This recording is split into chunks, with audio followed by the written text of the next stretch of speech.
as Paolo Banchero, averaging 24 a game, 7 rebounds, 5 assists. Free throw is good. He is 70% from the line. He missed a bunch of games at the beginning of the year. Since then, he has looked like the old Paolo. But them losing Jalen Suggs has been really tough on them. They have not recovered, actually. Oh, we got a blood issue here. Oh, Wagner. Infectious delay, John. Let's get that straight. That's true. That's what the NBA wants you to say. So Wagner looks like he's got a cut on his middle left finger. And we've got a stoppage in play here. But Orlando is not looking like a team that's lost 9 of 11. To the contrary, they are clicking on all cylinders thanks to Franz Wagner and Paolo Banchero. As another problem is checked in, Jonathan Isaac, all 6'10", 230 pounds of him for the Magic. Yeah, Magic already 7 of 9 from the field. Well, they're all layups. I mean, you could go 7 for 9, too.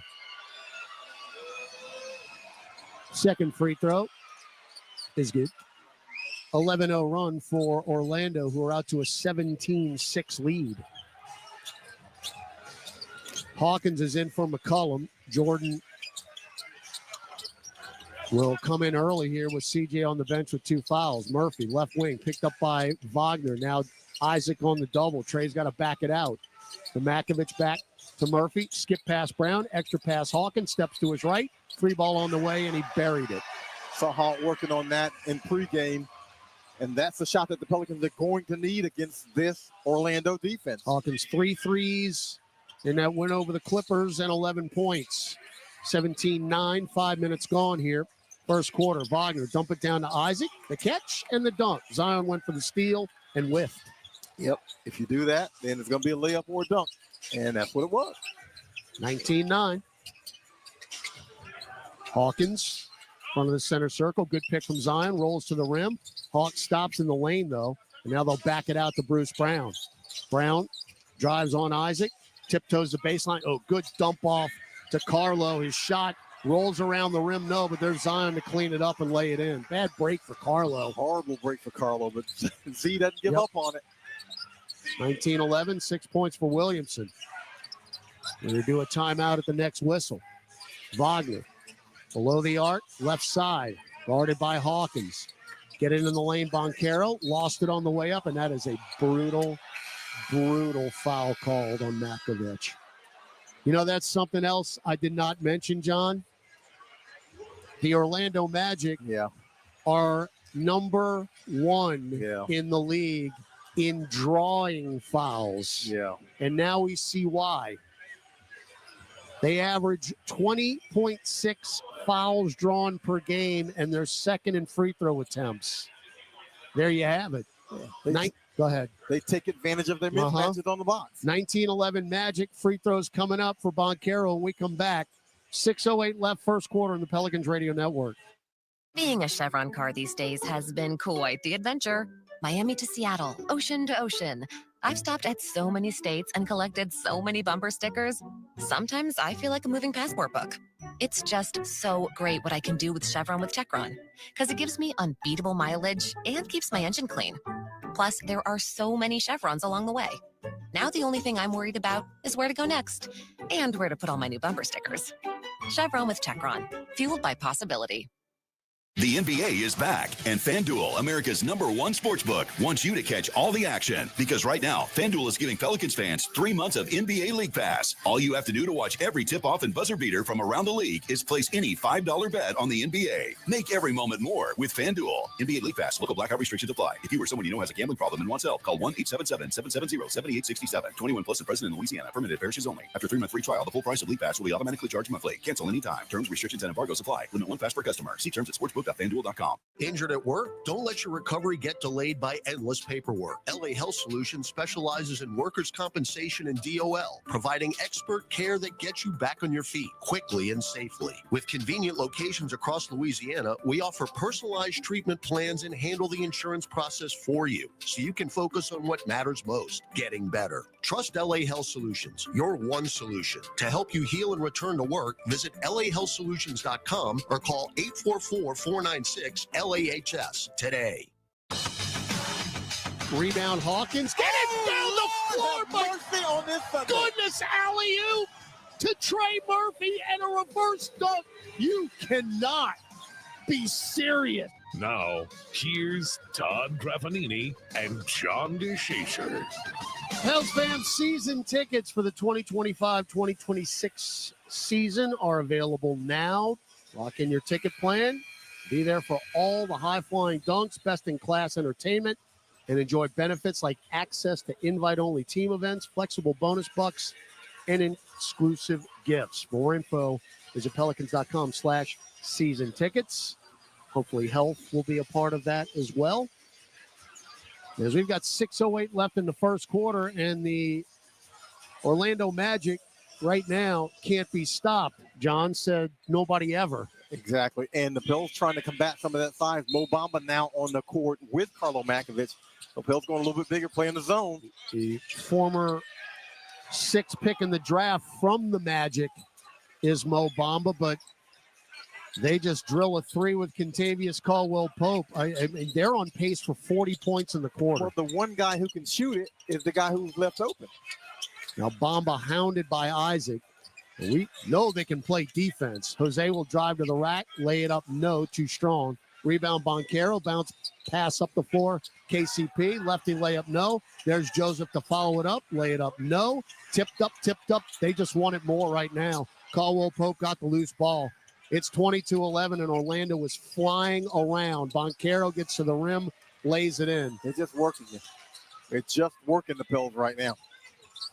Jed Howard also in the ball game for the Magic, who have 24 points with 5:10 left in the first. Carlo, right corner, bumped by Banchero, gets to the restricted arc, floats it up on the left hand. Another bad break. Didn't get it. Rebound Mo Bamba to Hawkins. Drives in, dishes, deflected out to Murphy. Murphy sizing up Jed Howard. Bump, no call. Drives in, lefty layup, good and one. As Trey ended up against the stanchion in the small of his back. Yeah, he slammed into it pretty good, but he's up and looks okay. But look, Tell you what, man, this Magic defense is impressive. We've seen this before, though. We've seen these guys hound you. They are a lengthy team, and they switch everything because they've got that kind of size and athleticism. Yeah, the difference, though, between what I'm seeing here and the Clippers and the Grizzlies and the Rockets, they're not putting their hands all over you. Yeah. The Rockets keep their hands on you, and so does Memphis. But, I mean, these guys are just big and physical, and they're quick. All right, Trey converts his first 3 points. You're down 10 here, 24-14, 4:45 to go first quarter. Caldwell-Pope, top of the key. Banchero whips it over to Jed Howard, left corner 3. Short, and a rebound, Trey Murphy. Man, Jonathan Isaac set a great screen. They couldn't convert that one. That guy, a big problem. I mean, he just stuffed Murphy, but got a piece of Trey's wrist. There you go, Trey. As Murphy headed to the rack. Yeah, Trey has not been able to get off a 3 so far in this game, but he's going to the hoop. He's got a layup and one chance, and now he's got 2 free throws coming to him. Again, the defensive numbers are very stingy for the Magic. They only allow 11.5 second chance points a game. That's number 1. Offensive rebounds, number 1 in that as well. Yeah, they give at up 8.5. Again, the Pelicans average 12.5 offensive rebounds a game. That's 4 less. They give up the fewest threes attempted a game, 31. The fewest threes made a game, 11.4. So there's not much they don't do well defensively. Trey converts them both, 24-16. Jeremiah Robinson-Earl is checked in for New Orleans. As Don't stay in that zone. Anthony Black into the ball game for the Magic, running the point. Jonathan Isaac, left corner 3, no. There's Boncaro for the offensive rebound. And that mid-range will be deadly. He ain't missing that either from about 10 feet. Well, when you finally get a miss, you have to finish the possession. You got to get the rebound. Boncaro's got 11 points and 4 rebounds in 8 minutes. Murphy, pick from Mo Bamba, drives on Isaac, throw it out backcourt. Jose will run it down, but that's a backcourt violation. And the 4th turnover of the night for New Orleans, who are stymied by this suffocating Orlando defense. You know, they just stretch you out, and then they can force you to the hoop. They lead the league in blocks a game. They've got big, physical, tall, lengthy guys, and it's hard to operate against them. Tristan Da Silva, the rookie from Colorado, into the ballgame, 18th pick in the draft.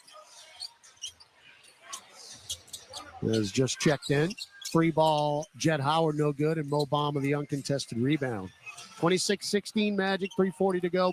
First quarter here in New Orleans. Alvarado got free on Bamba screen, pops a wing 3, no good. Rebound, Jett Howard. New Orleans now 1 of 3 from distance. But those are the shots you have to convert because those are the shots that you're able to get. Boncaro, jump pass to Stewart, back between circles. Paolo sizing up Mo Bamba. Still dribbling between the legs, steps back, straightaway 3. Yep. And it's 29-16. I'm telling you, if he's going to do that, yeah, you can hang it up. 32% is Boncaro from beyond the arc. Tonight he's 2 for 2. This building brings out the best in the Orlando Magic. And this is going back 7 years. Murphy for 3, left wing, no. Boncaro is just doing everything for Orlando. Brings it into the front court, get it to Howard, no look pass. Over to Anthony Black for a right corner 3. That is buried. And the Magic lead 32-16. Willie Green will take a timeout with 2:48 left in the first quarter. Back after this on the Pelicans Radio Network, presented by Smoothie King. Hi, this is Will Arnett from Smartless, a podcast I do with my pals Sean Hayes and Jason Bateman, with special guests from Howard Stern, Trevor Noah, David Beckham, Kelly Clarkson, to a few presidents. It's an unscripted, unrehearsed, but hopefully not unprepared podcast. We'll cover topics like doing limbo for self-esteem, skydiving hungover to world affairs. And now you can hear every new episode a full week early on the SiriusXM app. Just search Smartless to join the fun.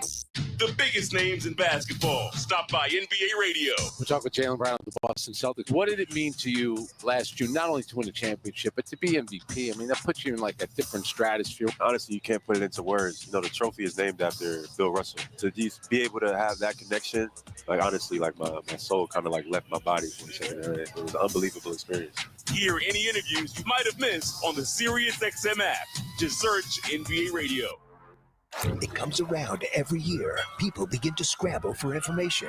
It's a beast like no other, and VSiN is here to help you navigate the waters of the NCAA men's basketball tournament. Sharp Week begins on Sunday, and our team of college hoops experts will guide you through your brackets. Want to know who the wagering sharps are picking? Tune into Sharp Week on VSiN, SiriusXM 158. Sharps! You're gonna need a bigger bet.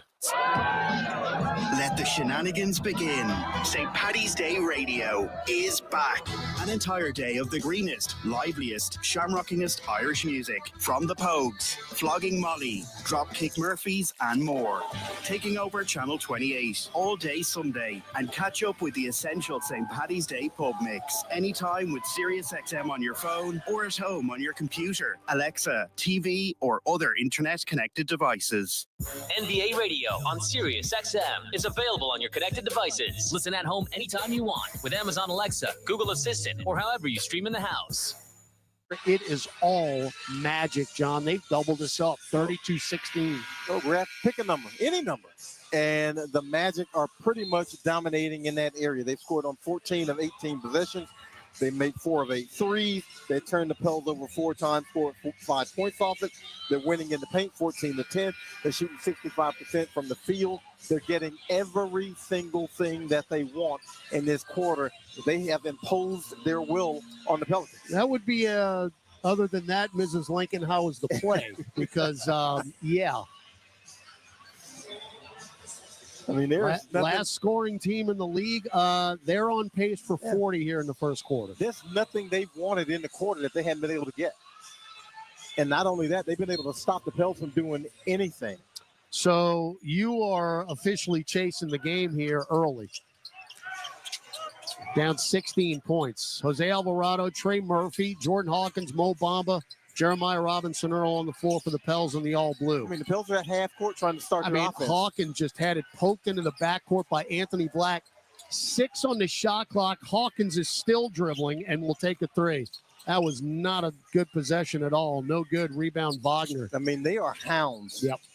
3-ball Jet Howard, short. Strong side rebound, Jeremiah Robinson Earl.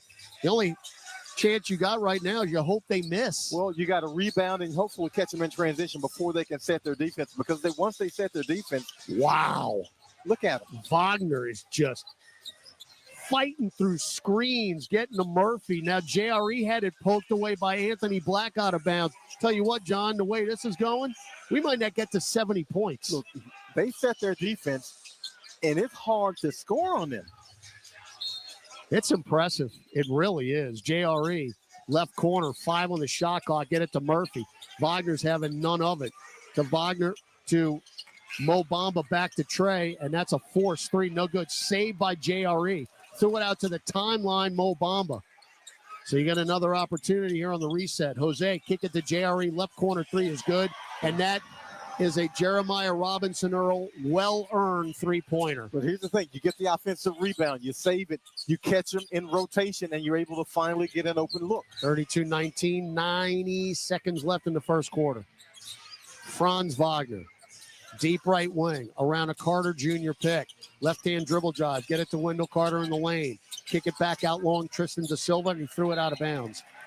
Anthony Black was moving right, and Da Silva threw it to his left. It's Orlando's first turnover. Wow. Hey, man, it's about a perfect a half as you can play.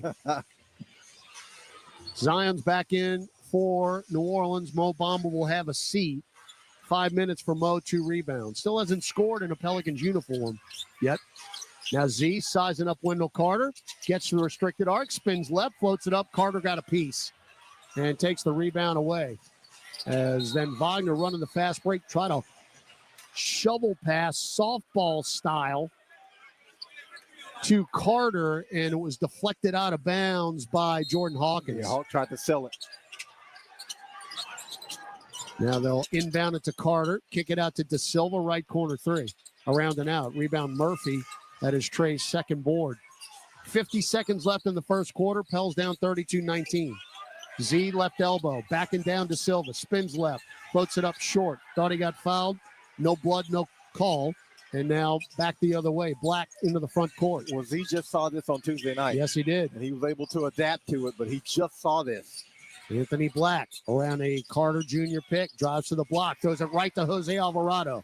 Chests it up the floor, Trey Murphy. Look out below. Show time. Rears back and punches it with a right hand. And this is where, if you can force a turnover, you can get in transition. Right. And they can't set their defense. Yeah, they can't set the defense if you're in transition. 4 fast break points for the Pels. Shot clock, game clock, 2 seconds apart. Franz Wagner, hook pass in the lane. Carter dumps it to nobody. Cutting in right baseline was Jet Howard, but he cut too quickly. And that's back-to-back turnovers for the Magic, and you've got 6.5 seconds left to go full court. We'll see this here. Well, here's Z. Inbound to Z. Head of steam, and they foul him as they had one to give. That is a smart play. It is. Yeah. And the foul's on Wendell Carter Jr. Yeah, you set your defense at half court. He can't be downhill with the full court, because we just saw him do that on Tuesday when he jammed it. That's Duke on Duke crime right there. All right, so Jose going to inbound it just across the timeline, sideline right. Actually, Willie Green is to Alvarado's left. Inbound to Z with 3. Gets to the dotted line, throws it up and in Now with a left hand with 1 second left. He should have been on the line for that one. That's what he's looking at the officials. He should have been shooting a free throw. That'll do it in the first quarter. So the Pels got down by as many as 16, cut it to 9 as Williamson makes his case with the crew chief, James Williams, and now Willie Green joining in the conversation. Pelicans finished the quarter on a 7-0 run and trail 32-23. We head to the second quarter in the blender. And Z just picked up a tee. Wow. Okay. Back with the aftermath of that when we return on the Pelicans Radio Network.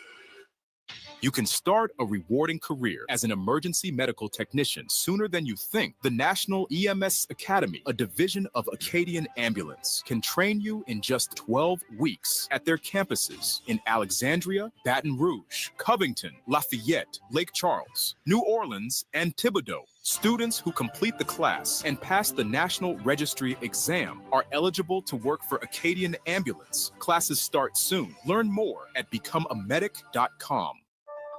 Over the last century, United Way of Southeast Louisiana has been the force for good in our community.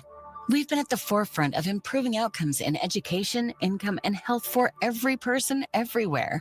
Together with you and our partners at the New Orleans Pelicans, we're rolling up our sleeves and mobilizing the power of people, offering ways for you to create a community strong enough for the next 100 years. Visit UnitedWaySELA.org to join us today. Have you heard that you can watch Pelicans games for free on the Gulf Coast Sports and Entertainment Network? All you need is a flat antenna from Channel Master. Visit channelmaster.com for all your television antenna needs. These aren't those big rabbit ears you grew up with. Channel Master can set you up with a sleek new flat antenna for as low as $35. For a limited time, use code PELS20 to save 20% on your entire purchase. That's PELS20 to save 20% at Channel Master. I don't want to touch base or circle back anymore. I want to charter a boat and go fishing with my friends. I don't want to make a to-do list. I want to make a to-eat list. I don't care about a PowerPoint. Give me a juke joint. It's time to cut loose and lose track of time, billable and otherwise, altogether. Play Coastal and go have some fun for fun's sake. For more information, visit coastalmississippi.com. And tomorrow night's Mega Million jackpot is an estimated $277 million. You got to get your tickets before 9 p.m. tomorrow. Drawing is at 10 o'clock, $277 million for Mega Millions. Technical free throw. Franz Wagner, good. Zion with a T going into the between quarter break, John. And that was well earned for Zion. He got his money's worth, but you can't tee him up there because he should have been able to speak his piece. Yeah, he's got to be able to speak his piece when he gets fouled as much as he does. He almost got teed up on Tuesday, if we remember, because he got frustrated, and I don't blame him. So Wagner's got 9 points. Pels with McCollum, Williamson, Bamba, JRE, and Z. And hey, there's a foul on Wendell Carter Jr. on Zion Williamson. So maybe, and I say maybe, message received. Well, you see that often. A star player gets a technical foul because he's being fouled and it's not called, and then he comes back and he's really aggressive and he gets the call, and Z needs to stay in that aggressive mode. So Zion's first trip to the free throw line, first one rim glass off to the left. Zion continues to scuffle at the line this year, 65%. He's got 137 makes and 212 attempts. He has left a bunch of points out there this year, something he needs to definitely work on in the offseason. And the thing is, when he gets in rhythm, he'll make 6 straight. Yeah, well, look, he made those 2 big ones the other night that basically salted the game away and got him to the 20-point mark, which, of course, was a 20-10 game, turned into a triple-double, of course, his second career. Both going to ride this zone. 33-24. De Silva took steps, got it to Black in the lane, dumped it down to Carter, and off the glass and in. He is just tough to guard when he gets it down that low, 6'10" out of Atlanta. And it's tough to cover those gaps when you're playing a zone. Carter, his first 2 points of the ball game. Pels down 35-24. Hawkins, good bounce pass to Z. Throws it up off the high heel and down. And he felt like he got fouled on that one, too. He probably did, John. 11 points for Zion. I mean, he got pushed in the back. I mean, just make a call. Pels down 9. Anthony Black, averaging 4.7 assists. Get it down low, Carter, 2-hand dunk. Who was just sitting there in the dunker spot, left block. Hey, they spread you out in the gaps. Again, he makes a diagonal pass, which you'd like to not see against the zone. But you see the gaps, and it's wide open. Yeah, give Tristan De Silva the dime on that one, 37-26. Carter, 4 straight points. Z Chest it over to Bamba. Right corner pass, Jeremiah Robinson Earl. Trailed by Caleb Houston. Spins right, little floater dotted line. Didn't get the roll. Rebound, Black, and then Mo Bamba rakes him across the face. Foul in the backcourt. Mo Bamba with the Mo Larry Curly foul right there.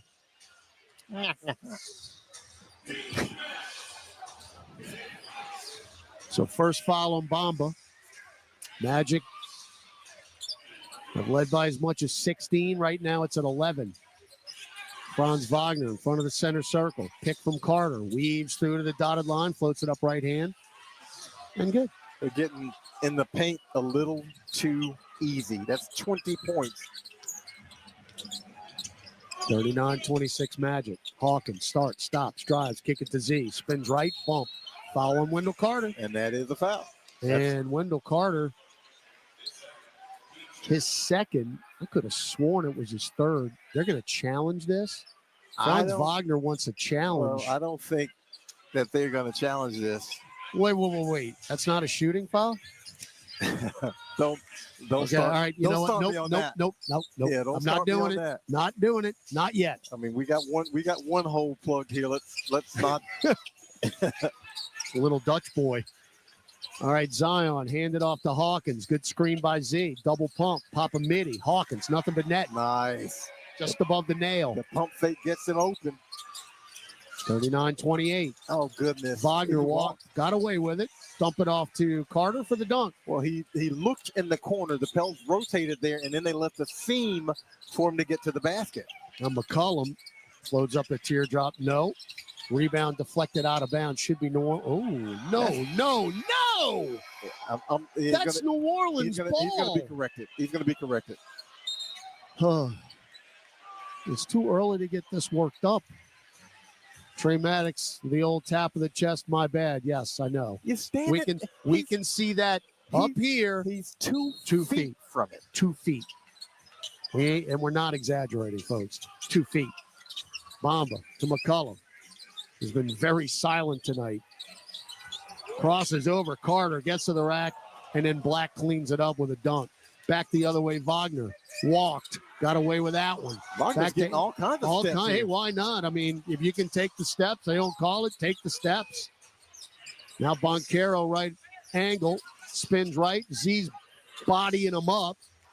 No look past to Carter in the lane, floats it up. No, good job defensively there. Rebound Bach to Mo Bamba up the floor. Hawkins spins, takes a three. No, rebound Paulo Boncaro, who now has 6 boards. Free ball Boncaro up top. Clang off to the right. Rebound Z. Yeah, at some point, Boncaro's got to start playing to the back of his card, right? Now Z spins. There's the triple team. Throw it out to Bamba. Swinging around the perimeter. Hawkins drives in. Hangs and dunks over Boncaro. Fly, Hawk, fly. And he did. Now you got to get back. Wagner. Left corner to Houston. Now they'll swing it up top. Boncaro. Good job, Hawkins. Very aggressive there. You got to attack the rim against these guys. Paulo crossing over JRE, splits defenders. There's the foul. Boncaro is a wizard at drawing that contact. I think that's Z on the reach. No, I thought it was. Yeah, it's on. No, they're going to call Zion. Yeah, Z on the reach. Thought it was JRE. So that's Zion's first foul. He was due to come out anyway. And will sit with 7:59 left, second quarter. Orlando. It's a little bit of a gift. They're taking it. It's a side out. I thought he was in the shooting motion. Thought it was too. Par for the course. Jonathan Isaac in. Wendell Carter Jr. out. Contavious Caldwell Pope in. I got no idea what the gather is anymore. I don't think you're alone, John. Matter of fact, I don't think anybody in the NBA knows. I don't know if the refs know. Isaac right block, dump it down to Wagner. That's very easy. That was over from the beginning. He was posting up, and Carlo rotated over to double team, and then they swing the basketball and dump it over the top. Bruce Brown can't guard it. Boncaro and Wagner have combined for 27 points as McCollum misses a three. He has yet to score in this game. And Orlando up by 13, 7:30 to go in the quarter. Wagner to the rack, another lefty layup. You literally have two guys just doing whatever they want to do in Boncaro and Franz Wagner. Wagner's getting to the rim every time. They've missed one shot between them. He's 7-7 from the field, and he's living at the rim. Bruce Brown, right corner three, around and out. Rebound, Franz Wagner. So the Magic will get it to Boncaro, get it into the lane, float it up and in again. 47-30. It ain't getting any better, folks. Largest lead for Orlando. This is what one would call having one's way. Now a timeout, Willie Green. We'll take it with him. 6:50 to go in the half. Orlando 47, New Orleans 30 on the Pelicans Radio Network. When you get a Pelicans debit card from Keesler Federal, every day is full of possibilities. And free checking saves you extra cash to make those possibilities a reality. Perfect for the things that make you happy. Plus, with your new Keesler Federal Pelicans debit card, you'll also save 25% on tickets and merchandise and choose from 5 different fun card design options. Enjoy all the perks you get for all the things you love. Keesler Federal, the official credit union of the New Orleans Pelicans. Federally insured by NCUA. Happy Tour. Teddy Swims, performing at Champion Square August 10th. Get tickets now at Ticketmaster.com. For more, visit TeddySwims.com. Hey, Pelicans fans, SeatGeek is here to help you experience all the action. SeatGeek makes it easy to find tickets so you can be a part of all the courtside celebrations this season. Whether you're buying or selling tickets to Pelicans basketball games or to any other live event in New Orleans, SeatGeek is the place to do it. SeatGeek is the official ticketing partner of the New Orleans Pelicans. The most disruptive idea in ticketing? A ticket that works. Expect the expected. SeatGeek.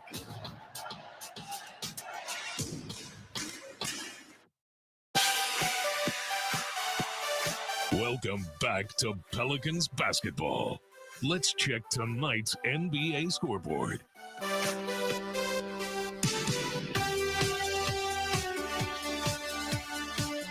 All right, welcome back as we are looking at the Lakers and Bucks at halftime, folks. 71-63, Bucks leading the Lakers. Guys, back to you. All right, thank you, Gus. We've got 6:50 left in the half here, and this was a game that was rescheduled due to snowpocalypse back. When was that? In January? February? I don't know. I think it was in January. Losing track of time here. It is. I think it was January. But, yeah, this game was not originally supposed to be played tonight. It was supposed to be played later in the season, but they backed it up. And, of course, we had to change things around going up to Milwaukee. That game is going to be played a day later than it should have been. Milwaukee's got to make another trip back down here in April. What have you. In any event, the Orlando Magic are playing extremely impressive basketball right now, John, 47-30. We've seen a lot of teams play very good defense this year. I hadn't seen many play better than this. Oh, I was about to say, they're not playing like they ain't supposed to be here right now. I mean, they're 7-9 from the field in the quarter, back up to 65% from the game. But they are stifling defensively. I mean, the Pels have 30 points with 6:40 to go in the half. McCollum, get it out to Antonio Reeves. Left angle three, just checked in. First touch, shot no good. Pels are now 2 of 11 from distance. Wagner, Joseph, Isaac, Boncaro, and Kentavious Caldwell-Pope for the Magic. Wagner can't be stopped. Throws it up to Isaac. Splits defenders. Foul on Makovic. I mean, Wagner's just throwing these blind hook passes that are finding the target. Well, to Orlando's credit, every time Wagner gets a mismatch, every time there's a switch, and he gets either Jose Alvarado or he gets Bruce Brown or he gets C.J. McCollum, they immediately pass it to him and let him initiate the offense. And you can't keep him off the post. He's a big, big dude, and then he can steal the top of everybody for those lobs. Free throw by Jonathan Isaac is good. His 8th year out of Florida State, long and lean. And they just come at you with size and quickness. And it's not hard to see why they're so good defensively under head coach Jamal Mosley in his 3rd year now in Orlando. Second free throw, no good. That's the first free throw they've missed. And remember, once upon a time, they were even longer. They had Bol and they had Mo Bamba. That's very correct. All right. You've got a very small lineup in right now. 4 guards and Carlo Makovic. That is a tremendous bounce pass by C.J. McCollum to the aforementioned Carlo streaking down the lane and a ferocious two-hand dunk. Give Carlo this. He knows what to do with it when he's heading to the rim. He's going in to dunk it. He is a finisher. No question. He's got 4 points now, both on dunks. 48-32 Magic. Wagner in the lane. You might as well put it in the book. It's either it's going to make it or he's going to go to the line, one or the other. And this time it's the latter as McCollum just picked up his 3rd foul, and he's going to have to hit the bench again. CJ's been a non-factor tonight. Yeah, non-factor. And again, Wagner gets the mismatch. He's 6'10", and every time he's gotten the mismatch, he's been willing to go down to the box and punish whomever that smaller defender is. Wagner has 13 30-point games this year. He is well on his way tonight. He's already half there. Free throw good. And Wagner's one of those players, John, if he's playing in another market, he's a household name. Oh, my goodness. He is that good. He is so versatile. I mean, he can shoot the 3. He can post up. He'll dribble drive. He's got a mid-range game. He assists.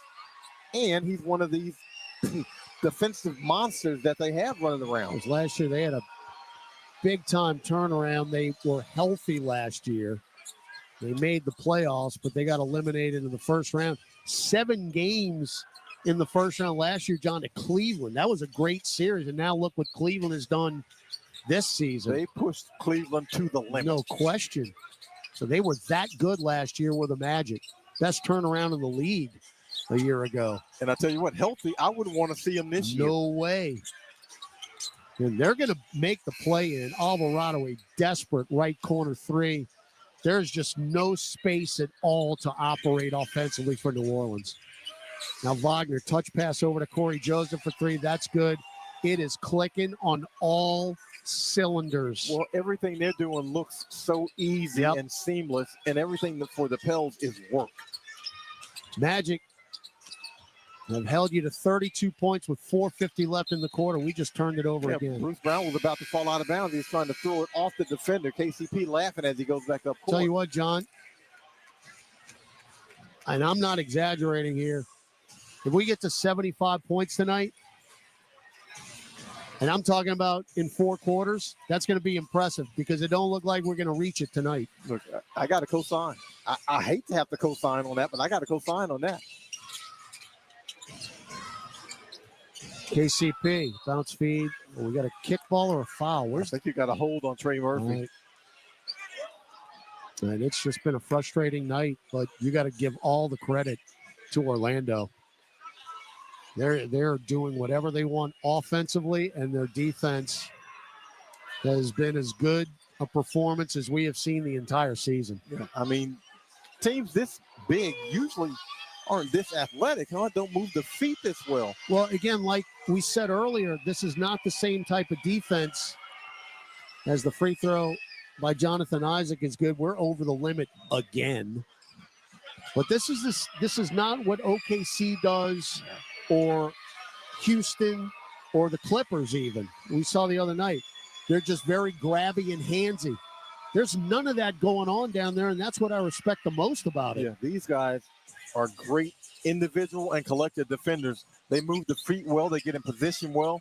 And then if you can beat them, they might block a shot. 52-34. 4:20 to go in the first half. Murphy, 2-man game with Carlo. Picked up by Da Silva. Right corner Brown. Goes baseline.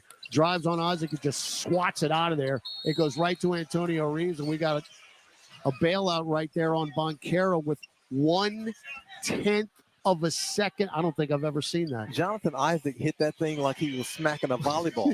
You can hear it. I mean, 1/10 of a second left on the shot clock, and Reeves got fouled. Goodness gracious.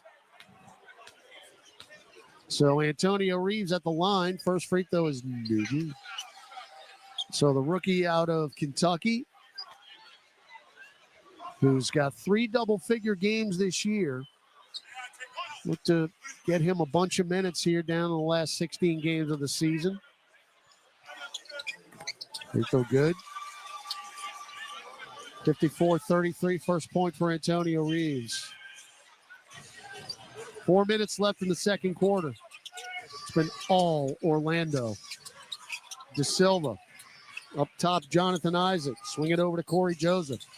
Joseph hounded by Jose. Hit him in the face.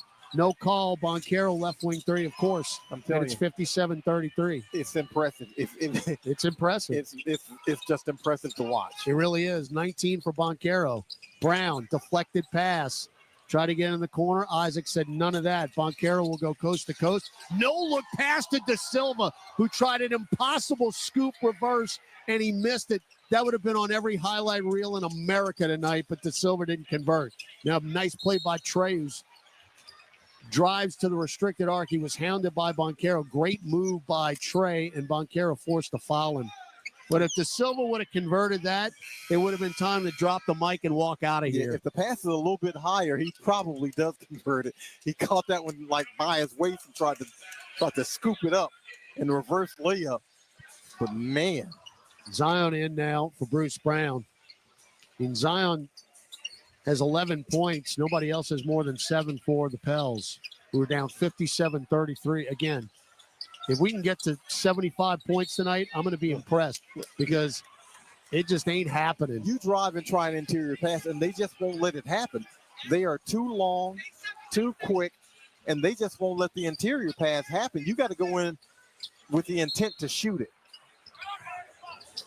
Baseline left, Alvarado with 8 to shoot. Inbound to Makovich, now up top, Murphy. Murphy, good pass to Carlo, rises, rears back, and another dunk. Carlo says, I ain't scared. 6 points on 3 dunks. I mean, every time he's gone to the rim, he's gone in with malice. 57-35. Now Joseph, cross court to Isaac, up top, KCP for 3. Clang off to the right. Rebound, Jonathan Isaac. My goodness. And a foul on Williamson. And who down there for the Pels is long enough to stop that? Nobody. Nobody. Literally nobody. And Isaac got knocked on his hand, it appears, but he'll be okay. He'll have free throws when we come back. 2:48 left in the second quarter. Orlando 57, New Orleans 35. Back after these messages on the Pelicans Radio Network, presented. The best place to get your basketball fix every weekday is Give and Go with Worldwide Wob, Rob Perez, and former NBA champion Antonio Daniels on NBA Radio. If you got Steph, you got a chance. Evan Mobley, his unicorn status is about to be unlocked. They'll cover every story and talk to great guests across the association every afternoon. NBA Hall of Famer Mike Breen. Anything shy of certainly the finals would be a disappointment for the Celtics. It's Give and Go, weekdays from 1 to 4 p.m. Eastern, only on NBA Radio Channel 86 and the Sirius XM app. From the roots of Motown and R&B. Oh, yes, wait a minute, Mr. Postman. To the groovy rhythms of the 70s. Music icon Smokey Robinson is delivering his very own channel of 60s and 70s soul hits and stories of his career. Hey, it's Smokey Robinson.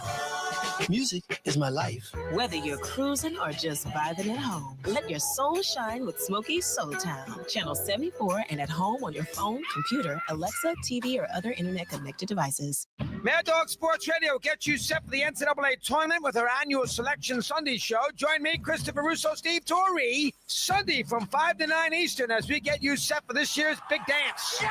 We'll tell you who's in and who's out. Visit with some of the top head coaches, chat with a selection committee chairman, and give you a chance to share your reactions and opinions. It's the Mad Dog Sports Radio Tournament Selection Show. It's this Sunday, 5 to 9 Eastern on Mad Dog Sports Radio, Sirius XM 82, or on the Sirius XM app. Hey, this is Brian Geltzeiler. Wake up early with me in 2007 NBA Coach of the Year, Sam Mitchell, every Saturday morning from 7 to 10 a.m. Eastern as we break down everything NBA on Channel 86. John DeShazer with you as the Magic lead the Pelicans 57-35 with 2:48 left in the second quarter. Let's pause 10 seconds for stations to identify themselves on the Pelicans Radio Network. NBA Radio on Sirius XM is available on your connected devices. Listen at home anytime you want with Amazon Alexa, Google Assistant, or however you stream in the house. All right, John, it continues here for the Magic, who are just doing everything right. They're shooting 63% from the floor, 43% from 3. They've only missed 2 free throws, and they are absolutely shutting the Pelicans down. You know, ordinarily, you don't take any pleasure in watching an opponent kind of drag you around. But, I mean, watching Orlando is very impressive, the way they go about it. As you mentioned, they're not a handsy team. They're not committing fouls left and right where you say, you know, they're just grabbing. I mean, they're playing hard basketball, and the Pels have not been able to match it. And here's the thing, John. This is not what we saw in Houston on Saturday night. No. The Pelicans are playing hard. Yes, they are. There's no question about that. They're just, I mean, John was talking about it in the break. This is a clinic. This is a defensive clinic, and I mean, what we're seeing right now. And this has been, unfortunately, a bad matchup for the Pels for how long? Years. Since 2017. 7 years in this building and 5 games overall. So we haven't beaten this team in 3 years. As Jonathan Isaac goes 1 of 2 at the free throw line. It's just a bad matchup. And the last time we won here, Anthony Davis and Drew Holiday were still playing for the Pelicans, if that puts it into perspective. Alvarado drives into a crowd, and he goes up and down. There was just nowhere to throw the ball. When you're driving, you better be driving to shoot. You're not going to be able to pass. It's going to be difficult with all those long arms. So you got to be driving with the intent to shoot. Now, we lost against this team back in November. We did not have really any semblance of a lineup. We scored 88 points in that game. Season low for points scored is 85. That was in Madison Square Garden. It is going to be a chore to get that tonight. Wagner left elbow. Kick it out to KCP. Extra pass, Boncaro, right corner 3. The no-dip 3 is good, and it's 61-35. Well, that starts with Boncaro against Jose Alvarado. They draw the double team, and they're able to make that pass to Wagner. Jose in the lane, spins to his right, dump it through the hands of Mo Bamba, and another turnover. That's our 8th. Boncaro's got 22 already, looking for more, short with a 3. Rebound Williamson. Zion grabbed at half court. Is that a take foul? Well, he took one. I don't know why. Wagner fouled him. I mean, they're up 61-35, and they're grabbing Williamson at mid-court. That's got to be a take foul. I got no idea why he would commit that. Yeah, I got no idea why he would commit that foul. Just none. It's not like they had somebody at the scorer's table and they were trying to get him out. Well, Isaac was behind the play and looks like... I mean, again, you're up 61-35. You can't... I mean, they don't want to give up a layup? Look, is that how it is? The way they're playing... Evidently not. The way they're playing 4-on-5 with their defense, they might get a stop. Oh, man. No kidding. I don't get that one at all. Murphy converts the technical. All right, so let's reset here. Alvarado, Murphy, Makovich, Williamson, and Bamba on the floor. For the Magic, it's Corey Joseph, Paulo Boncaro, Kentavious Caldwell Pope, Franz Wagner, and Goga Batazzi is checked in. Yeah, I guess they were trying to get even in. Bigger. I guess they but were trying why? I got no idea. I mean, you're cruising. There's a no-dip 3 by Alvarado. Right corner, no good. Off the heel, rebound Makovich. Something new I learned. As Zion powers in, around and out, follows it up, no, following Batazzi. So that's something new that has really come to the NBA in the last couple of years, John. Yeah. The catch it about shoulder high and hoist it up. The no-dip 3. Yeah, we saw Jose's really the only one on our team that does it. Yeah, he did it early. Well, probably because he's so short. When you pass it, it's at his shoulder. Yeah. So he's the one who has it best on this team. Free throw by Zion is good. Yeah, that's a way to. I mean, you talk about a quick release. You catch it, and it is gone. Well, when you're a guy as short as Jose Alvarado, that's a good way to get your shot off. Quick release, catch it shoulder high, and shoot it. So Williamson knocks down both free throws. He's got 13 points in 13 minutes, but the only Pelican in double figures. And you're down 61-38 with 1:15 left in the second. Boncaro's just dominated. Pops a mid-range, 15 feet, right baseline, and down 24 first-half points for Paulo Boncaro. He is just at the height of his powers. No question. Now Trey, bumped by KCP. One-on-one, chest it to Z. Sizing up Batazzi, takes it right at him. High floater left hand. No, rebound Carlos. Skies in, put it up, around and out. But, they called it. travel on Matkovic after he got the rebound, evidently. Where was I don't it? think that was a travel. He dribbled. Yeah, he did hop back. Maybe. He did hop back. Wait, now you get that hop shooting the three, but you don't get it on the box, huh? Evidently not. 9 turnovers for New Orleans. Again, talk about a perfect night for the Magic. They turned it over 3 times. Amongst all the other things that they're doing. Wagner got away with another walk, who by has the way. traveled the whole 3 night. times. Wagner for 3, and he banked it in. Let's go home. Oh, that's just No, that'll do it. That's just ish. He just banked it in. A desperation. Just No, chucked it up. if that's happening, we might as well shut this baby down. 66-38. Mo Bamba for 3 left corner, no. Weak side rebound, Corey Joseph. Shot clock off. Pels are going to be 2 for 14 Wow. from 3 in this half. Boncaro sizing up a 3 right wing. Off the heel, no. Put up and in on the follow by Corey Joseph off the glass. That, John, actually is really the first time that the Pelicans just kind of look flat-footed and just deflated. Yeah, Corey Joseph just flying in from the opposite side. Nobody boxes him out, probably for good reason. And the next thing you know, he's able to finish that one up. And look, this is just a whooping. The worst scoring team in the NBA just hung 68 on us in the first half. And we keep waiting for them to play to the back of their card. That ain't going to happen in this one. Not happening tonight. Halftime here in the SKC. It is all Orlando. They're up 30, 68-38. Gus Cattingill, Pelicans at the half. We come back on the Pelicans Radio Network. Discover the world's most advanced outdoor kitchens by New Age Products. Grills, cabinetry, appliances. Together, delivering an outdoor cooking experience rivaled by none. Only at newageproducts.com.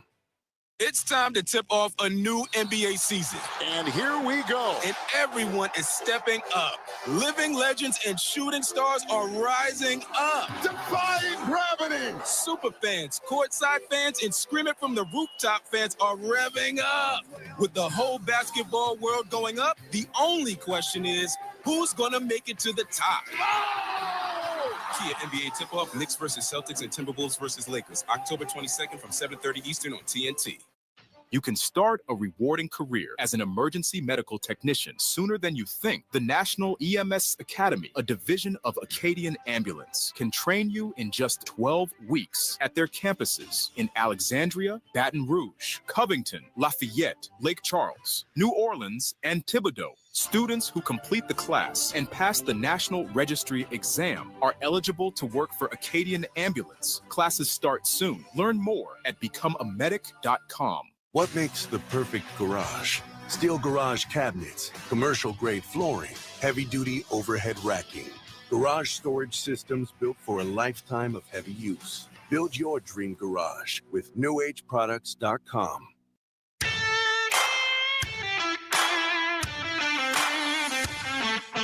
Time now for Pelicans at the half. Scores, highlights, stats, and more. Here's your host, Gus Cattingill. Paolo Banchero leading the Orlando Magic to a 68-38 halftime lead as he has 24 points for the Magic. 38 points for the Pelicans in total. Zion has 13 of those in 15 minutes. Elsewhere in the starting 5 for New Orleans, you have Trey Murphy with 8 points. Carlo Makovic has 6 in 15 minutes. Yet to score in the starting lineup, though, Bruce Brown in 11 minutes, he's 0 for 2. And also C.J. McCollum, no points for him in 11 minutes. 0 for 4 from the floor, 0 for 2 from three-point range. He does have an assist. Trey Murphy has an assist. Bruce Brown has an assist, and Zion Williamson has an assist. Not high assist totals anywhere because not a lot of guys are making shots right now. Jose Alvarado, the team high in assist with 3. Jose off the bench, no points. Mo Bamba off the bench, no points. Jeremiah Robinson-Earl, 3 points. Jordan Hawkins leads the bench production with 7 points. Antonio Reeves with a point. If you get the point, what I'm saying here, Pelicans struggling to shoot tonight. 14 of 39, 35% overall. 2 of 14 from distance for 14%.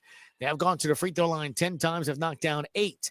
In the rebounding category, they have 19 total, 5 going to Carlo Makovic, who's had a nice night so far in a night that so far has been dominated by the Magic. As I mentioned, he had Paulo Banchero with 24 points, 4-7 from distance, 9-12 from the floor in 18 minutes, 7 rebounds, 3 assists, 3 steals. Franz Wagner has 20 points, 19 minutes for him. He has 5 rebounds, 3 assists to go with his 20. Wendell Carter Jr. has 6, Corey Joseph 5, Contavious Caldwell-Pope has 5 as well. They are 8 of 18 from distance, 8 of 11 from the free throw line, 63% shooting for them. As you heard throughout the broadcast, it's a team that doesn't really score that high of points, but so far tonight, doing pretty good. 23 for the Pelicans in the first quarter, 15 for the Pelicans in the second quarter, 32 and 36 for the Magic in the first and second quarter. When we come back, an NBA scoreboard. Got a couple other games going on. Not a full slate tonight, but we'll update you with that. As here in New Orleans, it is a 30-point Magic lead, 68-38 on the Pelicans radio network. Entergy Louisiana is strengthening our power grid from Lake Charles to Baton Rouge, Metairie to Monroe. Our blueprint covers the state. Nearly 10,000 projects, over 11,000 miles of transmission line. We're reinforcing infrastructure to prepare for stronger storms, reduce outages, and respond quicker when you do need us. We're making stronger connections in every community because together, we power life. Kia is the official automotive partner of the NBA, and we think about basketball a lot. The plays, the swagger, the glory, the games, and how we can elevate our own game with capability that takes us to another level and ground clearance that propels us even higher. The 3-row 2025 Kia Telluride X-Line all-wheel drive. Kia, official vehicle of the New Orleans Pelicans. Call 800-333-4KIA for details. Always drive safely. Limited inventory available. I'm Clint Romig with Marsh McLennan Agency.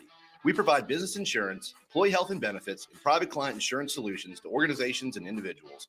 We combine the personalized service model of a local consultant with the global resources of the world's largest insurance broker, Marsh McLennan. Here in New Orleans, we have deep roots throughout Southeast Louisiana that go back over 80 years. At Marsh McLennan Agency, we know more than just insurance. We know New Orleans. Marsh McLennan Agency is a proud partner of the New Orleans Pelicans. Visit us today at marshmma.com. I don't want to touch base or circle back anymore. I want to charter a boat and go fishing with my friends. I don't want to make a to-do list. I want to make a to-eat list. I don't care about a PowerPoint. Give me a juke joint. It's time to cut loose and lose track of time, billable and otherwise, all together. Play Coastal and go have some fun for fun's sake. For more information, visit coastalmississippi.com.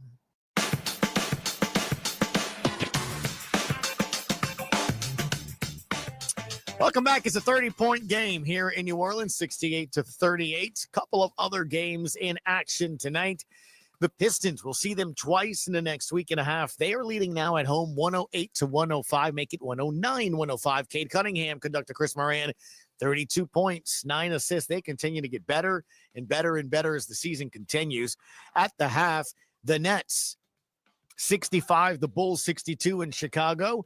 Still to come, the Kings and the Warriors, and on purpose, I left it just for you. Because let's be honest, right? I mean, a 30-point halftime deficit doesn't make you feel good. Right, conductor? Does it? No. You know what will make you feel good? What? The Lakers are losing 99-77. Ha, ha, ha. Ha. Luka has 36 and 10. 36 points, 10 rebounds. That's not a surprise. They have a 14-point third quarter right now. How about that? Is that good? Does that make you feel any better? It's going to be at least, it's going to be a very good, like, post-game JJ Redick presser, right? Where is that like what we had in the second quarter? We had 15. It's a point better. Right there. It's a point better. Should make you feel better. Still to come, the Kings and the Warriors. Pelicans trail by 30 at the half, 68-38 on the Pelicans radio network.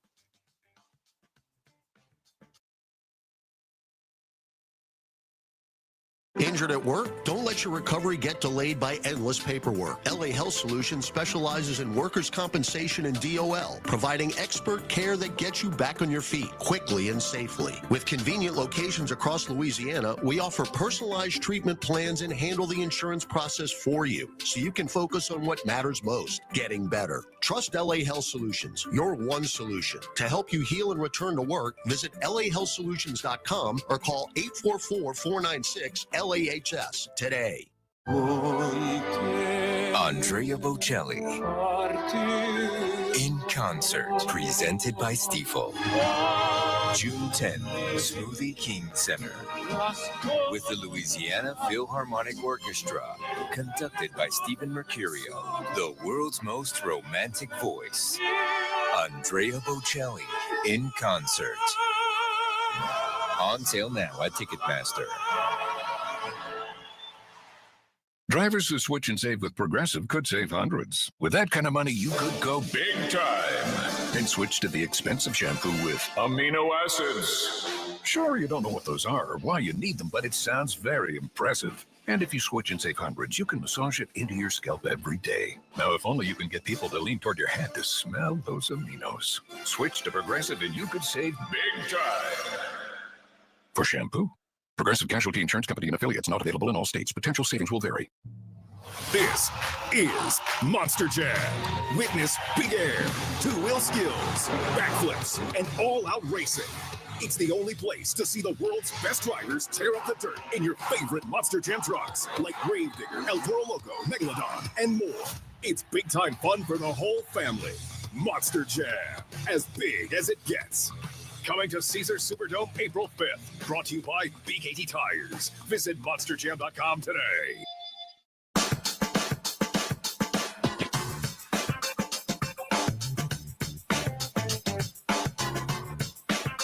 All right, 68-38 is your halftime scores. The Magic lead it by 30 points. As we mentioned, there are a few highlights, right? Conductor Chris Burns, a lot of dunks. Carlo Matkovic has had a really nice game. I think when you take a look at what he's been able to do, Carlo opened up the scoring, as a matter of fact, 2-0. Layup is blocked by Matkovic. It was not a shot clock violation. And Carlo decides to take it right off the glass, go 94 feet, and punch it down. Carlo doing it all. Yeah, no doubt. Hey, Hawks knocked down one of the 2 3-pointers the Pels have made. The Matkovic back to Murphy. Skip pass Brown. Extra pass Hawkins. Steps to his right. Free ball on the way, and he buried it. Saw Hawk working on that in pregame. And that's the shot that the Pelicans are going to need against this Orlando defense. Hey, you know, conductor Chris Moran, I feel like Trey Murphy has been dunking very well the last week and a half. Anthony Black around a Carter Jr. pick, drives to the block, throws it right to Jose Alvarado. Chests it up the floor, Trey Murphy. Look out below. Show time. Rears back and punches it with a right hand. All right, let's see what happens in the second half here. Pels trail by 30, 68-38, the Pelicans Radio Network. It's Lady Gaga. Let the mayhem begin. Welcome to Gaga Radio. Explore themes of chaos and transformation. I'm taking over exclusively on Sirius XM. A channel featuring her personal picks. To you from me. And exclusive stories from her new album, Mayhem. Gaga Radio for a limited time. Now on Channel 15 or at home on your phone, computer, Alexa, TV, or other internet-connected devices. It's soccer's most thrilling league. Only the Premier League can make you feel like this. And now every match is on the Sirius XM app. Can you believe it? From the title race. This is remarkable. Keeps this title charge on track, surely. To the relegation fight. The impossible may still be possible. Hear every English Premier League match on Sirius XM FC 157 and the Sirius XM app. Just search for your favorite club. The biggest names in basketball. Stop by NBA Radio. The Hall of Famer, Tim Hardaway Sr. How does Tim Hardaway Sr. feel about Jimmy Butler? The Warriors and this city should embrace him because he's a gem, and this dude can really, really play. I just disagree how he tried to get out of Miami Heat, and I disagree what he did to his teammates with the Miami Heat. Hear any interviews you might have missed on the SiriusXM app. Just search NBA Radio. They've advanced in a game for the ages. From blue bloods to bubble teams, hear your school try to play their way into the NCAA tournament this week on SiriusXM. Ziegler, 3 to tie, and he hits. Experience the excitement of over 30 men's and women's conference tournaments, including the ACC, Big Ten, Big 12, and SEC on your radios, and by searching college basketball on the SiriusXM app. Trey Howden with a shot of the year. For a full schedule of games, go to SiriusXM.com/sports. It comes around every year. People begin to scramble for information. It's a beast like no other, and VSiN is here to help you navigate the waters of the NCAA men's basketball tournament. Sharp Week begins on Sunday, and our team of college hoops experts will guide you through your brackets. Want to know who the wagering sharps are picking? Tune into Sharp Week on VSiN, SiriusXM 158. Sharps! You're going to need a bigger bet. NBA Radio on SiriusXM is available on your connected devices. Listen at home anytime you want with Amazon Alexa, Google Assistant, or however you stream in the house. Bodies on them, and if it means you foul somebody, you foul somebody. But he said that's also where their offense is going to get started, because they need to try to turn them over, get out in transition, not allow Orlando to get set up. And if they don't, and Orlando does get set up, then the Pelicans have to trust their bigs in the pocket. They have to swing the ball. It needs to be more movement on the offensive side. All right, good stuff there, Aaron. John, I mean, in theory, that's correct, but it's just been tough even moving the ball around to get open looks. I mean, the Pels are 2 of 14 from 3, and I don't recall a whole lot of open shots. Orlando's swarming, and this is the old, how do you eat an elephant? Do you eat it all in one bite? No. You got to take little bitty, snaps at it, and hopefully the Pels can win a quarter. All right, McCollum gets to the rim on a nice drive and a floater, and McCollum, that is his first 2 points of the night. New Orleans led by Zion Williamson, who's got 13 points. Nobody else in double figures. 2 in double figures in a big way for the Magic, and this has been their pattern. Paulo Banchero's got 24. Franz Wagner's got 20. Bruh, the Pels had 15 in the second quarter. Wow. All right, Banchero's got it. Front court. CJ on the switch. Banchero dump it to Kentavious Caldwell-Pope. Shot clock at 1, and they get it off. That's a brick. Good job defensively there by the Pels.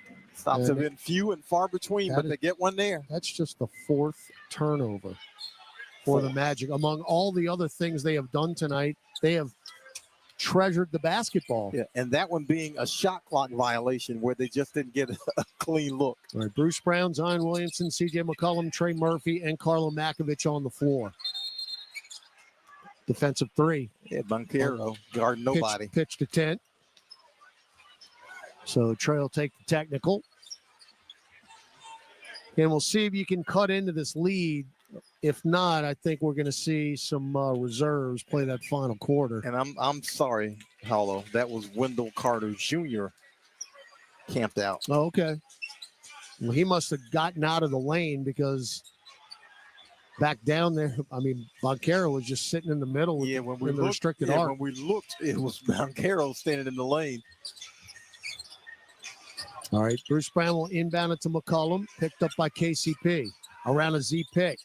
Whip it on a deflected pass to Carlo. Drives into the paint. Right-hand hook is an air ball, and it's out of bounds. Looked like it was off of Wendell Carter, but they're going to say it's off of Bruce Brown. I mean, that's an ordinary pass that they get a hand on. No. And disrupt the offense. They are in the passing lanes. We've seen a boatload of deflections tonight by this Magic defense, number 1 in the league in points allowed. 68-41 Magic. Caldwell Pope. Chests it over to Corey Joseph, the veteran from Texas. Deep 3, around and out. Rebound Zion Williamson. Got some numbers. Z sprints front court, shovels to McCollum. Good closeout by Joseph. Right corner pass Brown. Now right block Carlo. Powers in, stripped by KCP. Ball on the deck, diving Joseph up the floor. Banchero, he got stripped by Bruce Brown, trailing the play out of bounds, and will stay with Orlando. If you get a rebound or turnover, you better push it, and you better get it before they can set defensively. That's a great play by Bruce Brown. Yeah, because if they set defensively, life's going to be hard to score. So 19 on the shot clock. Corey Joseph will inbound at baseline left. Floated out long to Boncaro. Right-hand drive to the nail. Spins, fall-away jumper. In and out and back in again. He's having that kind of night. Yes, he is. He's got 26 with a long way to go. Now CJ got Joseph up in the air. Did not take the three, though. Get it over to Brown, back to McCollum. Dump it to Makovich. Hand it back off to CJ. Now Carter pokes it away from him. No room to breathe. Bruce Brown into the paint. Right-hand floater short. Man. It's impressive. It's a very, very impressive display. That is all we can say. I mean, I can't even be mad at him. No, you can't, because they're not grabbing you. They're not fouling you and getting away with it. Wagner, left corner three. No, that's short. Rebound McCollum. This is not OKC or Houston. And the Pels are getting some stops here in the quarter. They just can't get a shot. McCollum, the no-dip three. That's too strong. Up top, rebound Boncaro. He is off to the races. He will get a layup. 72-41. Yeah, Pels get a stop and can't get a bucket to pair it up with. Pels are shooting 34% and 2 of 15 from three. McCollum, mid-range, left of the lane. That was a tough shot, and he knocked that one down, but you have worked for literally every single point tonight. They give you nothing. They give you nothing. Joseph around a Boncaro pick, drives to the rack, throws up a lefty layup. No, but a foul. It's going to be 4 on CJ, I believe. He is, since he got trucked by Boncaro early in the ball game, it's been all downhill for McCollum, because he got credit for the foul by getting shouldered. And I'm telling you, looking at the replay, Boncaro hunted him out and was like, you know what? He's off balance, and I'm going to get him. Free throw by Corey Joseph is good. Joseph has not played 31 times this year by virtue of DNP CD. And he got the start tonight. And now he's got 7 points and 5 rebounds. Boncaro and Wagner have combined for 48, and the Pels have 43. Wow. That's just not something you want to have to say. Now Williamson, top of the key, chest it to McCollum, drives dotted line, dump it off to Bruce Brown, cut off, and a pass in the corner is stolen by Wagner, who hooks it up the floor to Boncaro, and he will dunk. That is a tremendous pass by Franz Wagner, and Willie Green has to take a timeout, and Willie Green, John, has to consider really emptying the bench, because this game is over. Look, his guys are dejected, and look, you get dejected by a game like this because you're playing hard, you're doing things, and nothing's working because they are forcing you to make errors. 8:03 left, third quarter. Magic with their largest lead, 76-43 on the Pelicans radio network. Injured at work? Don't let your recovery get delayed by endless paperwork. LA Health Solutions specializes in workers' compensation and DOL, providing expert care that gets you back on your feet quickly and safely. With convenient locations across Louisiana, we offer personalized treatment plans and handle the insurance process for you, so you can focus on what matters most, getting better. Trust LA Health Solutions, your one solution. To help you heal and return to work, visit lahealthsolutions.com or call 844-496-LAHS today. This is old number 8, Archie Manning. Join me at Manning's Sports Bar and Grill with award-winning burgers, 24 beers on tap, craft cocktails, 13-foot mega screens, plus recliners. Manning's Sports Bar and Grill is where you'll catch me watching the games. Ready to be a legend of your own game? Head on over to Caesars for 24/7 action-packed gaming, where the tables are hot, the dice are fast, and the slots are generous. Remember, you can't win if you don't play. Must be 21 or older to enter casino and gamble. Knowing to stop before you start. Gambling problem? Call 1-800-GAMBLER. You can start a rewarding career as an emergency medical technician sooner than you think. The National EMS Academy, a division of Acadian Ambulance, can train you in just 12 weeks at their campuses in Alexandria, Baton Rouge, Covington, Lafayette, Lake Charles, New Orleans, and Thibodaux. Students who complete the class and pass the National Registry exam are eligible to work for Acadian Ambulance. Classes start soon. Learn more at becomeamedic.com. Into the front court. Chest pass. Cross court all the way down to Misi. And he lays it in and one. What a beautiful three-quarter court chest pass by Alvarado. Now, here's Todd Graffanini and John DeShazer. Hey, join us this Monday, March 17th. We throw a St. Patty's party and take on the Detroit Pistons. Make sure to arrive early. Check out themed face painting, glitter, and a coloring station. Plus, we'll be giving away City Edition sneaker koozies, courtesy of Keesler Federal while supplies last. Get your tickets today by visiting pelicans.com/promotions. That's another, maybe the best story in the NBA, John, the Detroit Pistons. Absolutely. Fantastic team. The way they've rebounded and the way they've come back and the way they put it together with a young team. I mean, it's very, very impressive. But Conductor Chris, was that the People's Court music? Didn't it sound like where's Judge Walton when you need it? McCollum, oh man, we need some. McCollum with a mid-range, no. Back the other way, the Magic, who again came in. Can you believe that? Losing 9 of 11? Because I surely can't. Now Wagner. He walked again. And we'll get an N1. Wagner has walked at least 4 6, times. I'd say 4 times minimum. I'd say 6. He has walked. I mean, this is the height of European ball, I guess. I mean, he travels just about every time he gets it. Banchero's got 30 and 9 rebounds. Wagner's got 22, and if they don't take him out, they're going to have a pair of 30-point scores. Well, 23 now for Franz. There won't be a whole lot of reason to keep both of them on the floor much longer. Yeah, I think we're going to have a couple more minutes here. But like I said during the break, John, as Murphy's got a good closeout, Wagner, and finally a foul. But they really don't have anybody to come in off their bench. Everybody who is available is playing for the Magic. Now Z, bounce feed to Murphy, finally got an open look and drains a right wing 3. He had a sliver of space, and he made him pay. When you get it, you better shoot it, because otherwise they're going to close out, and they're probably going to close out with somebody tall and long. And just to illustrate the point, that's just 3 3-point attempts by Murphy tonight. He has had no room to shoot. As Corey Joseph takes a left corner 3, and we're going to get a loose ball foul on us. That's going to be That's on JRE, I believe. I think it's Carlo. Is it Carlo? It is. It's on Makovich. And they're saying he grabbed. 3 team fouls on us. 1 on them. It's been another theme. Wagner lost it. And nobody touched it. Yeah, he tried to flop his way through it. He's got a little flop in it. He does.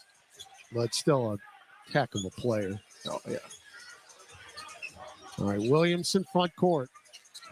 He's free, drives on Banchero, shovels it to Murphy. Murphy drives off the glass. Nope. Tipped up. Zion's got it. Stick back. Yo, my goodness. That's another thing tonight, as the shot did not go in. And raising up a right index finger was Corey Joseph. He knows he committed the foul. But we haven't gotten any rolls tonight either. Well, Corey Joseph might have committed the foul, but Wendell Carter was hooking Z's right arm, and he comes down with the rebound left-handed. We got another infectious. Yes, infectious delay. My partner, learning. I was about to say we got another blood delay, but I learned. You did. So they will Who's bleeding? attend. So we got nobody's getting taped up or anything. This is like a free timeout. we're all ready to shoot free throws, and nobody's doing anything in the Orlando huddle. Yeah, I don't even know what that was. What just happened?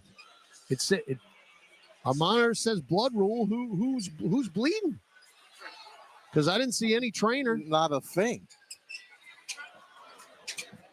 All right, Zion's been at the free throw line now for about 90 seconds. He's worked up a lather. He's got 13 points. He's had to earn all of them. This will be his 5th free throw attempt. That's good. He's missed once. Mo Bamba in for Makovich. Carlo's got 6 points, 5 rebounds tonight, but he also has 4 fouls. Yeah. All 3 of his field goals, dunks. Rim glass around and out. And Robinson Earl knocks it out of bounds.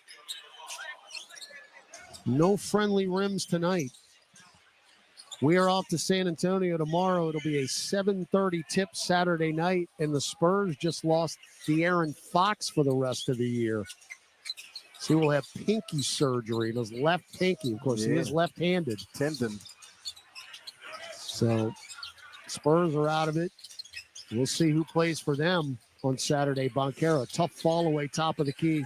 Jumper, no. Carter, the rebound, took it away from Williamson, and then a foul on Mo Bamba.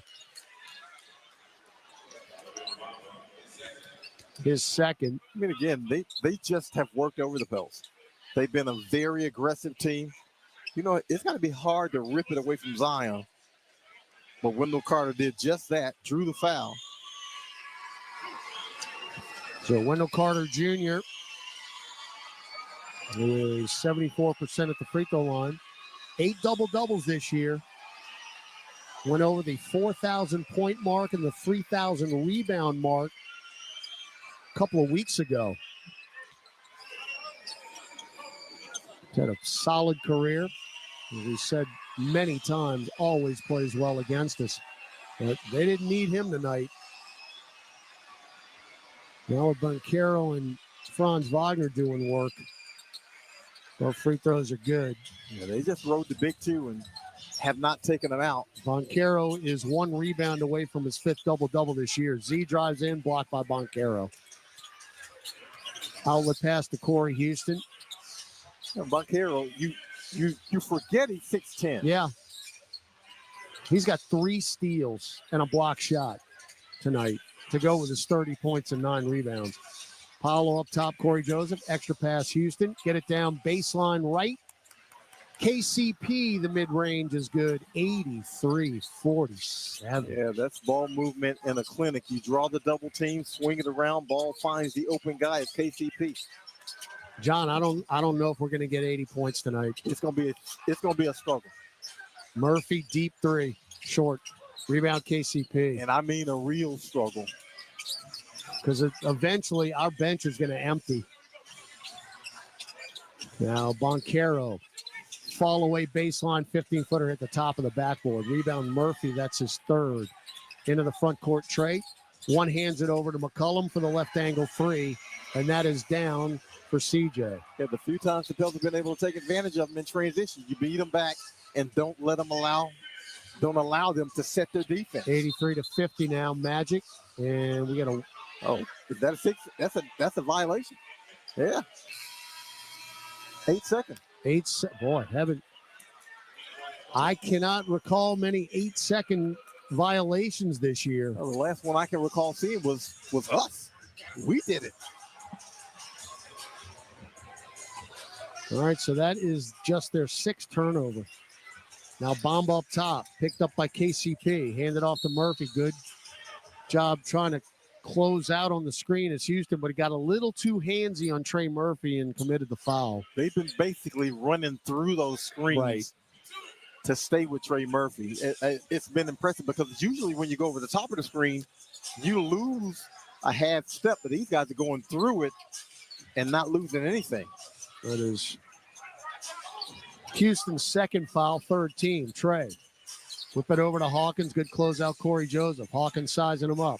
Left-hand dribble, spins right. Pops a tough midi. Back iron, no good. Back tapped out, taken by Mo Bamba to JRE. Pop a left wing 3. Good. Yeah, you have to You have to get what you get off transition, off offensive rebound, because once they set, man, it's hard to get a shot off. 30-point deficit at halftime. It's 30 points right now with 4:15 left in the third. Boncaro got a double screen. Hook pass up top. Wendell Carter sizing up Bamba, takes a nail jumper. Rim glass no good. Rebound Murphy is fourth. Trey will bring it in the front court himself. Picked up by Boncaro. Goes through the legs. Whip it over to Hawkins, left corner. Now back out long. Center circle McCollum. CJ crosses over Houston. Takes a long two left wing. In and out, no good. Rebound Boncaro. That's his double-double. A tough look. And timeout Jamal Mosley. So Paolo Boncaro with that rebound now. 30 points, 10 boards, 3 assists. His fifth double-double of this season. 3:44 left third quarter. We have not been able to dent the deficit. It remains at 30 points, which is what it was at halftime. 83-53, Magic leading your Pelicans. Back after this on the Pelicans Radio Network. Hey, Daddy Gang, this is Alex Cooper. The SiriusXM app is your home for all things Unwell. All new exclusive channels from me and my friends. Unwell Music. The latest episodes of your favorite podcasts. Amy Schumer, Monica Lewinsky, Nicole Richie and Paris Hilton, Winnie Harlow, welcome. Hello, hard daddy. And more live, unfiltered conversations for the girls. We're going to believe this. Who was it? Why? Just search Unwell in the SiriusXM app. For the best basketball talk every afternoon, don't miss Justin Termini and NBA legend Eddie Johnson on SiriusXM NBA Radio. If you don't play as a team, you can't win. They have too much talent, and now it's starting to show. They're breaking down the top stories in the NBA and talking to the biggest names in the league. It's Magic Johnson. We've always been about winning championships. Catch NBA Today with Justin Termini and Eddie Johnson. Weekday afternoons from 4 to 7 Eastern. Only on NBA Radio Channel 86 and the SiriusXM app. It's soccer's most thrilling league. Only the Premier League can make you feel like this. And now every match is on the SiriusXM app. Can you believe it? From the title race. This is remarkable. Keeps this title charge on track, surely. To the relegation fight. The impossible may still be possible. Hear every English Premier League match on SiriusXM FC 157 and the SiriusXM app. Just search for your favorite club. Hi, this is Will Arnett from Smartless, a podcast I do with my pals Sean Hayes and Jason Bateman, with special guests from Howard Stern, Trevor Noah, David Beckham, Kelly Clarkson, to a few presidents. It's an unscripted, unrehearsed, but hopefully not unprepared podcast. We'll cover topics like doing limbo for self-esteem, skydiving hungover to world affairs. And now you can hear every new episode a full week early on the SiriusXM app. Just search Smartless to join the fun. Your home for 24/7 Hoops Talk all year long is NBA Radio. Oklahoma City Thunder head coach Mark Dagnall. Does it blow you away by how well you guys have been playing this year? This season's been very fluid. You know, we've had a lot of guys in and out, and yet the team's been able to perform very consistently. We have players, they play together, they compete every night. Surprised, no, but impressed nonetheless. Basketball is our life on NBA Radio, Channel 86, and the SiriusXM app. Listen anywhere by searching NBA Radio. Hey, this is Brian Geltzeiler. Wake up early with me in 2007 NBA Coach of the Year, Sam Mitchell, every Saturday morning from 7 to 10 a.m. Eastern as we break down everything NBA on Channel 86. All right, they've got Franz Wagner, Tristan Da Silva, Anthony Black, Caleb Houston, and Jonathan Isaac on the floor. Wagner, teardrop in the lane, rim glass good. He continues to impress. What does Wagner think he is? Daniel Gafford's 10 of 11 from the field. They've all been restricted arc or in, though. I can't recall him taking a three. He's attempted 2 threes.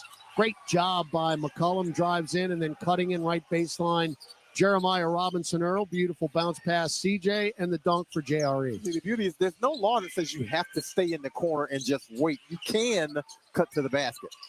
Now Wagner at the nail, backs it out top of the key. Dump it down and a hold by Robinson-Earl on Jonathan Isaac, who's just too big for him. There's nothing Robinson-Earl can do. And again, Wagner, so big. He also 6'10", sees over the top. So we're over the limit. Again, first in drawing fouls of the Orlando Magic in the entire NBA at 20.8 per game. We have 15 fouls tonight as a team. So it's looking like we'll get at least that average. And the amazing thing before tonight, they don't score a lot. No.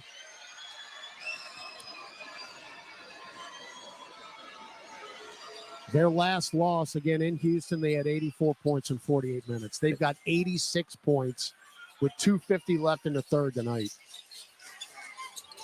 McCollum, good crossover on Black, but cut off on the right block. Throw it out long to Murphy. Tried too many passes, deflected. You can't pass the ball against this team when you're in the lane. You cannot. It's going to get deflected. When you get to the lane, shoot it, because you cannot make that pass. And again, Aaron reported this early in the month of March. The Pels have been outstanding moving the ball, 28 assists per game. But this is a different animal down there in the Orlando Magic. They're in every passing lane. I mean, it's a sea of arms. It seems like everybody on the court is 6'10". Is that illegal defense? Another defensive three. Yeah, see, there's a sea of arms. Seems like everybody's 6'10" or above.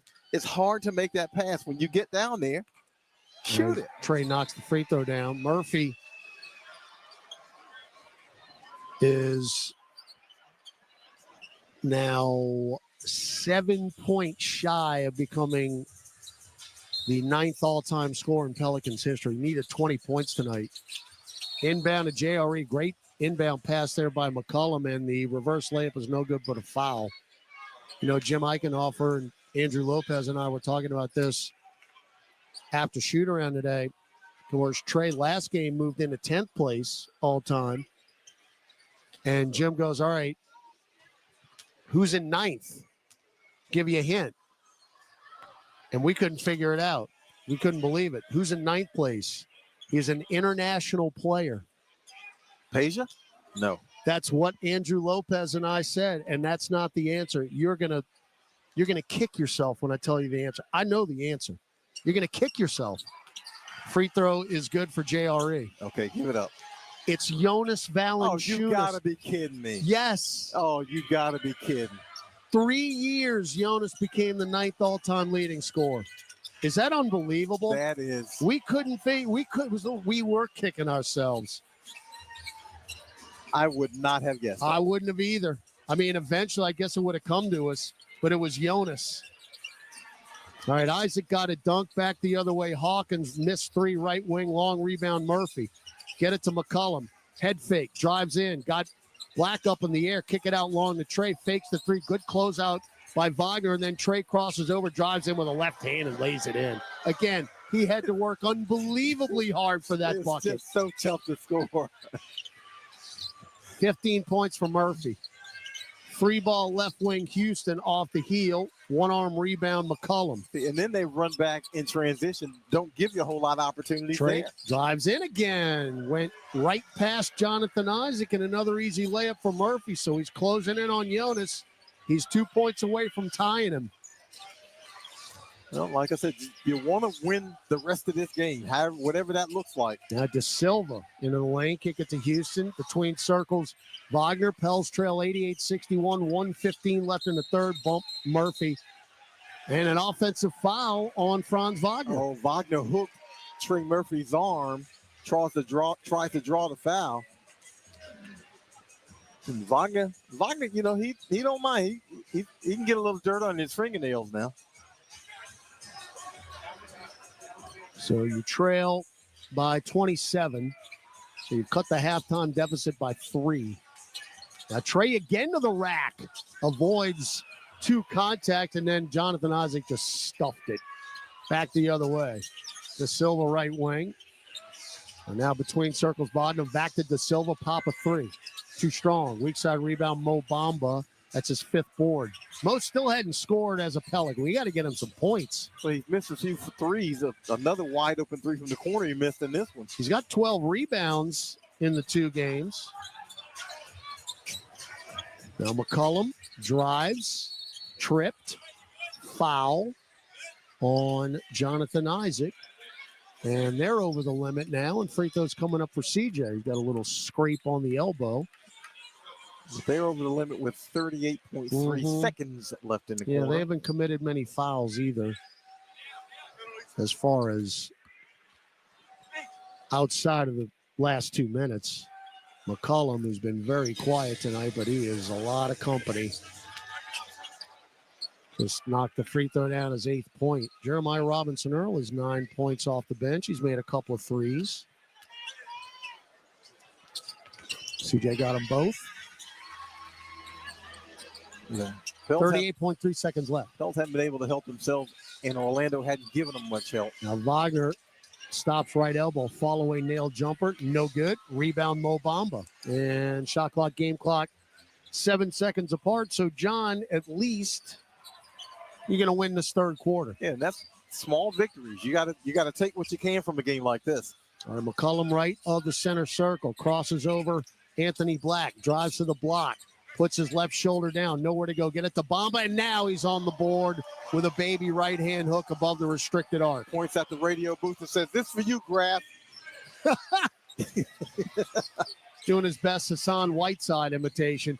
All right, Wagner hits the right corner of the top of the backboard with a desperation three. I got to tell you that Whiteside story. If we're filling time here in the final quarter. So you got it down to 23 after the 30-point halftime deficit. We got 12 minutes left in the SKC. It's Orlando 88, Pelicans 65 as New Orleans ended the third quarter on an 18-5 run. Back at the final 12 minutes after this on the Pelicans Radio Network. Life is a workout, and Smoothie King is here to help you power through. Whether you're crushing those mountain climbers, owning that hit series, or power cleaning your closet till it sparks joy, Smoothie King has the fuel to keep your momentum going. Drop whatever's holding you back and make every move matter more with the low-cal, naturally caffeinated, seriously satisfying Metabolism Boost Smoothie. Now available in dark chocolate banana, only at Smoothie King. Being a Chevron car these days has been quite the adventure. Miami to Seattle, ocean to ocean. I've stopped at so many states and collected so many bumper stickers. Sometimes I feel like a moving passport book. It's just so great what I can do with Chevron with Techron, because it gives me unbeatable mileage and keeps my engine clean. Plus, there are so many Chevrons along the way. Now the only thing I'm worried about is where to go next and where to put all my new bumper stickers. Chevron with Techron, fueled by possibility. Caesars Sportsbook is the only sportsbook app with Caesars rewards. Win or lose, every bet you place brings you closer to the types of perks only Caesars can offer. Download the app using promo code SAINTSDYW. Place your first bet of $1 or more for a chance to double your winnings on your next 10 bets. 21 or older. New users only. Not available in prohibited parishes. Licensed through Horseshoe Bossier City and Caesars New Orleans. Max bet $25 for boosted winnings. Max additional winnings $2,500 per bet. Profit boost tokens expire 14 days after receipt. For terms, visit Caesars.com/promos. Gambling problem? Call 1-800-GAMBLER. Over the last century, United Way of Southeast Louisiana has been the force for good in our community. We've been at the forefront of improving outcomes in education, income, and health for every person everywhere. Together, with you and our partners at the New Orleans Pelicans, we're rolling up our sleeves and mobilizing the power of people, offering ways for you to create a community strong enough for the next 100 years. Visit UnitedWaySELA.org to join us today.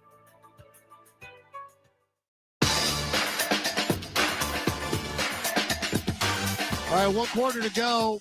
Pels have trailed by as many as 36 in this game, actually led by 2 very early. I believe it was 6-4, if I'm not mistaken. I think that's the last time we led. We'll check it for sure. King. It was 4-2. That was the last lead for the Pels. It's been all Orlando. Oh, King just deflated me. 3-ball KCP. Off the heel, no good. Ball on the deck, taken by Jose Alvarado. You got Alvarado, Williamson, Robinson-Earl, Bamba, and Hawkins. JRE at the nail. Leave it for Jose. Pop a left wing 3 and good. Well, again, cut it to 20. Quick movement on offense gets you an open shot. All right, Houston, Boncaro, Caldwell Pope, Wagner, Carter on the floor for the Magic. 30-10 for Boncaro. Sizing up Z. Bump. Gets to the baseline. Throws up a prayer. No, he should have been called for a foul. Williamson No call. Back up the floor, Z. You're 5-on-4 if you Up hurry. top, Alvarado. Extra pass, JRE for three. Short. Got his own. No, Boncaro ran it down. Thought Robinson Earl was going to get his own rebound, and Boncaro instead picks up his 11th. Now Wagner. Kick it out to Carter. Extra pass. Corey Joseph for three in the corner. Good in front of our bench. Not bad for somebody who never plays. Corey Joseph's in double figures now with 10. Doesn't play. His season high is 11 points. Doesn't do much of anything except make a corner three. And I'm telling you, he doesn't play. Been DNP CD 31 times. Zion in the paint. Dump it down to JRE. Beautiful reverse layup. Outstanding pass for Williamson, who just picked up his fourth assist. 91-70. 2 minutes gone in the fourth. Boncaro. Right wing. Dump it to Joseph. Drives into the restricted arc. Kick it out to Carter. Left corner three. No. Weak side rebound, Williamson. Oh, you get this under 20. That's his 7th rebound. Z sizing up Boncaro. Puts a left shoulder down and floats it in from the restricted arc. And let's not overlook the fact that is a team, Orlando, that struggles generally scoring. You need to hold them to single digits in this quarter if you have a prayer. Pretty much. Boncaro in the lane, spins, 10-footer. Good. 32. Patience for Paolo. Very much patience on that one. Boncaro calls Seattle, Washington his hometown. Z powers in again. This time he got blocked by Carter, who's playing center field. Back the other way, Franz, Euros in. Right-hand teardrop, nope. Deflected out, taken by Alvarado. Jose, chest across court to Hawkins. Drives past Carter. Bumped. Foul Boncaro. And got a technical foul on KCP. Yep. It was just a bystander there. So free throws coming up, plus a technical. This could be a three-point trip. KCP is hot. Yeah, I mean, I don't know what happened on the other end that got him so ticked off, but he is some kind of upset by something that happened on offense. Caldwell Pope. It's one of the cogs of the world championship team in Denver a couple years ago and signed a free agent deal. Jose missed the free throw. Yikes. And now Hawkins will step up. Kind of curious why Hawkins didn't take that technical. He's a better free throw shooter than Alvarado is. Yeah, he is. Yeah. Again, and Hawkins is going to shoot the two anyway. Splashes that one. So Makovich and Murphy will check in.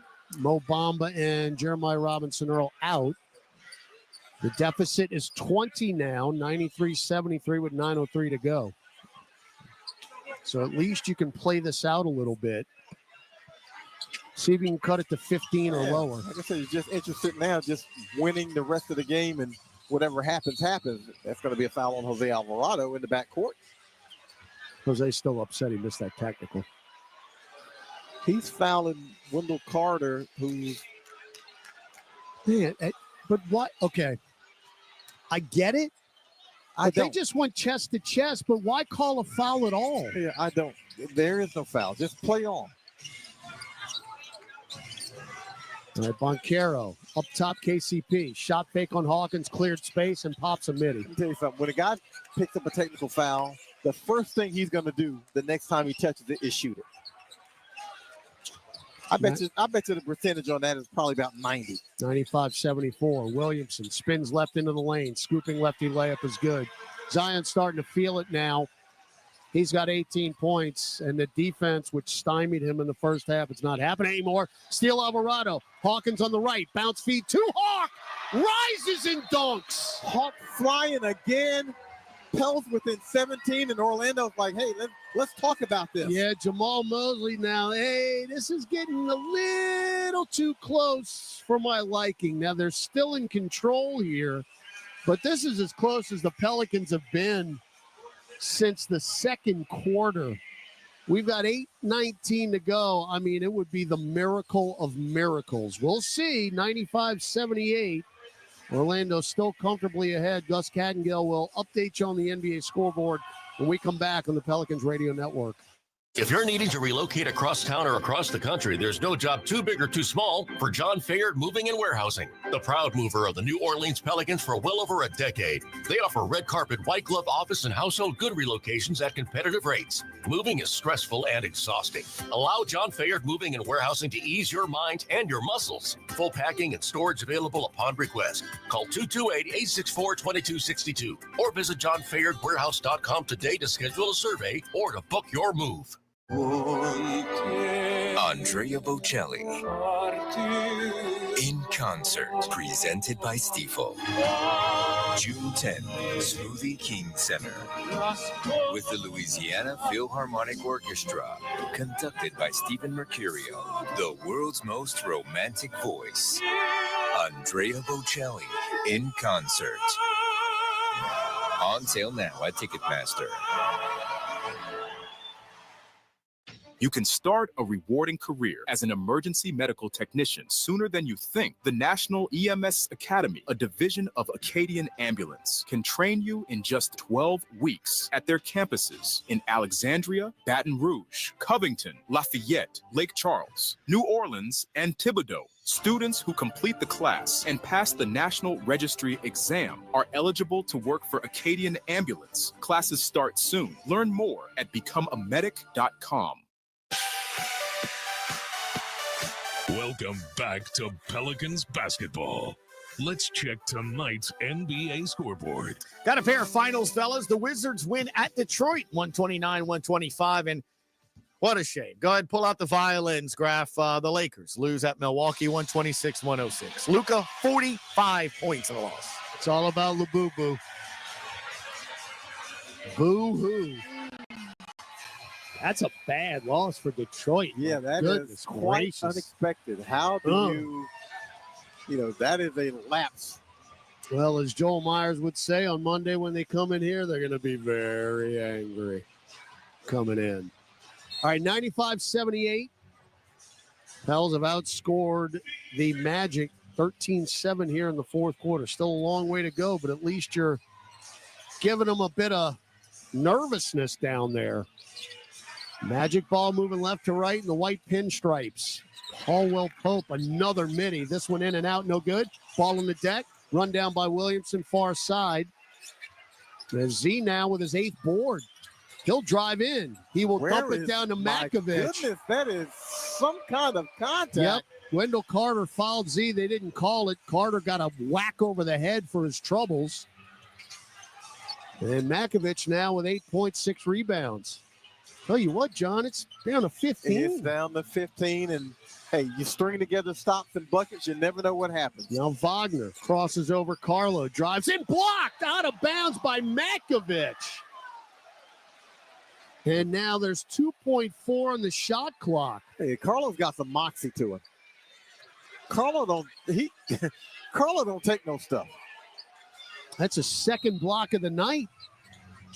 All right, inbound to KCP, left corner 3. Wow, that's a huge shot. That is a big shot. I'll tell you something, that is an NBA jumper. Zion. That's off Z. No, it's off of Boncaro. But they're starting to build that wall now in the lane for Zion, who is really talking up a storm down there. All right, they're going to challenge this. Oh, I think that's off Z. I think they deflected it, and I think his hand was the last one on it. Well, we'll find out when we come back. Final media timeout. 7:15 to go. That 3 ball by Caldwell Pope, when it's all said and done, might have sealed the deal. Because you had cut it to 15. And that was a tough 3 in the left corner. And a rainbow at that. 98-80 Orlando. Back with the conclusion of this one after these messages on the Pelicans Radio Network.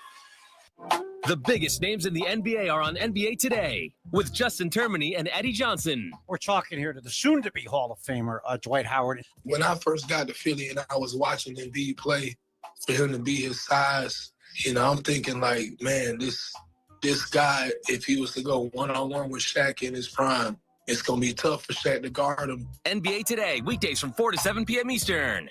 Only on Sirius XM NBA Radio Channel 86 and the Sirius XM app.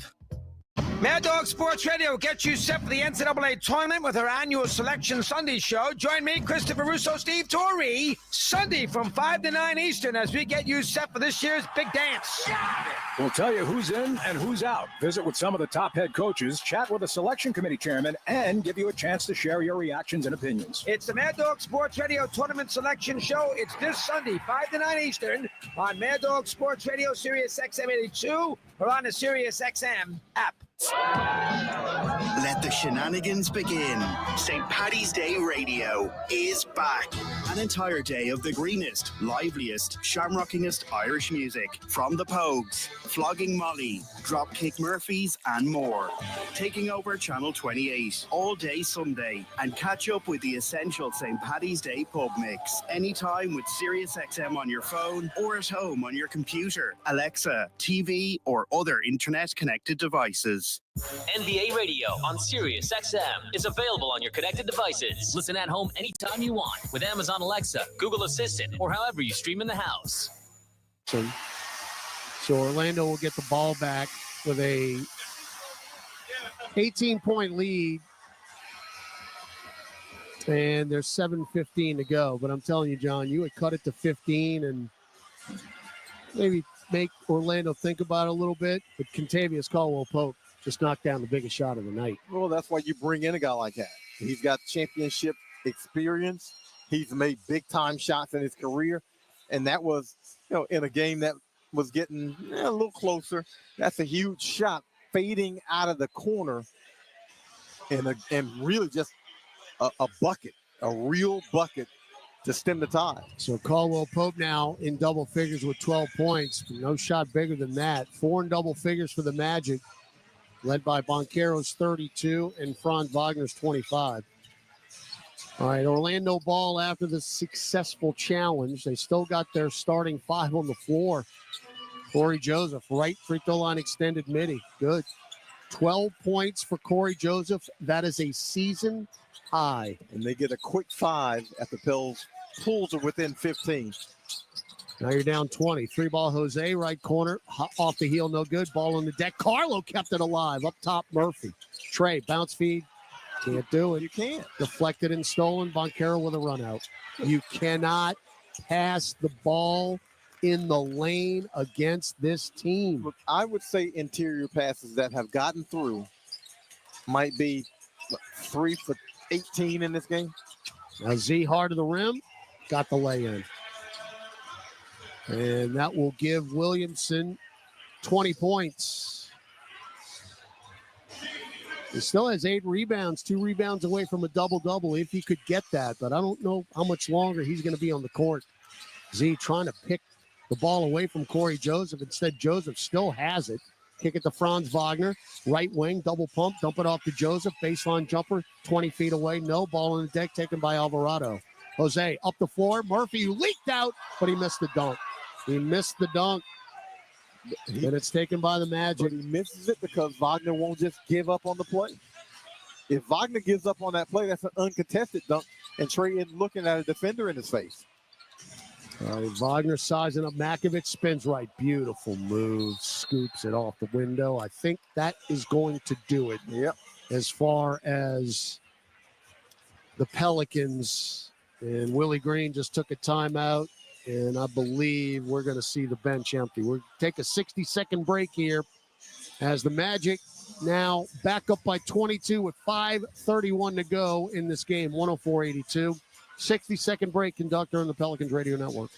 If you're needing to relocate across town or across the country, there's no job too big or too small for John Fayard Moving and Warehousing, the proud mover of the New Orleans Pelicans for well over a decade. They offer red carpet, white glove office and household good relocations at competitive rates. Moving is stressful and exhausting. Allow John Fayard Moving and Warehousing to ease your mind and your muscles. Full packing and storage available upon request. Call 228-864-2262 or visit johnfayardwarehouse.com today to schedule a survey or to book your move. When you get a Pelicans debit card from Keesler Federal, every day is full of possibilities. And free checking saves you extra cash to make those possibilities a reality. Perfect for the things that make you happy. Plus, with your new Keesler Federal Pelicans debit card, you'll also save 25% on tickets and merchandise and choose from 5 different fun card design options. Enjoy all the perks you get for all the things you love. Keesler Federal, the official credit union of the New Orleans Pelicans. Federally insured by NCUA.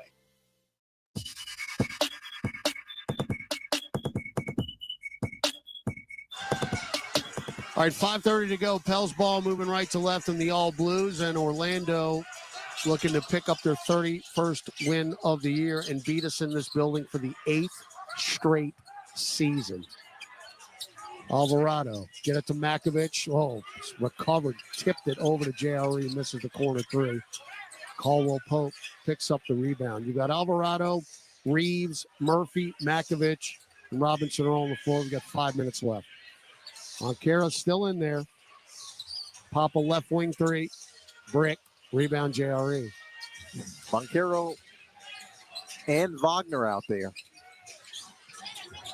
I know they don't go deep, but they're right at their points per game at 104. They're right at it with 4:44 to go. That being said, remember, they had 68 points at halftime. Yeah. So they've kind of gone to the back of the baseball card in the second half, but the problem is it was too late. Yeah, Pels just couldn't do anything offensively against them and still can't. I mean, this 82 points was a struggle. Yep. We didn't know we were going to get there. All right, Jamal Mosley going to call timeout, most likely to clear his bench. So another 60-second break as it's 104-82, 4:44 to go. Throw your 4s up on the Pelicans Radio Network. I'm Clint Romig with Marsh McLennan Agency. We provide business insurance, employee health and benefits, and private client insurance solutions to organizations and individuals. We combine the personalized service model of a local consultant with the global resources of the world's largest insurance broker, Marsh McLennan. Here in New Orleans, we have deep roots throughout Southeast Louisiana that go back over 80 years. At Marsh McLennan Agency, we know more than just insurance. We know New Orleans. Marsh McLennan Agency is a proud partner of the New Orleans Pelicans. Visit us today at marshmma.com. Caesars Sportsbook is the only sportsbook app with Caesars rewards. Win or lose, every bet you place brings you closer to the types of perks only Caesars can offer. Download the app using promo code SAINTSDYW. Place your first bet of $1 or more for a chance to double your winnings on your next 10 bets. 21 or older. New users only. Not available in prohibited parishes. Licensed through Horseshoe Bossier City and Caesars New Orleans. Max bet $25 for boosted winnings. Max additional winnings $2,500 per bet. Profit boost tokens expire 14 days after receipt. For terms, visit Caesars.com/promos. Gambling problem? Call 1-800-GAMBLER. All right. De Silva in. Houston, Anthony Black, Batazzi, and Jet Howard for Orlando. So they pretty much brought in the reserves. You still got Murphy, Alvarado out there along with Makovich, Robinson, Earl, and Reeves. And we got a pretty short bench, though, John. We have 7 unavailable tonight. As Jose with a running floater, right lane line good. Well, just as I say that, Jamal Cain takes the warm-ups off. He'll come back in. He'll come in for the first time. We got Carlo Makovich and Trey Murphy who started the game.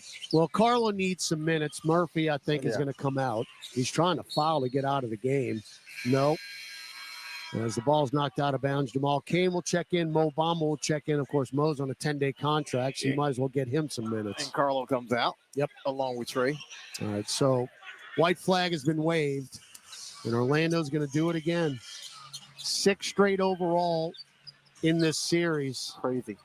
And 8 straight in this building. Crazy. January 2017 was the last time we beat the Magic in the blender.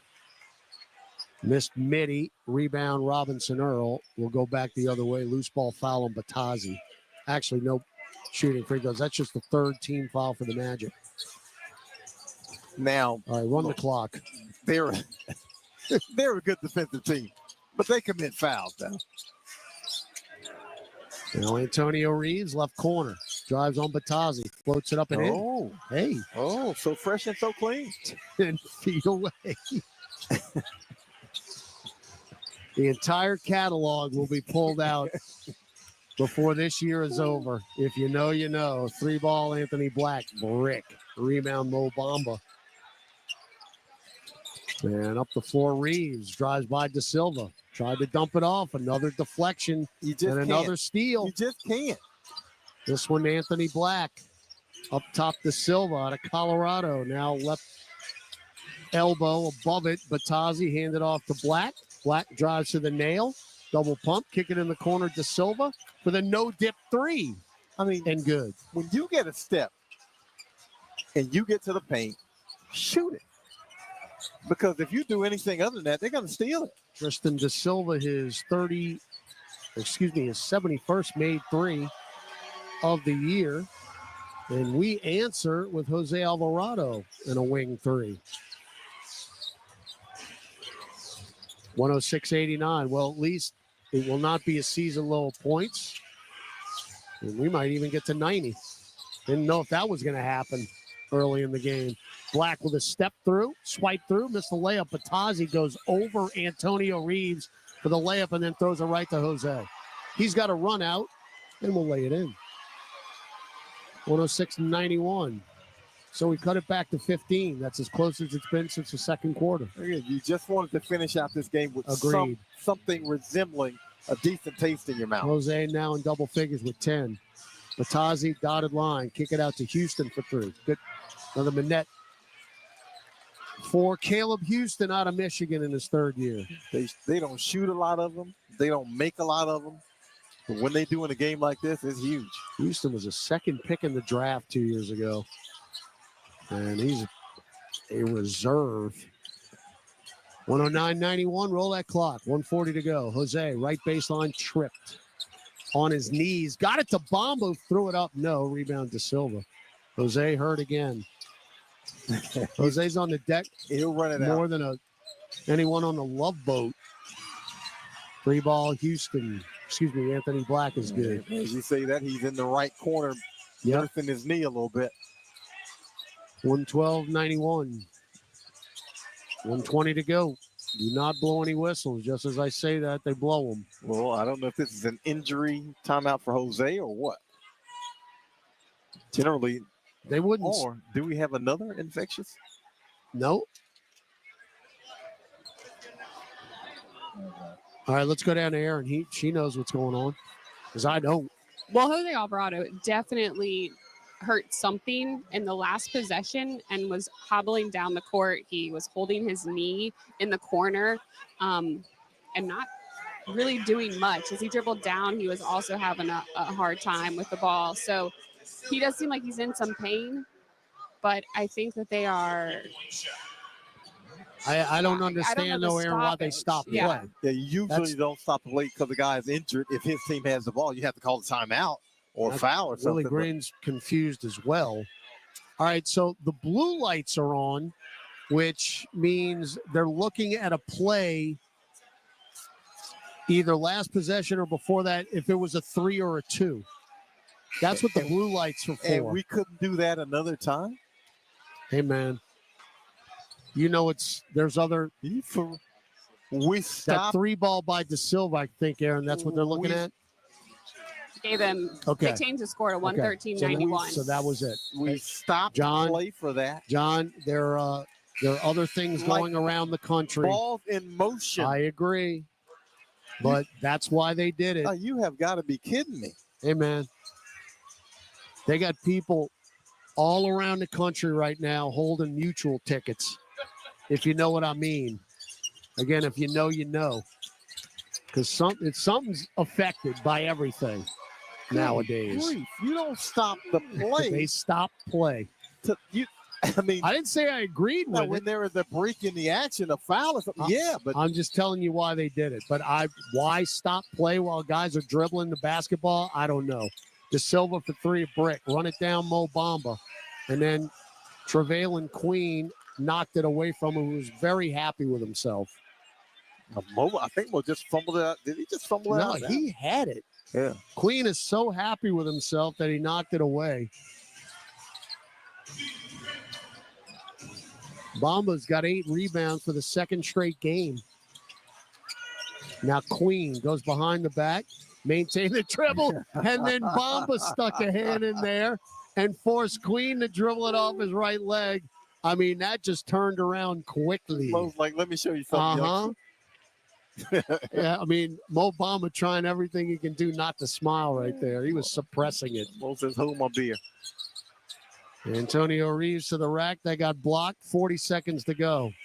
113-93, a game that was really never in doubt.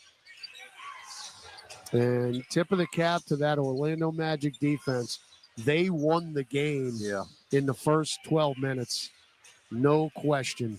Just erased all doubt. Yep. So they'll take a shot clock violation. We've got 17.8 seconds left. We'll dribble it out, and that'll be that. We're off to San Antonio for a Saturday night tilt against the Spurs. And the winner of that game, by the way, will win the season series. Well, the Pels actually, the Pels are up 2-1. If we win, we get the season series. The Spurs trying to earn a split. And you try to, we've seen obviously a disappointing result in Houston. They got a disappointing one here. They rebounded well from the one in Houston.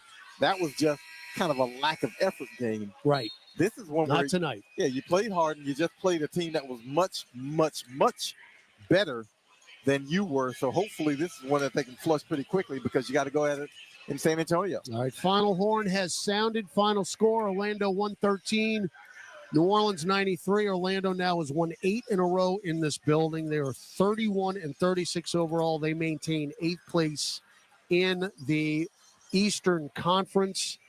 As they are locked into a play-in, the gap between 10 and 11 is sizable with not a whole lot of games remaining.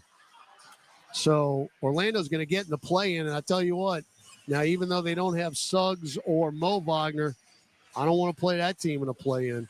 Not the way they play defense. Would not want to see them. That's a lengthy team that defends, and teams like that, even if they don't score well, which obviously Orlando doesn't, they defend so well, they're going to be in the game. Yeah, if the playoffs started today or the play-in started today, they would actually play the Atlanta Hawks, who right now is the 7th seed in the Eastern Conference. And then, of course, you got 9 and 10. But they're tough, especially with their top 2. And Paolo Banchero, who had his 5th double-double this year. Banchero, 34 points and 11 rebounds, backed up by the 27-point effort of Franz Wagner. Those two really did the Pelicans in tonight. New Orleans now 18-49 overall. Again, it's off to San Antonio for a 7:30 tip on Saturday night from the Frost Bank Center. We'll be on the air all along the network at 7 o'clock. John, we will see you in San Antonio on Saturday. Yep, we're going to flush it, we're going to reset, and we're going to line back up. That's John DeShazer. Stick around more with him on Pelicans OT. Alden the King Hagedorn was our statistician tonight. He'll be back with us on St. Patty's Day against the Detroit Pistons here in this building. Aaron Summers with our sideline reports in our studio. Gus Cattengill, he'll anchor Pelicans OT. And the conductor, Chris Moran. He pushed all the buttons. This is Todd Graffinini. Once again, your final score from the Blender in downtown New Orleans, the Orlando Magic 113, the New Orleans Pelicans 93. This radio presentation of the New Orleans Pelicans, presented by Smoothie King, was brought to you in part by Keesler Federal Credit Union, official credit union of the New Orleans Pelicans. Morris Bart, if you know, you know. Oshner Health, official healthcare provider of the New Orleans Pelicans. SeatGeek, get your seat in a seat. And by Smoothie King, rule the day.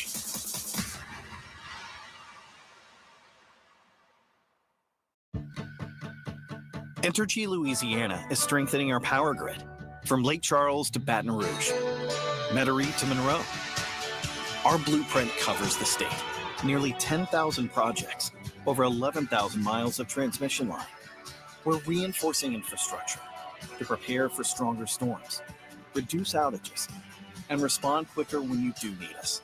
We're making stronger connections in every community because together, we power life. AmeriHealth Caritas Louisiana helps people get care, stay well, and build healthy communities. Our Medicaid plan offers a wide range of benefits to best meet your health needs and those of your family. Care is the heart of our work, and just like the Pelicans, our team is committed to excellence. Make AmeriHealth Caritas Louisiana your choice today. Learn more about the benefits of our Medicaid health plan by visiting care4la.com. That's care4la.com. Hey, Pelicans fans, SeatGeek is here to help you experience all the action. SeatGeek makes it easy to find tickets so you can be a part of all the courtside celebrations this season. Whether you're buying or selling tickets to Pelicans basketball games or to any other live event in New Orleans, SeatGeek is the place to do it. SeatGeek is the official ticketing partner of the New Orleans Pelicans. The most disruptive idea in ticketing? A ticket that works. Expect the expected. SeatGeek.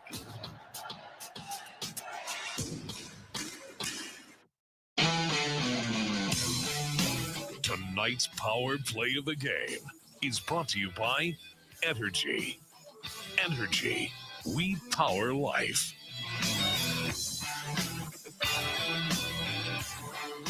Baseline left, Alvarado with 8 to shoot. Inbound to Makovich, now up top Murphy. Murphy, good pass to Carlo, rises, rears back, and another dunk. Carlo says, I ain't scared.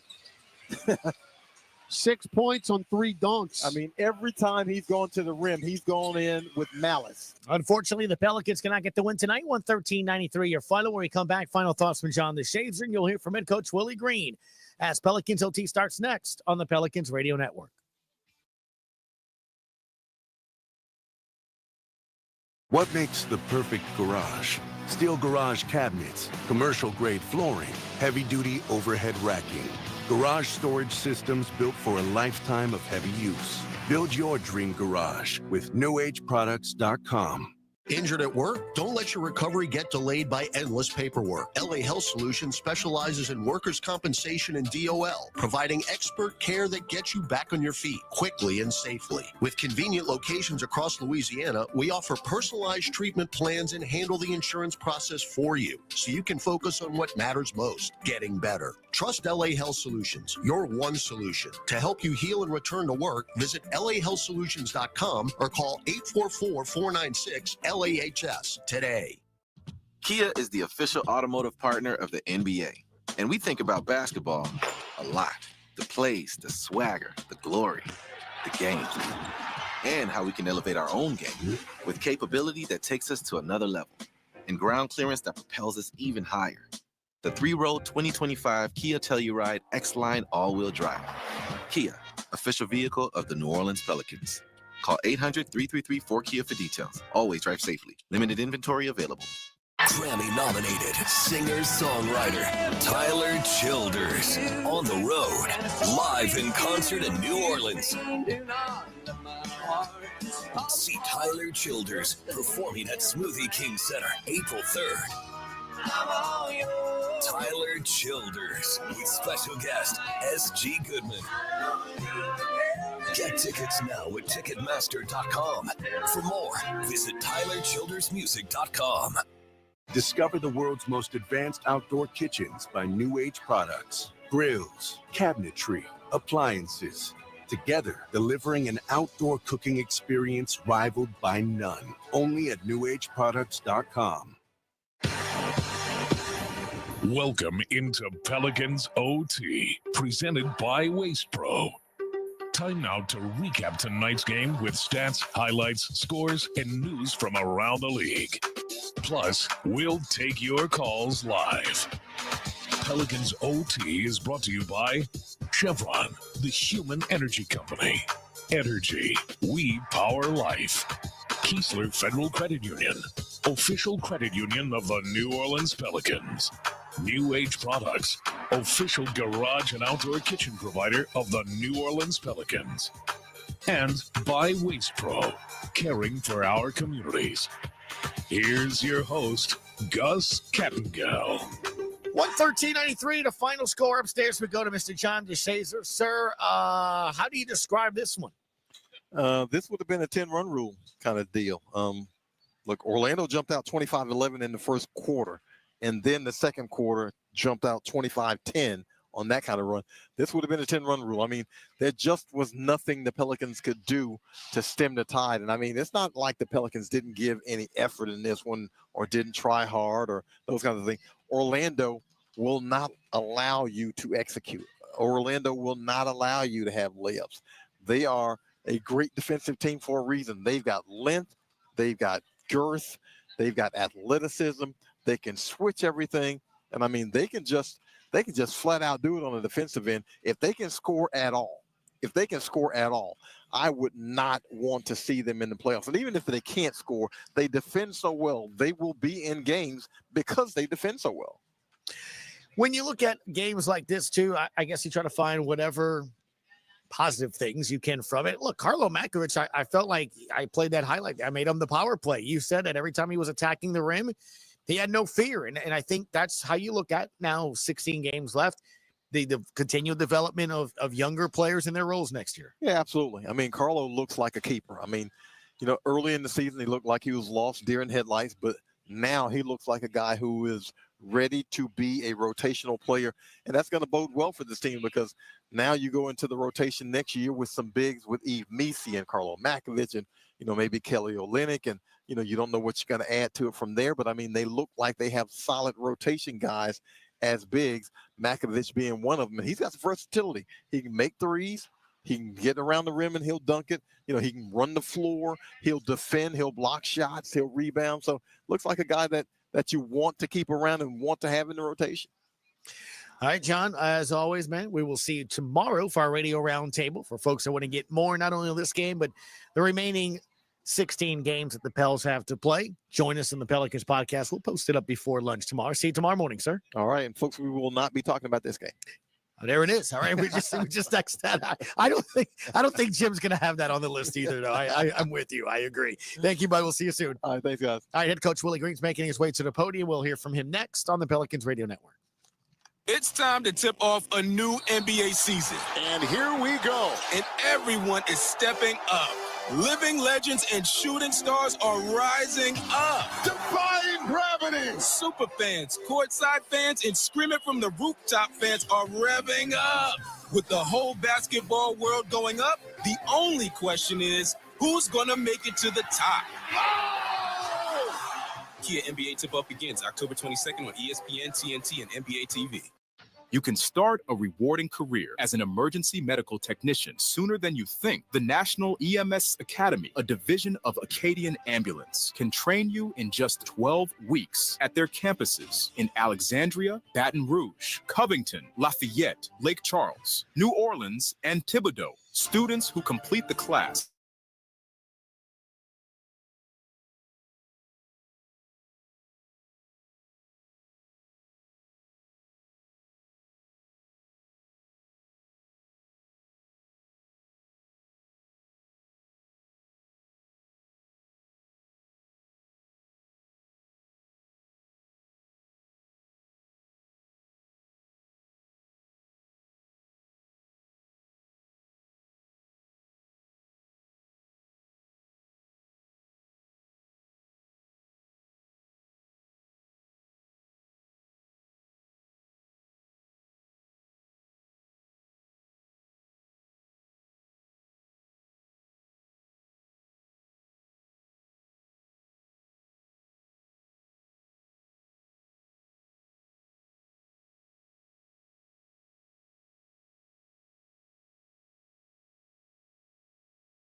You're listening to the Pelicans Postgame Report on the PRO Media Network for all things Pelicans.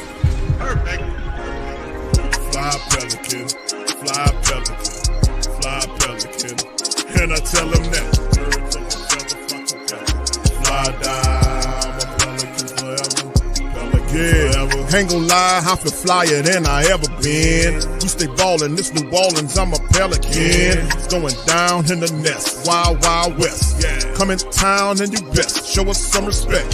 3-point threat, I better make it rain. If it's up, then don't jump stupid like your ankle sprain. Always said, never hate the player, hate the game. Jumping where the dame late, punch a train. Post game, big Q, talking about business. Bird gang, YouTube, they ain't flocking with us. Lock up the division mission, get into the finals. Finish competition, then it's going win the title. I know this flyer than you can get. Such a threat that the ref just might call a tag. You could double, you could press, but you can't check. Right, left, slide by you like a Eurostag. Fly Pelican, fly Pelican, fly Pelican. And I tell them that birds of a feather flock together. Fly down, I'm a Pelican forever. Pelican forever. And never, and never, and never, and never, and never, and never say birds of a feather flock together. Yeah, fly down, I'm a Pelican forever. Pelican forever.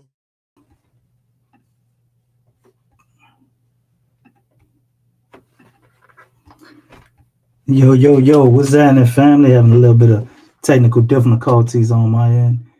We'll be hosting the show tonight. Having a few little issues, so if you could bear with me for a second. Pull up these stats and statistics. I see y'all in the chat saying y'all don't want hit Willie Green. My man, who that was, put that in the chat, man. Thought that was funny because I don't want to hear his ass either. But yeah, we here. Pelicans definitely didn't show out tonight. Gave us a master disaster class. And we was here for it, you know what I'm saying? So it's me, DC, hosting the Pelicans post-game report. Here to present you with all things Pelicans for your entertaining and listening pleasure. And wasn't nothing entertaining about the game tonight. Pelicans dropped this one 113 to, and I can't pull up the right score, to 93. And a lot to a little. What'd you say, Lex? A lot to a little. A lot to a little, huh? Do we have anything that we could be proud of tonight? Pretty ho-hum showing for Zion. You know, Trey ain't do a whole lot. I caught the end of the game and I kind of seen where this was going. I didn't even watch all of this, and I was proud that I missed it. Mm-hmm.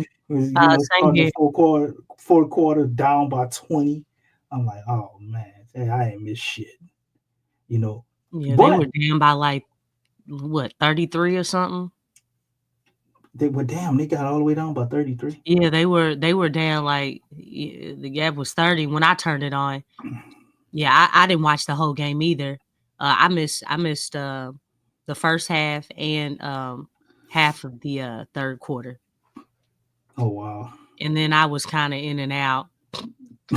you know, just finding other things to do. You know what I'm saying? Yeah, I ain't mad at you. It's definitely one of them nights. If you had something else to do, you definitely would want to be doing it. And I definitely had that to do. Mm-hmm. The Pelicans was not making this a pleasurable experience. No. But they do match up well against the Pelicans, man. So, I mean, we knew that. They're very long, lengthy. You know, this team has always been challenging. But really, they just homed in on Zion and Trey Murphy. And basically, they neutralized everybody else. Right. And that's kind of the scary thing about this team is that not everybody really is a threat. There's only two main threats, and sometimes, you know, give or take, even with Trey, it may not be too much of a threat. But when you're going up against these teams that have strong two-way players, the way that they're orchestrated, the way that they're coached, it just makes a huge difference. And it just lets you know that there's steps to this. There's levels to this. Mm-hmm. And even if the Pelicans are healthy, you're looking at going up against teams that are balanced. They're balanced 1 through 5. They're balanced even in their bench. There are no holes. And I don't know where CJ was tonight, but yeah, he definitely disappeared. It looks Man, like. when did CJ turn into a magician all of a sudden? What is this shit? Like he just it's becoming a trend. It's like these games he plays and you don't even realize he out there. Let me see how many minutes CJ and he played has tonight. weird moments like that, where he crazy. just it's like, dude, I mean, are you gonna show up? And when he does not show up, he's like diehard. I will not show up tonight. Well, Lexi, he only that. played 23 minutes tonight. So I don't know. Maybe he had something going on, or maybe got injured or something. So that explains, I guess, a little bit of it. Yeah. I did listen to Willie Green. You did? Only by default. I wasn't trying to. I was on my league pass, and they just I just had it on there, and he came up on the podium. So you know how they have that I guess chaos that comes across saying, hey, conference post-game conference interviews or whatever, post-game interviews are coming afterwards. So give us a brief overview of what Willie said, Lex. You know what? It's actually kind of interesting on what he said. Really? Yeah. He said that the team was soft. Dun, dun, dun. All right, I'm slipping. No, I was like, when he said it, he didn't say it not one time. He said it a few times. Talking about, so they got punked. They got punked last time, and now they're soft. I just think it's funny when he says that, because I wonder if he sees that or knows that about himself. Like, dude, if the team is soft, that's a direct reflection. Come on now. A direct reflection of you. Because I'm a tell you what happened. I haven't seen any of the first half, but I'll tell you what happened. Brother Willie Green did not have these guys ready to play today. When you're down 40 points, 30 points, come on, man. Like, why isn't the team ready to play? Why are they not ready to play?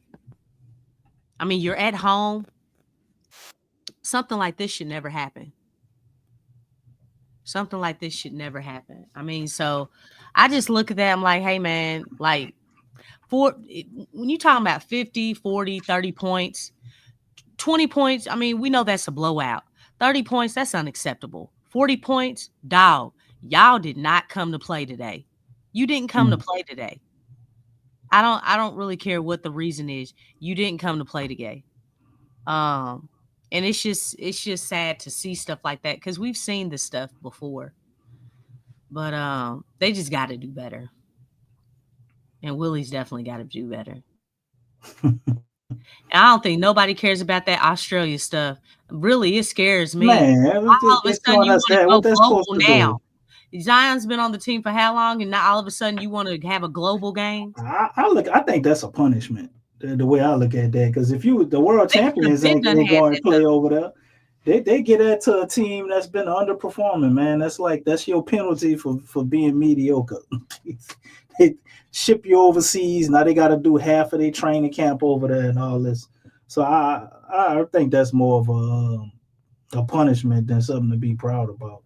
You don't ever hear about none of the very best teams going play over there, even when you see it in the NFL. When I think about it, did the Chiefs ever go play in London? And the Eagles or all these type of people going in a London game?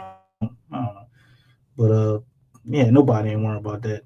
I was more, I guess, excited about them signing Mo Bamba than playing over there. But let's go ahead and run through these stats and statistics brought to you by Paulo Chero. Tore that ass up today. So you had the Pels in the first quarter, man. They dropped the 23-point quarter to Orlando's 32. In the second quarter, you had Orlando dropping 36 points to the Pels 15 points. God damn, we didn't show up at all in the first half. The third quarter was a little different. The Pels put up a little bit of a fight, dropping 27 points to Orlando's 20 points, and they finished out the fourth quarter 28-25 advantage Pels. Field goals, 43-83 for the Magic, 35 of 79 for the Pels, leaving a field goal percentage of 51.8 for the Magic, 44.3 for the Pels. From the three-point line, the Orlando Magic were 13 of 30, and the Pelicans were 7 of 25, leaving a percentage of 39% for Orlando and 28% for the Pelicans.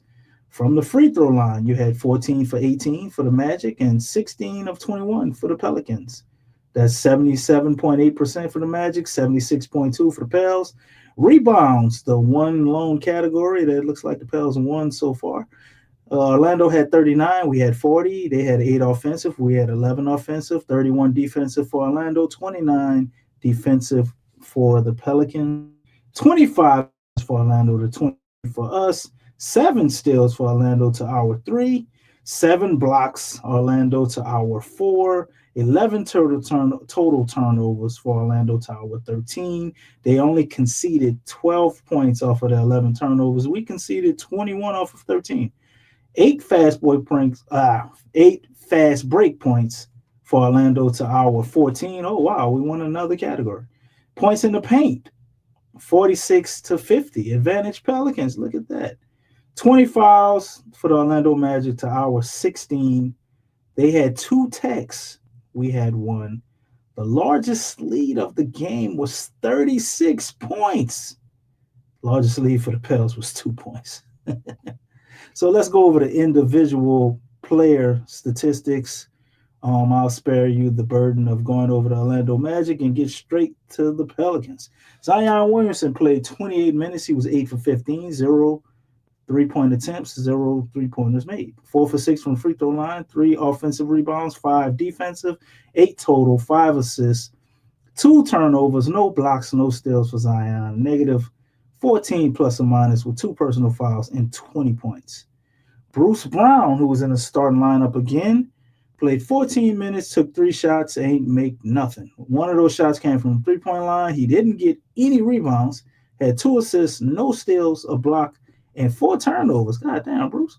Negative 24 for him. He had a horrible night, with a 0 in the scoring column as well. Carlo Makovich, who's, been playing pretty solid, had another okay-ish night. 4 for 8 from the field for Carlo, 3 offensive rebounds, 3 defensive, 6 total, and this was in 26 minutes. 1 assist, 2 blocks, 2 turnovers, 4 personal fouls, negative 30 plus or minus with 8 points.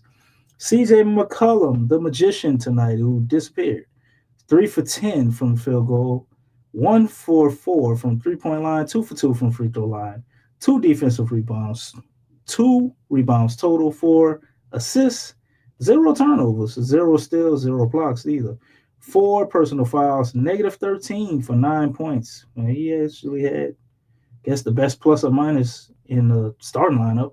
Then you got Trey Murphy, who played the bulk of the minutes tonight with 34. He was 5 for 12 from the field, 1 for 4 from 3-point line, 6 for 6 from the free throw line, 1 offensive rebound, 4 defensive, 5 total, 2 assists, 0 steals, 0 blocks. Damn, trend in the starting lineup. Nobody can get a steal tonight, huh? 2 turnovers, 2 personal fouls, negative 15 plus or minus, and 17 points. I guess pretty okay, bearing the circumstances. But you're gonna need more from Trey and Zion to be able to beat Orlando. 20 and 17 ain't gonna cut it. McCain played 4 minutes and he registered donuts all across the board. Even his plus or minus was a donut. He was zeros everywhere. Jemiah Robinson Earl, 26 minutes, 4 for 7 from the field, 2 for 4 from 3-point land, 1 for 2 from the free throw line, 1 offensive rebound, 5 defensive, 6 rebounds total, 3 assists, 0 steals, 0 blocks, 1 personal foul, plus 7 and 11 points. Pretty solid game for JRE.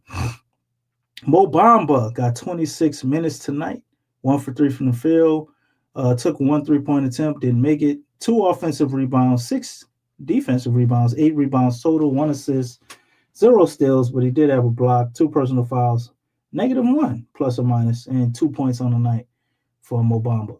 Jose Alvarado registered 25 minutes, 5 for 10 from the field, 2 for 6 from the 3-point line, had 1 free throw and missed it, 2 defensive rebounds, 4 assists, 3 steals from Jose. So most of our steals came from him. Pretty much, no, all our steals came from Jose. That's crazy. 0 blocks, 2 turnovers, 1 personal foul, negative 11 on the night, 12 points total for Jose. Antonio Reeves got to get in the game. He got 10 minutes. He was 1 for 3, 0 for 1 from 3-point line, 1 for 2 from the free throw line, 1 offensive rebound, 2 defensive, 3 rebounds total, 1 turnover, a negative 4 plus or minus for the Rook with 3 points. So he got fouled, got an and 1. I was like, damn, he got 3 points. He ain't hit a 3-pointer. Yeah, he went to free throw line. Jordan Hawkins had 24 minutes on the night.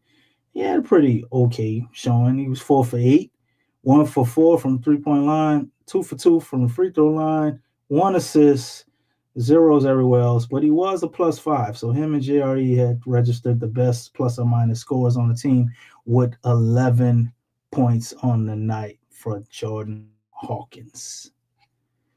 So Lexxah, anything you want to talk about going over these stats or player statistics?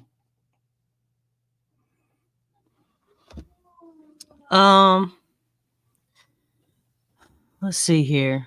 No. Well, all right, wrap it up. Moving on to the Spurs matchup. Any other thing you want to cover with this game, or is this one of them ones we pretty much gonna ball up and throw away? Yeah. Well, now we ain't gonna ball it up and throw it away because we there's still a lot of games like this, and that's a problem. Like at some point in time, the game plans just have to be better. I'm not expecting to win like every game, but you have to make it competitive and make it close. Like do something different. I just felt like, the game plan just was not strong at all. And we've seen that a lot. This isn't the only time we've seen that. So yeah, we wanna crumble it up, and throw it out, but at the same time, you got to learn from stuff like this. When is that learning curve going to come through at some point and like, hey, you can't do this. You can't come out like this. But this is just a confirmation that this right here is a poor product on the floor. It's a poor product on the floor, and you're at home and this is the way you come out and perform. That's unacceptable. It's unacceptable. I mean, because really all these minutes, all those stats, yeah, Jaden, I do agree with you. It was garbage time. It was garbage time. It really was. So, yeah, I mean, yeah, ball it up and throw it away. But at the same time, you have to do something about this and not be complacent, not be accepting to these results. Because this is just not it. And we've seen this time and time again. This isn't the only time that we've done that. Yeah. Well, I think this is pretty much what happened to the Pels tonight is what's happened to them the majority of nights, this season. It's you build a lot of bad habits, lack of preparation, poor execution, all of those things. And then you playing a team in Orlando Magic, although they're pretty banged up, they got Paolo out there and they playing for something, so you always run the risk of this any night with the Pels, man. Somebody who's playing for something, can potentially wipe the floor with us because we ain't playing for nothing. We playing supposed to be for pride, but only some players have that at times. They get demotivated by their motivational coach, supposed to be, and it just seems just a lack of everything, man. Like you see a lack of energy. A lack of recognizing matchups. Like we don't never recognize when Zion is in the proper position to get him the ball a lot of times. A lot of other matchups get squandered. And if we do have something going, which we obviously didn't tonight, usually the other team will make an adjustment at halftime and then that goes away and we don't counter. So it's just the same old thing. It just makes me think about your circus music, Lex. It's just not really surprised at all. It's just more of the same. Exactly. And I did see a couple of plays, even on a fast break. And that's why details are so important. One thing I had my first practice with my AAU team on tonight. Okay. How'd that go? Well, oh shoot, it was long. That's where I was. I had a meeting with the parents and just going over how the season gonna go and then just introducing myself to the kids. Very talented group. I'm excited about working with them. Well, that's awesome. They're gonna be a great group to work with. Their listening is very intent. Very intent. But I was talking to them and telling them, look, you guys are talented. You all can handle the ball very well. You move the ball, you have a nice understanding of the game. But one thing I specified to them is that now it's about the details. It's about going deeper into what you need to do, like understanding angles, understanding footwork, understanding positioning, how to pin your man and things of that nature. Understanding that the ball moves faster in the air than it does when you dribble. Mm-hmm. And in our next practice, that's definitely one thing that I'm gonna tell them because that was my first time seeing them actually in action. It was a lot of dribbling, and spacing wasn't the greatest, but we gonna work on that. But I talked to them, just hinting to them like details, how you set a screen, how you want to angle the screen. You know what I'm saying? What's the purpose of the game? Because it's like everybody wants to be out on the perimeter. I'm like, people, not everybody can be out on the perimeter. Okay, guys? I know y'all want to get y'all Steph Curry on. You know what I'm saying? But, somebody got to do the dirty work, huh? Huh? Say somebody got to do the dirty work. Yeah, somebody does. And so, just talking about details, I'm looking at the details for the Pelicans. Just the simplest things, the smallest things that you don't think that would mean a whole lot. But when you just start micromanaging the game, you start looking at just the small things. There's a lot of small things that they do not have down. And these are pros. These are professionals. It's like, and it's not just basic fundamentals, but just, like Hawkins, they were on a fast break. And I was looking at this and they were scrambling. Orlando Magic, they were scrambling. They shifted the defense and because it was like it was kind of like a 3-on-2, but it was staggered. The spacing was great for the Pelicans.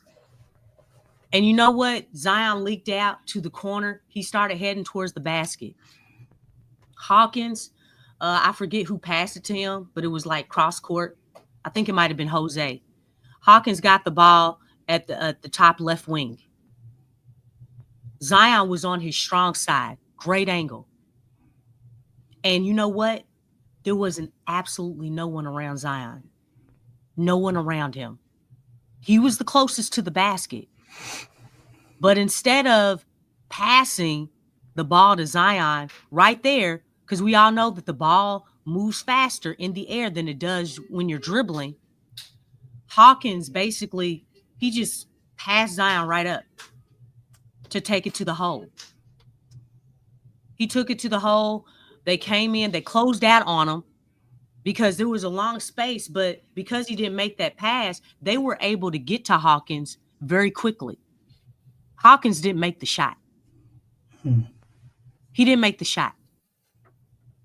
And it's like stuff like that is very concerning. Like, how can you, what were you looking at? What were you thinking about in that situation? And those things right there, that was not a winning play. It wasn't a winning play. Like, dude, you went from having an easy layup to a hard layup and you didn't even make it. And I think after that, I think they called the foul, but you didn't get anything out of that possession. You got absolutely nothing out of that possession. Because I think they found him before he went up or something, and it went out of bounds. But stuff like that, man, we got to fix that. We got to fix stuff like that. Just basic things. If somebody's down the court, you have an angle at the basket and they're wide open, move the ball down there. Why are we making the game hard? You got to make the game easy. Because it's, in actuality, it is easy. But we tend to want to over dribble. You know, this team really does struggle throwing down in the post. Like, it's bad. That's why we don't see it a lot. Like, I really wish that they would specifically work on learning how to pass in the post. Like, that's a serious problem. I'm not talking about alley-oops, because really even with the alley-oops, they can't really throw those either. Every now and then you see them. But it's like, do you all know what to focus on when you're throwing a lob in the post when somebody has their pin? When they rolling on they roll on the back of someone and they have that hand? You don't know to throw it to the bottom of the corner of the backboard? They teach you that stuff. That's where you want it, where the ball ends up right there and you just turning, you're pivoting on that foot and you're going straight up off the glass or dunking it. You know, it's just, that stuff just bothers me. It's like, I mean, it should. The Pelicans have struggled just making simple entry passes. It feel like it's been like since we lost Drew Holiday and Lonzo Ball. Like, that's always been an issue. Yeah, it really has. Yeah, so it should bother you, Lex. I think most people probably, it's just we so used to it sucking. It's just one of them things that you just kind of forget about a little bit. You just be like, well, we're just not good playing in the post. That's why.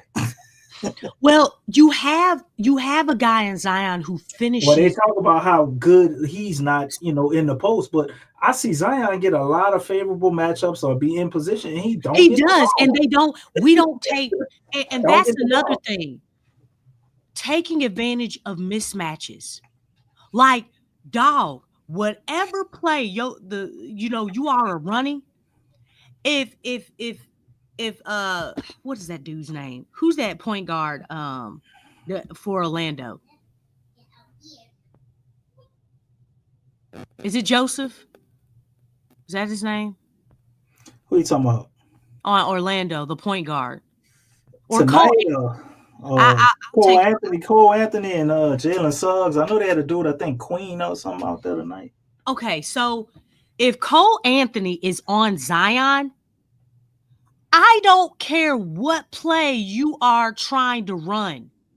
You need to get that ball on the wing and hit Zion like quick as a bad habit. Like literally. There is no question. Like you have to recognize that stuff. And stuff like that is just not recognized a lot. It really isn't.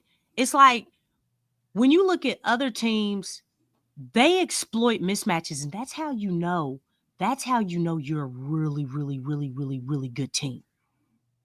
When you have the ability to recognize a mismatch, and it's like, you know what? We call an audible. We doing the Peyton Manning up in this piece. I see something, and it looks really good. And we gonna get that ball down there because we got to get that. We got to take advantage of that. Like, those are things that I'm concerned about. Even after this season, will we ever have the ability? Because there's specific qualities that the really good teams have, the playoff teams have.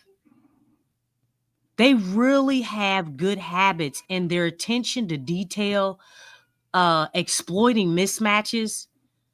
It's beautiful. I mean, I look at OKC. OKC is extremely young. They're really young. But I'm looking at how they play. Man, those guys are smart. And you know they're patient. They hunt they hunt for the mismatch. Man, the discipline that you have to hunt for that mismatch. That's incredible. That is incredible. And for them to be that young and able to do that, because, I mean, sometimes even with some veteran teams, you still don't see that. But just the level of IQ that you have to have in order to do those things is really remarkable. And I'm looking at the Pelicans. The Pelicans are not close to that at all. Even when they had those 49 wins, a lot of people were saying, DC, that, man, what are y'all complaining about? We won. And I'm like, okay, do y'all want to go far in the playoffs? Well, you know, we're a small market team, Lex. We just supposed to be happy to be there. But listen, you know what? OKC's a small market team. Okay. Mm-hmm. All right. The T-Wolves are a small market team. How long are you going to use that excuse on why you can't pay attention to detail? Why you can't be a playoff team consistently every single year? The Spurs are a small market team. Yeah, I guess you could say that. Yeah, they are. They're a small market team. They just happen to have had like a little mini dynasty. Well, not even a mini dynasty, but a dynasty over there. So yeah, they don't feel small market. They were competitive. They had attention to detail. You can tell a playoff team compared to a non-playoff team. You all want to hear my famous line? You ready for this? The Pelicans every year have been a borderline play-in team. Oh yeah, no doubt. Every year. Not a playoff team, a play-in team. We the play-in champions. Every year they had to play in. We've been knocking at the door. And that's my point. That's not the playoffs. That's the play-in. I need everybody to know the difference. So when you're looking at the Pelicans and you're looking at how they're playing and you look at true contenders in the playoffs, there is a huge gap. I mean, I don't even know if it's safe to say that even the times that the Pelicans did make the playoffs through the play-in, I wouldn't even include that. I really wouldn't. Because there's still a huge difference. Just those 49 wins, if you watch those games, man, they struggle with energy. They struggle with turnovers. They struggle with the pick and roll. Mm-hmm. There's no creativity to their plays. Their plays are very predictable. Like Willie Green loves the handoffs. Everybody knows. And see, this is stuff that we know as fans or supporters. But you don't think the opponent teams know? Like they know. They know all this stuff. Like, they know that the Pelicans are going to switch on everything. Great. When he gets on you, attack. Easy work. Easy work. Hey, when this dude, hey, let them switch here. Go on and go set a screen. No, it's okay. It's okay because they're gonna switch anyway. When they switch, do your thing. I mean, that's what happens the whole time. Yeah. Over and over and over. Over and over and over. And we do not get it. So I don't think we ever gonna get it under Willie Green. Well, the family, I see a few people in the chat with similar topics, so I'll go over some of y'all comments, and I guess we'll touch upon that. My man, Jaden Braden says, DC and Lex, are they jealous of Zion? And it doesn't stop there. You know what I'm saying? My man Don Guillory comes with another one. Willie isn't a fan of Zion. Yeah. Willie was BI coach. He wanted him to lead the team. Now he wants Jose to lead the team, which is crazy. Willie doesn't empower Zion. Yep. Touche. And my man Don Guillory also says Zion should shoot the ball at least 25 times a game. Jaden, they going back and forth about this, but I think this is an interesting topic. DC and Lex, it takes Zion 100 people to get one foul, but it takes James Harden one person to get one foul.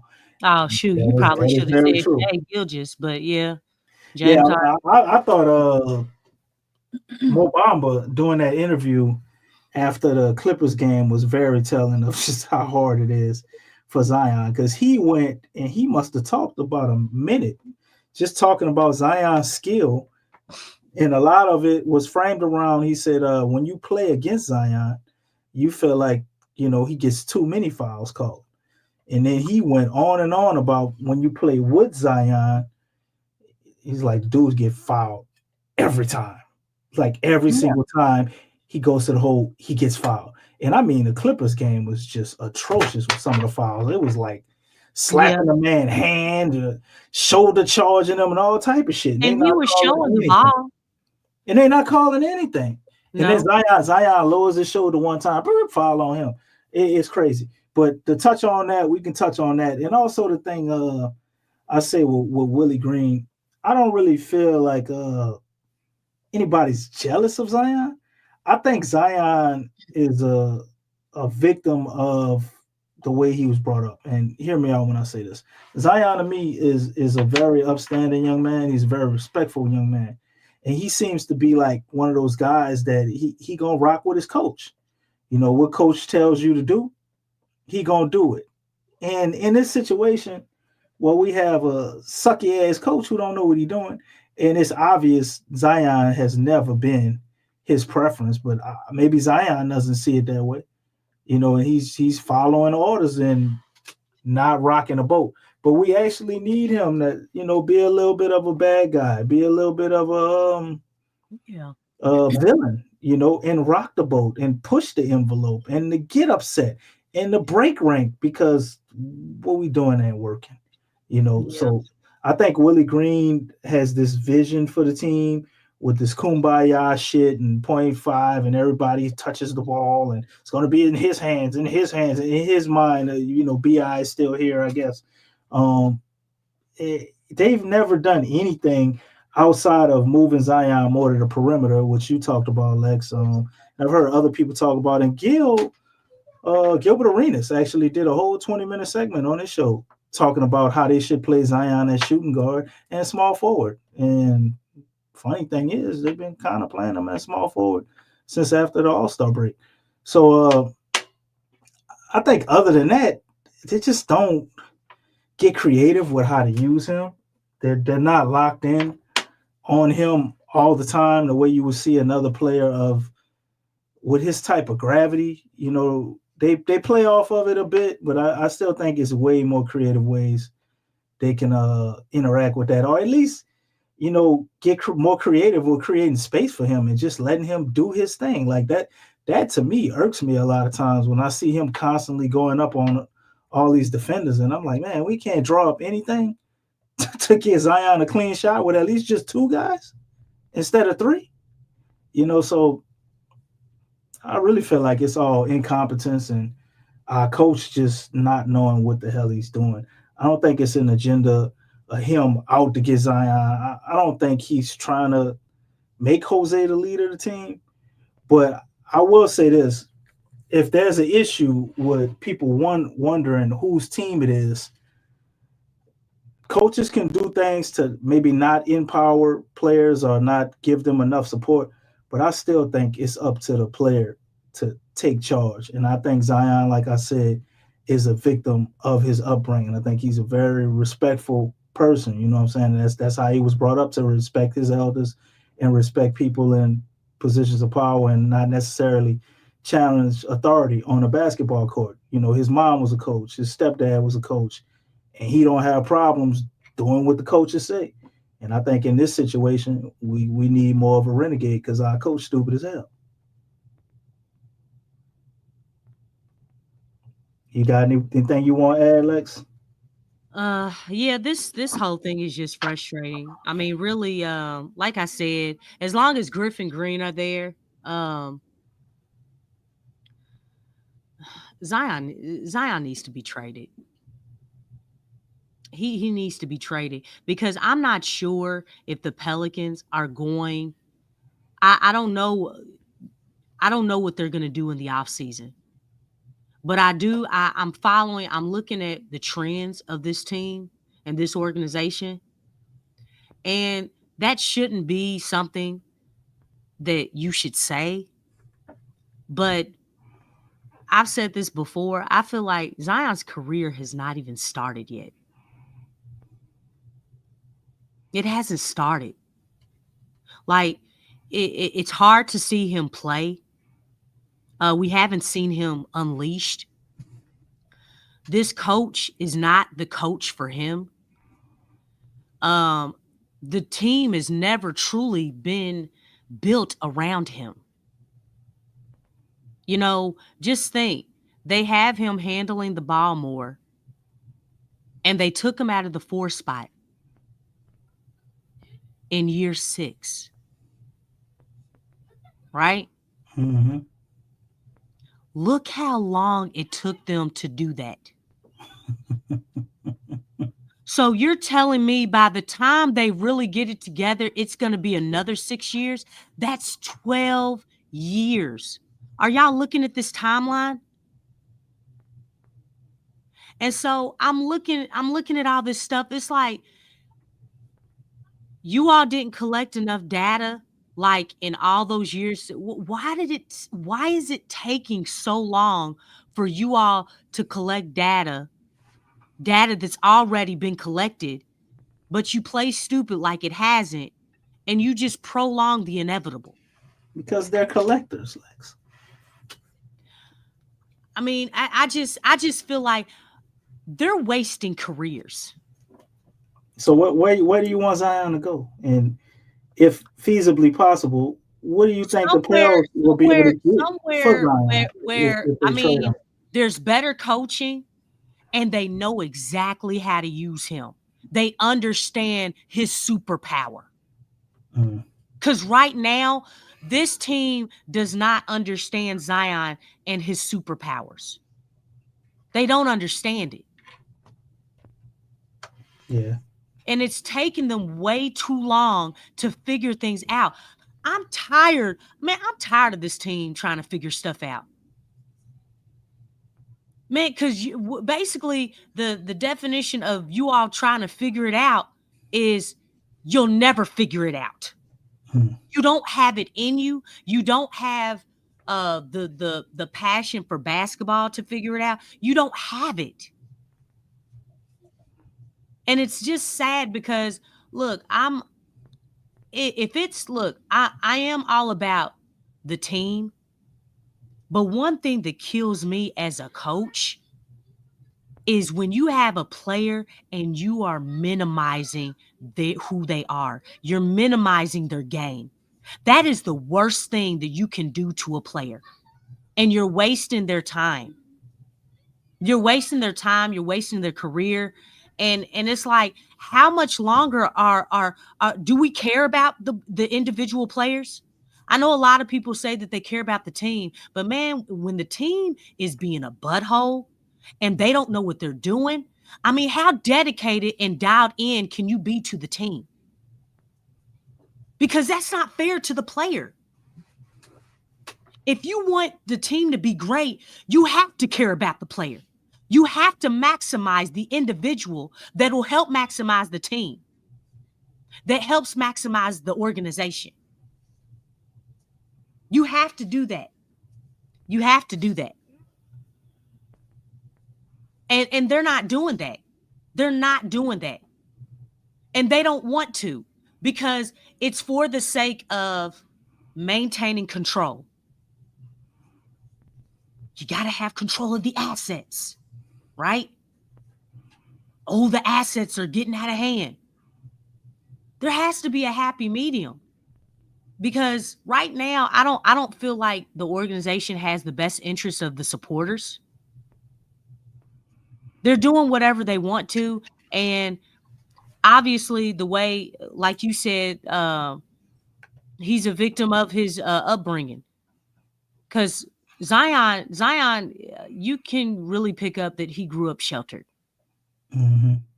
His parents are older.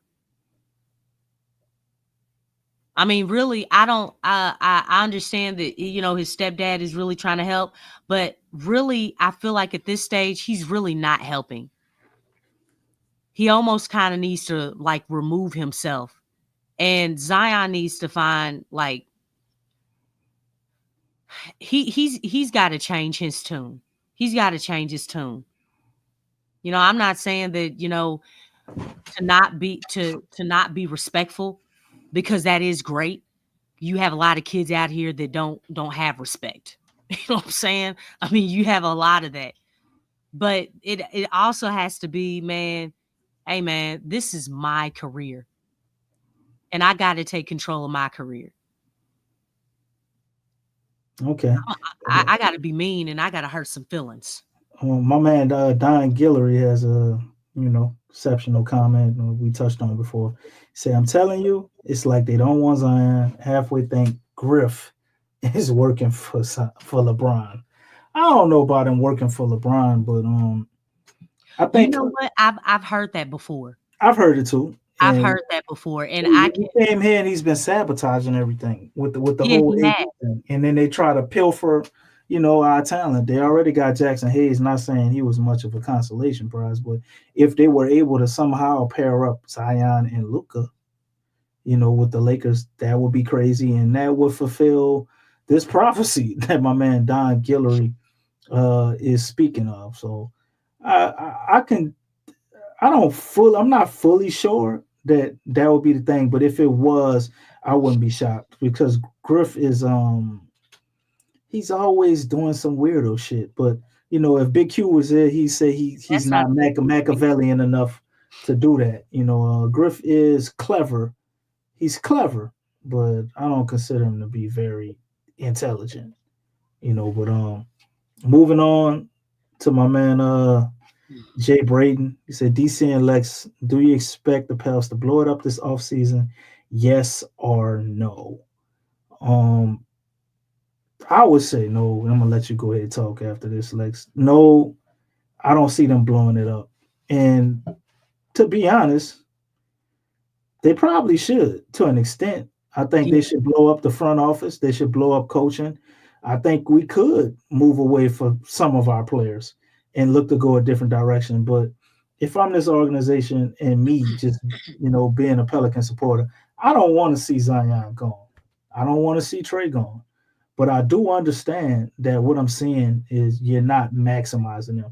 And when they do show out a lot of times, have these awesome games, it just looks like it's purely on them. You might have a few plays here or there where, oh, that was really nice, but it's not a consistent, laid out strategic plan for these guys to absolutely exploit, certain matchups put in front of them. And that's generally out. Maybe I wouldn't say all 30 teams in the NBA, but you got about at least 15 to 18 teams out there that can do that, relentlessly, and they would, but it just takes some level of competence and just goddamn common sense. It ain't even that hard. So when you realize that, I get Lex's point, I get my man Don Guillory's point. It's almost like sometimes you feel like the Pels are being sabotaged purposely.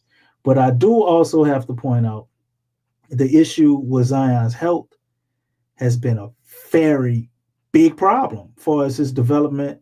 I can't gloss over that, although with all the other issues. Him being healthy and playing these 6 seasons under this current regime probably still would have resulted in marginal growth. Zion has been extremely dominant, extremely pretty much generational talent type player that people say, but his improvement from year to year has really been marginal. He was great, as a rookie, and he's pretty much sustained that. The only thing that has changed is his weight has fluctuated up and down. Now he's gotten that under control, and you're seeing with Zion focused and healthy and with a good bit of stamina. And I know a lot of people don't like the minutes restriction, but it's working. I can't really be mad at that. You see what that's doing for him. But nice where he come out here and we're getting our ass handed to him. He's 8 for 15. You just expect more. And a lot of that ain't always on him. He goes out there and he does what he does, but there's no help from anything else to build upon what he already does. And other teams would definitely utilize, like you said, Lex, his superpower and be able to create strategies and good offensive game plans based off of that, a la the Milwaukee Bucks. I mean, you can look at the way they've used Giannis and what they've done with him and the type of players that they surrounded around him. It only took them 2 or 3 years to figure it out. Once Giannis kind of untapped his potential. And with Zion, I still think that's possible for him to do that here, but there's no way in hell he can do it under David Griffin and Willie Green. I don't want David Griffin here, don't want Willie Green here. But if somehow we were able to get the right coach with David Griffin here, I still think it would be possible. But it's kind of hard for one to go without the other or vice versa. If you lose David Griffin, then Willie Green should be out of here. If you lose Willie Green, David Griffin should be fired. He shouldn't be allowed to pick the next coach. But if I had to put my money on it, I say if one of them would happen, I think Green would be gone and Griff would still be here. So feel free to take the floor, Lex, and go ahead and comment on that. And I guess you can use the next comment if you would like to. I'm feeling what Strider was saying. So honestly, I hope they win more games so they do not get rewarded with the top pick. They wasted too much time and too much resources and people's money. True change comes when we get a new owner. I mean, there's so much truth to that. And I've been saying it like, what does it really mean to get a top draft pick? If everything is staying the same, what does that really mean? It means nothing. Because, and then let's see. Oh, Pelicans Nola stated, Lexxah, the Pelicans have no vision for this team. Think about all this. We got to start putting this stuff all together. If you still have this same formula, and again, it's the Pelicans, they're not really quick to make change. They're very, very slow. Dun, dun, dun. So I mean, it literally is that slow. So you all can understand. Do you all know that teams have already passed up the Pelicans? Like within a season. Probably within less than that. They passed up the Pelicans. Just like that. Houston. Houston wasn't even in the playoff picture, the play-in picture. They've passed up the Pelicans. They passed them up. T-Wolves, they started their rebuild around the same time, probably after the Pelicans. They've surpassed them. When you look at OKC, you got to think their first 3 years, they didn't do much. But that third season, something started to change and turn around. In 2 years, okay, this is a course of 5 years, you all, 5 seasons. Their last 2 seasons, including this one, they've been number 1 in the West. That's how quick they've changed their organization around. The Spurs, Wembanyama, this is the second year. Obviously, De'Aaron Fox went down. He has a season-ending surgery. And then Wembanyama with the clot. So this year is nothing's going to happen. But look how fast the Spurs are moving with Wembanyama. Look how fast that they're. Do you see the pieces from year 1 having Wembanyama to year 2 having him? Do you all see the differences in their roster? They brought in Harrison Barnes. They brought in Chris Paul. They just got De'Aaron Fox. Man, that's what you call moving with a purpose. They got another strong draft pick in Stephon Castle. They got rid of a few pieces, but, you still have Vassell. You still have Johnson. You still have Sokan. Like, they're making things happen. You see the direction. It's not hard to see the direction that they're going in. If you look at Orlando's been coming up. We saw them tonight. They have surpassed the Pelicans. And this is really gonna blow y'all's mind right here. Y'all ready for this one? You ready for this one? Check this out. Detroit had like a 30-game losing streak, you all. Just last season. They were horrible. I know you know who's the VP up in there / GM. Y'all know who that is, right? Yep.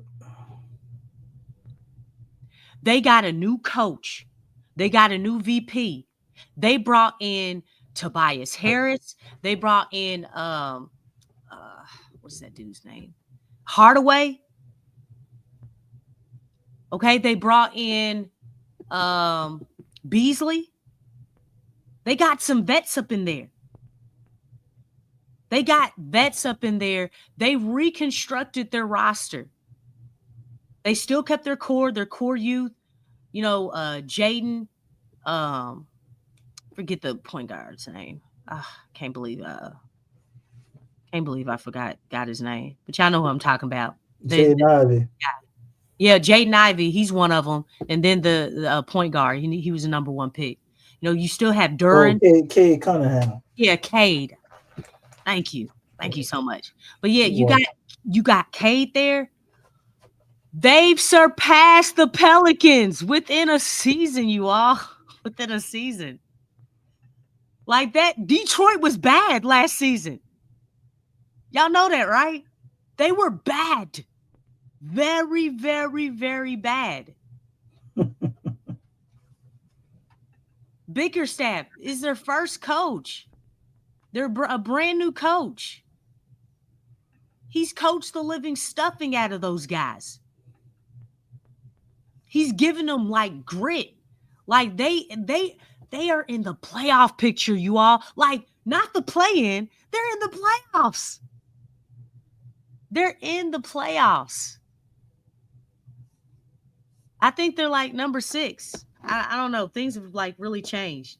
but they've been doing very well. They even had one of their longest winning streaks in a long time. Like, they're really turning things around. In the meantime, the Pelicans are actually going backwards. They're trending backwards. It's almost like Detroit and the Pelicans traded places. And I know what people will say, Lex, the injuries. Man,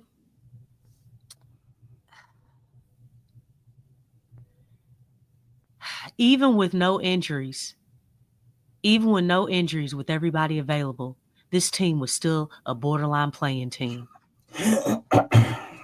Let's think about that. A borderline, even with guys available, they still were a subpar team. You know, teams are passing the Pelicans up. They're passing the Pelicans up. And I say all this because I'm doing the forward thinking, and I'm looking at all this stuff. And it's like, do we really think the Pelicans are going to make a huge difference on next season? When you look at the Southwest Division, when you look at the West just alone, the Memphis Grizzlies, they bounce back.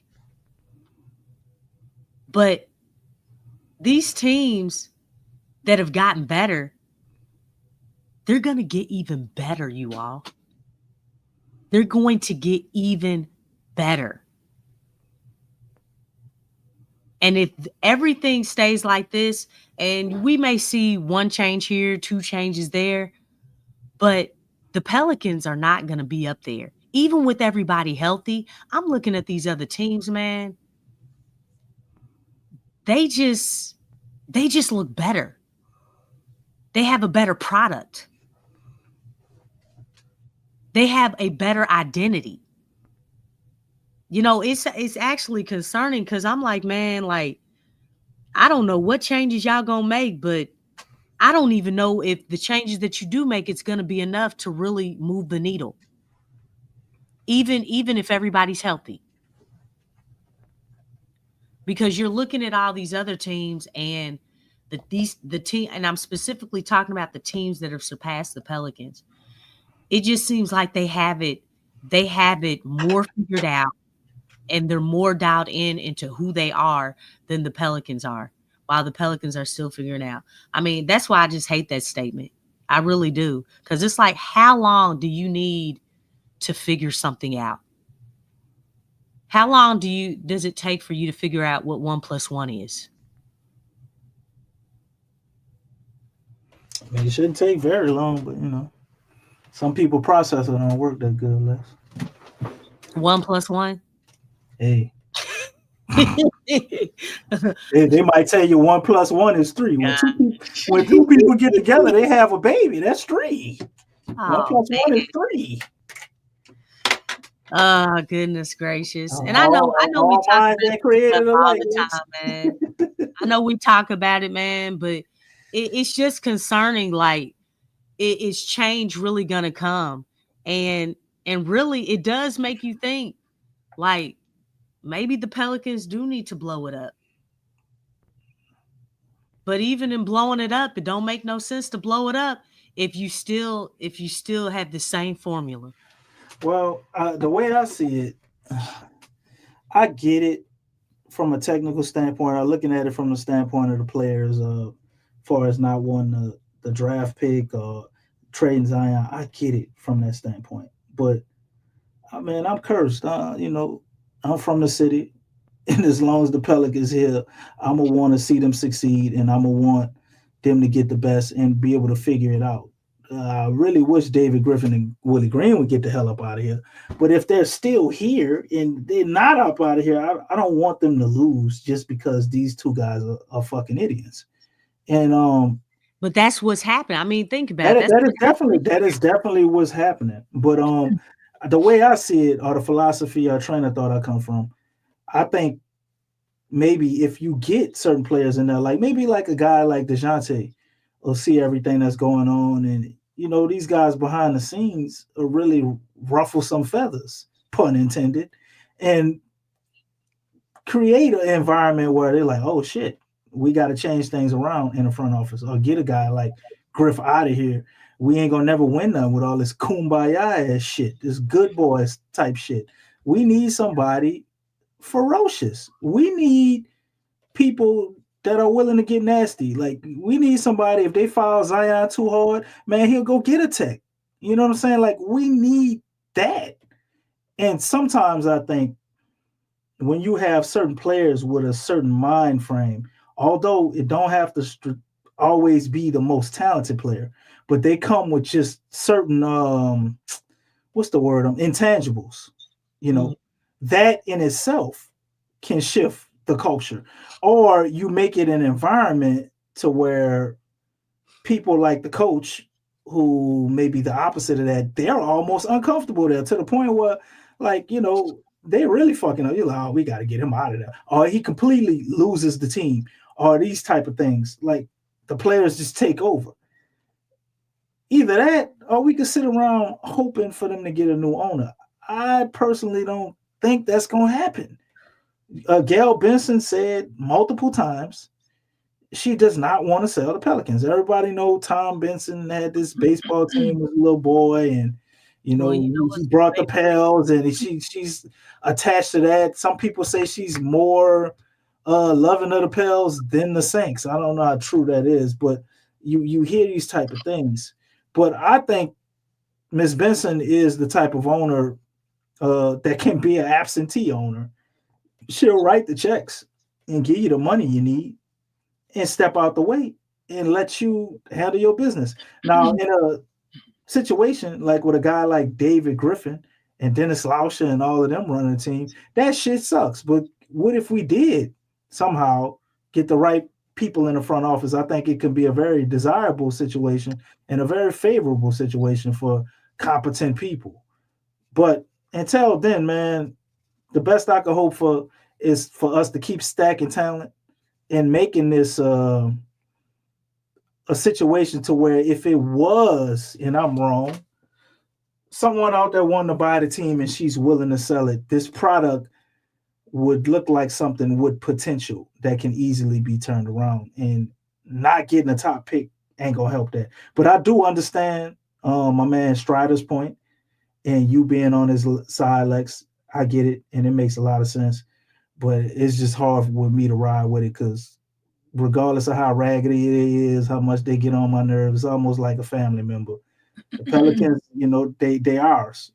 They the city. They don't represent the city because they don't have the right shit in there, because we're not those type of people. We not goody two shoes good boys. Even the good boys in our city got some nastiness to it. I think that's funny. It's like y'all don't even know the city. Man, they think I don't know what city in America would they quantify? Like, what would that stand out to? Like, this good boy stuff, man. Like, this ain't. Well, why the church boys at in America? What they got to go in the country? Got to go to Iowa or some shit? Like, I don't know who this fits, but it don't fit no downtown city, man, that then been through all the type of stuff we've been. You've been a damn murder capital of the country more than once. This ain't no weak, nice, let bygones be bygones city, man. We're very hospitable people.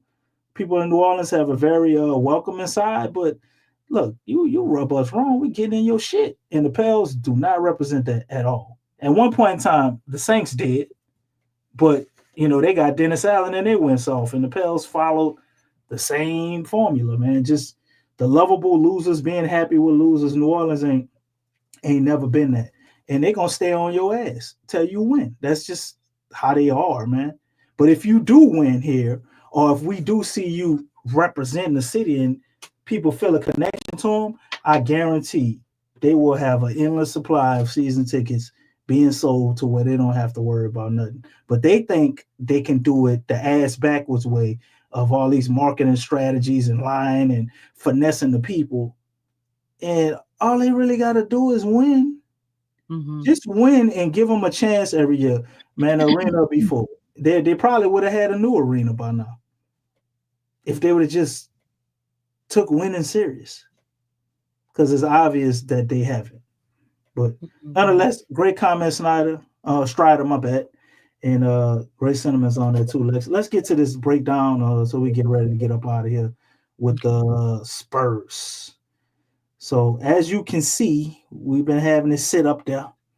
The matchup indicator is actually giving us a chance, Lex. The matchup indicator says that we have a 52% chance of winning. Is that for gambling purposes? That's what you're gonna tell me? No. DeJounte Murray just went season-ending surgery on his pinky, and Wembanyama, he's out. You said De'Aaron Fox, you're saying? Yes, De'Aaron Fox, he's out for the season. Oh wow! He just had surgery on a ligament, or I don't know if it's a ligament or not, nothing, but he had surgery on his pinky, on his finger. So he's out. He's a major part on them, just staying afloat, especially by them not, Wembanyama already being out. But when you take out an extraordinary point guard like him, you still have Zion on your team. You still have Trey Murphy on your team. I think that's what they're looking at. Just the level of talent, because you still have your star out there, and they don't have any of their stars out there. Chris Paul, he's not really going to hurt you like that. And so, they're down. They're down with their main guys. They're down with their main guys. So I think that's why that's not for gambling purposes. That's just looking at the situation at hand.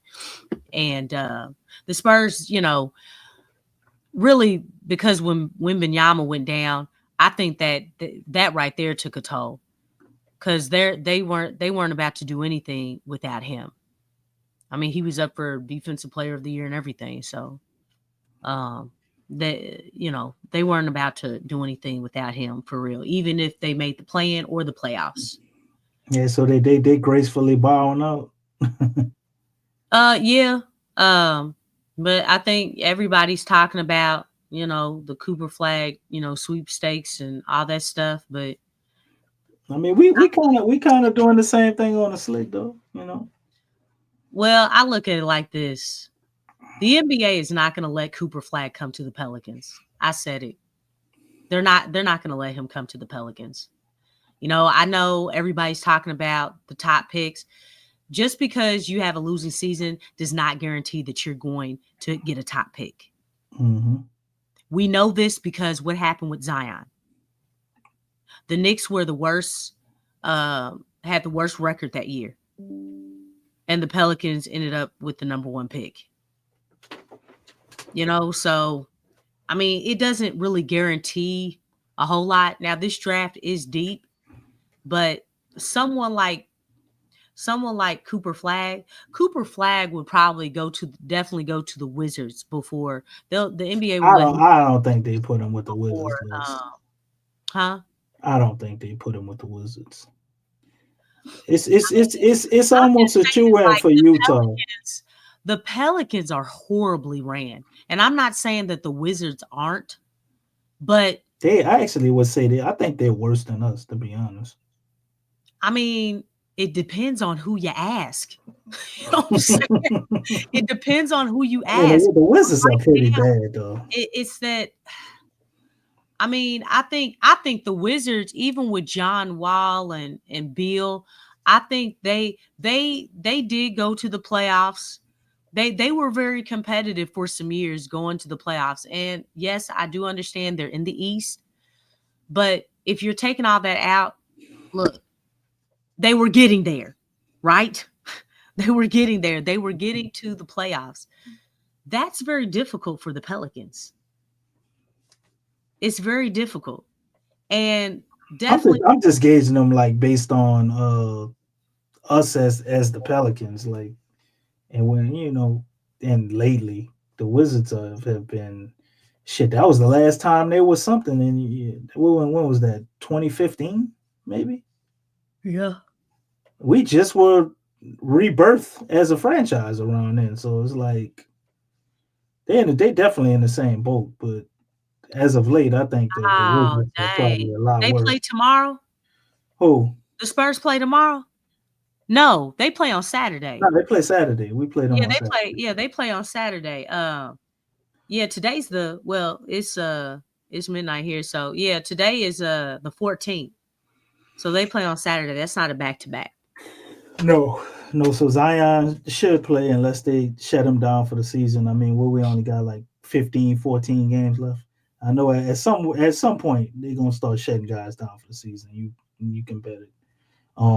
You see guys like Yves Mises, they're saying his status is out. Kelly Olynyk is out. Brandon Boston ain't never coming back. Herb Jones, DeJounte Murray out for the season. So, the way that the Spurs played us last time, this ain't no shoe-in of a game, but this is definitely one of those games the Pels can win. With Zion out there, I think they should be able to make it happen. I don't want them to win. I get what y'all saying. I want the pick, man. Just give me the talent. Give me the talent. Yeah. We'll figure the rest of the shit out later. But Yeah, so there you go again, figuring things out. And well, that's I know they can't figure anything out. We got to get a new front office. So I'm saying I would rather have the talent, and when the people come in that are capable, they got something to work with. Where the turnaround point shouldn't take very long because you got most of the ingredients you need to cook with. You know what I'm saying? But if they just keep going with the Griffin Willie Green pairing, I get what y'all saying. Yeah, it ain't gonna turn into shit. We know that. You might be lucky to get another 48 win season or 45 win season or some shit like that. Maybe 50 wins, and then they fizzle out again because they don't make any moves with foresight and wisdom. They gotta let everything happen to them before they can realize what they need to do. They can't get in front of anything. And it's always too late. Right. So I get it. But moving forward with this Spurs game, I definitely think this is one they can get. And y'all know I come in here, I'll be like, yeah, the Pels gonna lose. The Pels gonna lose. The Pels gonna lose. I've been saying that shit for like 20, 30 games. But this is one I actually fear that they will probably win. Stephon Castle will probably have to have a big night, or their bench would literally just have to explode on us, or Zion and Trey would, basically have to have a worse outing probably than they had tonight. CJ probably would show up against this game. So yeah. You can shoot him in for a victory, and it ain't gonna be much. 15 minutes. What'd you say? I said, and if he does, we'll be listening to him talk for about 15 minutes. Oh, he gonna wax poetic about how great he is. Yeah, like how he approaches the game, and he's a professional, and he's dialed into the way he eats, and getting the proper sleep. And did he talk about any of those things tonight? Huh? Did he talk about any of those things tonight? No, they never do. They didn't win. They got blown out. And every time, I know what the score says, but yeah, they lost by 40. I don't like that, man. I don't like when we get one win and everybody get up there and they all so happy and telling their whole life story and shit. Yeah, it's like again, that's not a go winning on a mentality. 10-game winning streak at least or something before you start doing all that shit. That's what it is. Damn. Yeah.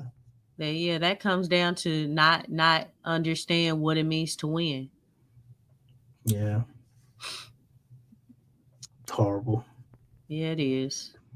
So, what you say, Lex? I say the Pels win this game by a narrow margin on the back of Zion probably having a pretty good night because tonight wasn't his best showing, although he didn't play completely horrible.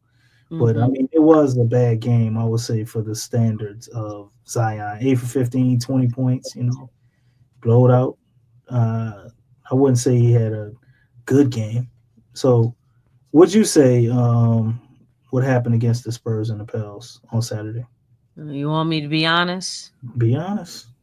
You might make me happy. DK. Don't do that. Pick, What? pick something. IDK. You know what I'm saying? Pick something. I mean, listen.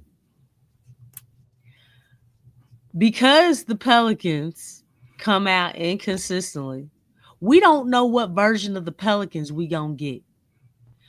Because I can tell you right now, one thing that I've noticed. Have you all noticed that there's been longer spurts where Zion is not handling the rock? Well, they had Bruce Brown look like they was trying to run him at point guard. I don't Exactly. understand that. I don't Like, understand like, that shit. like Zion was doing a horrible job at point. I don't understand that. You all see what I'm saying? I've noticed that like there's longer spurts where Zion, usually when Zion's in the game, he's handling the rock. You know what happened, Lex? They were running a big man lineup, right? And Olynyk got hurt, and Willie said, "Small ball." He went straight to small ball. It's just a natural reflex. And it's one thing to play Bruce Brown at the point position and play defense, but like, why do you actually have to try to have him bringing the ball up and setting up the team? I didn't understand that shit at all. It's almost like they feel bad, like, okay, Zion shouldn't have the ball that much. Okay, there's always that guy. I mean, dog, do you know this is a star-driven league?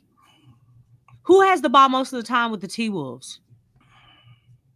Come on, quick. We know. Hey, man, come on now. We know. Okay, who has the ball most of the time with OKC? You know. Like, come on, man. Who has the most ball most of the time? Shoot, with the Celtics. Another star. Who has the ball most of the time with Cleveland? Shoot, even with the Lakers. Like, just right now, who has the ball? It's not rocket science. We all know who has that rock. So why is it a problem for the star of this team? Well, you know what somebody said? What? Somebody said to me, like, the Pelicans don't really treat Zion like a star. Who said that?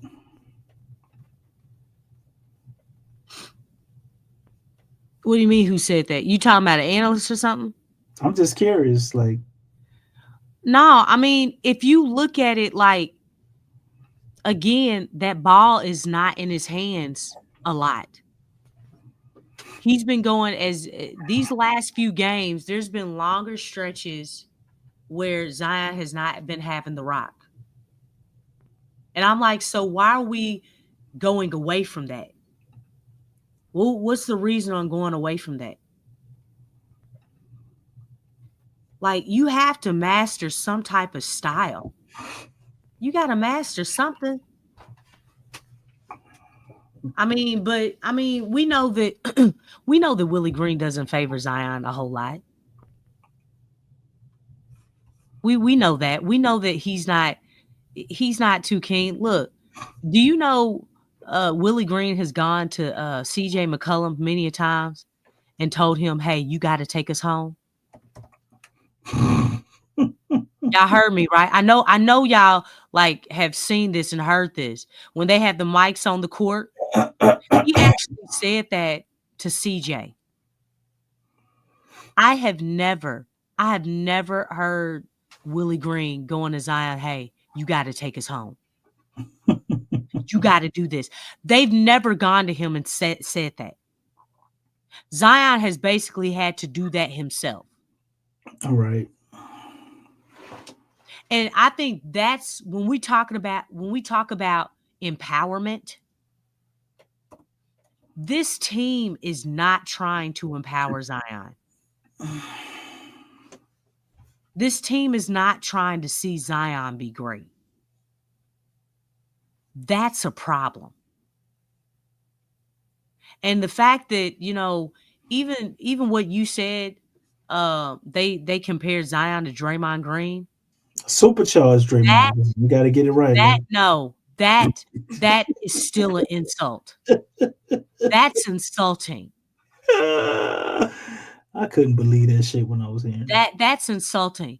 And you know what? I think that's what they see. That's why it's like, man, another team that understands Zion's superpowers, okay? Like, and Stacey, you said it many a times too. Man, let Zion go to another team.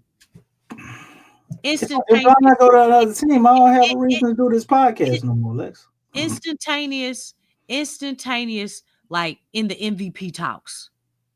Man, we would probably lose our franchise. Stacey has said that like many a times, man. Yeah. Like that, it's crazy, man. It's like, how can you not understand what you have? You don't understand what you have, and you're not trying to understand what you have. You're not trying to build for real. I mean, it's 1 foot in, 1 foot out. But the first time you heard what? Strider. So he'll point it out. Strider laying it out in the comments, huh? Oh yeah.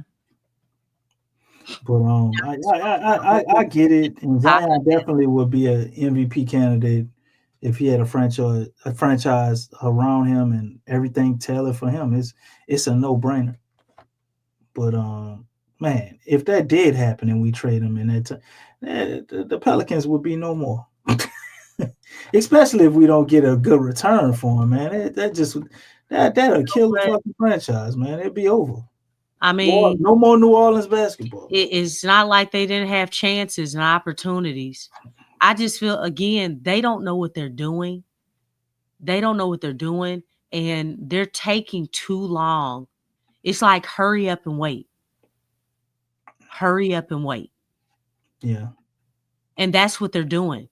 They're trying to hurry up and wait for nothing to happen. And really, I mean, just like you talked about the development, Zion has not really developed like he should, because it's not just because of injuries. Think about the philosophy. Think about the game plans. Think about how last season, hey, Zion, you need to take a back seat. It's stuff like that on why he can't grow. You're basically telling him to take a back seat. To who? A third option? Brandon Ingram. Like, that's awful. The inconsistencies of not utilizing Zion. How many times do we see Zion in the corner? How many times do we not see Zion in actions in a pick and roll? How many times has Willie Green told CJ, hey CJ, we need you. It's crunch time. CJ is not a clutch player. What about that 55-point game he had in Game 7 against the Wizards? He has never been a clutch player. When he was in Portland, who is this? Who? What time is it? CJ time. No, it was never CJ time. It was Dame time. You have never, ever been a clutch player. And to see a coach that wants to take this dude and make him, hey, you're our closer. No, the heck he's not. Zion doesn't even get opportunities to close. Have y'all noticed that? Look at how he closed the third quarter on the other night, going 94 feet. I think it's crazy. Man, by default, when Zion has gotten the ball, do you all know that boy has finished in the clutch? Yeah. Remember when he finished against the Spurs over 3 guys, including Wembanyama, to seal the game? I mean, Zion was moving. These are the things. Zion is the best person to go full court and get a basket. He has been successful in doing that every time he does it. Zion says that he practices that. He actually practices going full court. And as the time is winding down, he gets down that court in like 2-3 seconds, taking off from the elbow or just a little bit inside the free throw line, floating like a butterfly, sting like a bee when that ball just drops in the hole. How many times has he done that? He's done it more times than not. He's done it more times than not. And it's still not seen as, okay, you're like, hey, why don't we try going to Zion, as our closer? Why are we looking at everybody else as the closer and not Zion? Does this make sense? I think one just fair assessment of why not, although I don't agree, could possibly be the fact that Zion don't really shoot. So, okay, so if you got a possession where you need a 3, which a lot of times in closing, we ain't had a lot of 1-point games with the Pels. They by the time it got to the clutch time, they down by more than 2 points more times than not. I think that could play a part in it, and then the fact that I guess Brandon Ingram was so good with that mid range that he could get whenever. But as he made the right play. Oh, yeah, He reads the game, and as soon as he attacks, who is wide open? I've seen him throw the ball to Jose, and Jose has knocked down that shot. I've seen him do the same thing with Trey Murphy. He's smart enough to understand, like, look, if I don't have something, I'm going to use my gravity to open up for somebody else, and I know that they're going to have plenty of time to knock down that shot. We've seen that many. That's performing at a high level in the clutch. I say 2 minutes, Big K Red. 2 minutes is the clutch mark. Time begins at the. I know this. I think they actually listed as like 4 minutes, but to me, it's the 2 minute mark. And the 2 minute mark, that's the pressure cooker. But you're right, Lex. You're right. But I'm just giving hypotheticals of maybe why not. Looking at why not with BI, and we don't want Zion to be the leader. Yeah. We don't want Zion to be the star. We don't. We're not. We're not the other. We know how to play too. They tried to baby him forever, but it's almost like having Shaq. Can you imagine the Laker and Kobe era with Shaq and them just like not dumping the ball down to Shaq at the end of the game, especially without having a Kobe? Ain't that shit crazy? It's unheard of. It's unheard of. That's why, I've said, like, remember when they had Nick Van Exel? Because Nick Van Exel, let's say Nick Van Exel is CJ McCollum, right? You got Shaq and you got Nick Van Exel closing at the end of the game. Without his passing abilities either. He's just relying on scoring. Wouldn't that be crazy? Hey, you saw that tonight. When I saw what Jordan Hawkins did Nick on Van tonight, Exel was dope too. That was really weird to me. What you talking about? The dunk? Oh, the play as far as with Jordan Hawkins, that play that I saw, I was like, that was really weird.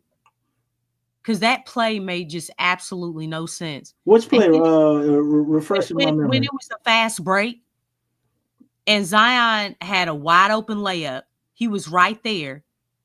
And instead of Hawkins passing to Zion, he just went in, took it in himself. Oh, I saw that shit when he that's what I was talking about like earlier. he was gonna pull up and then he could do it off the dribble and then just fuck and it's that all like, up. and Zion was right there. The spacing was perfect, and he didn't end up. He ended up not making the shot.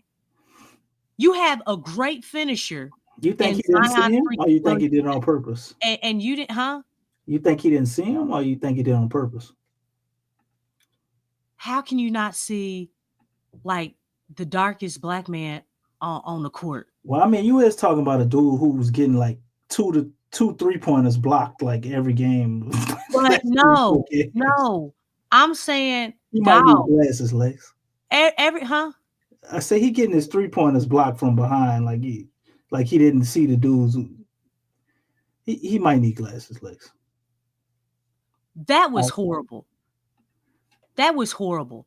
How do you not know to get like you have to get the ball, especially when the star of the team, the best player on the team is on the court, the guy who has the most gravity, which one you want to pick. Because let me tell you something, Jordan Hawkins don't have a whole lot of gravity. He really works off of other people's gravity. Ain't nobody coming to double you, dog. Ain't nobody doing that. Nobody's triple teaming you. You have to know who to get the ball to. And really in any situation, when you look at that whole setup, I mean, why wouldn't you get the ball down to the person who's closest to the basket who has a layup? Why would you not pass them the ball? I mean, stuff like that is just weird to me. It's weird. And I know Jordan Hawkins, he doesn't get a lot of playing time sometimes. He has been struggling here and there. Sometimes he's not put in the best position. But it's like stuff like that don't make no sense. That don't make no sense. And I remember many of plays where Brandon and CJ, they've done stuff like that. They've done the exact same thing, just like that. Like they wanted to take it in themselves. And when you look at stuff like that, that's not winning basketball. That's building bad habits. Hey, try that junk in the playoffs. Like, that's horrible. Why are you opting to take a harder shot than an easier shot? You can't do that stuff. When it comes down to details, when it comes down to making winning plays, you just can't do that. And I just, you see that time and time again, like, dog, why didn't you pass the ball? There was a better shot. I mean, just from common sense. Say it wasn't Zion down there. Say it was Trey Murphy or JRE. You still need to get it down there. They're the closest to the basket. They're right there. The spacing is great. The defense did not have time to recover.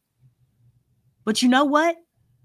Because you took some more dribbles, guess what they had time for? They had time to recover on you. You know why? Because dribbling takes longer to get to a basket compared to if you pass it. So laws of physics, you know what I'm saying? Something flying through the air is just like a car and an airplane. Which one's faster? You know what I'm saying? I mean, there's a lot of logic to this stuff, It moves a whole lot faster. So, thank you, Shada. I greatly appreciate you, Big K Red, for your insight there. Yeah, this team's got to figure it out, man. There's a lot that needs to be done, and like I said, it's just, it's moving slow. It's a slow process. It's an extremely slow process. Hold up, Molly. I ain't comparing Nick Van Exel to CJ. I would take Nick Van Exel any day of the week. But I'm just saying, like, wouldn't it be crazy if Nick Van Exel, the Shaq's Lakers, when Kobe's still a youngin', and they got Nick Van Exel out there closing and not running shit through Shaq? That would be insane. That's all I'm saying. With CJ, you know what I'm saying? Well, that's basically what we doing with CJ. That's New correct. Orleans, oh Lord. The New Orleans molasses. And that's deep. That's that deep Southern right there. You know what I'm saying? Shoot. I know somebody up in here know about molasses. Man, you be sitting there forever waiting for that shit to come on. Yeah, you sure did, boy. Oh my goodness. Look, went to my grandmama's house. So get some of that molasses in there. They will put molasses on their hair, talking about to take the gray hairs on and everything. You gotta help it. You gotta take a spoon, right? Take a spoon and kind of, help it along the way. Yeah, that stuff moves slow, and don't let it dry up around the edges. Woo, boy, it gonna come out even slower. Goodness gracious. Well, nonetheless, man, the Pels have definitely outdone themselves this year. This is by far, and I done seen some low points with the Pelicans. We've been doing this show since maybe about 2016 or 15. I remember a lineup with all guys out the damn G League. And that was a starting lineup. I remember the Pelicans having Etwan Moore, who's like 6'3", play small forward. I done seen some shit. But this year is by far the worst year of Pelican basketball. Because of what you guys keep pointing out. You got Zion, who we're just wasting out there. You got Trey Murphy, who's a budding star, and we just completely wasted a whole year of unentertaining, this uncreative, horrible product. It's been so many politics this year.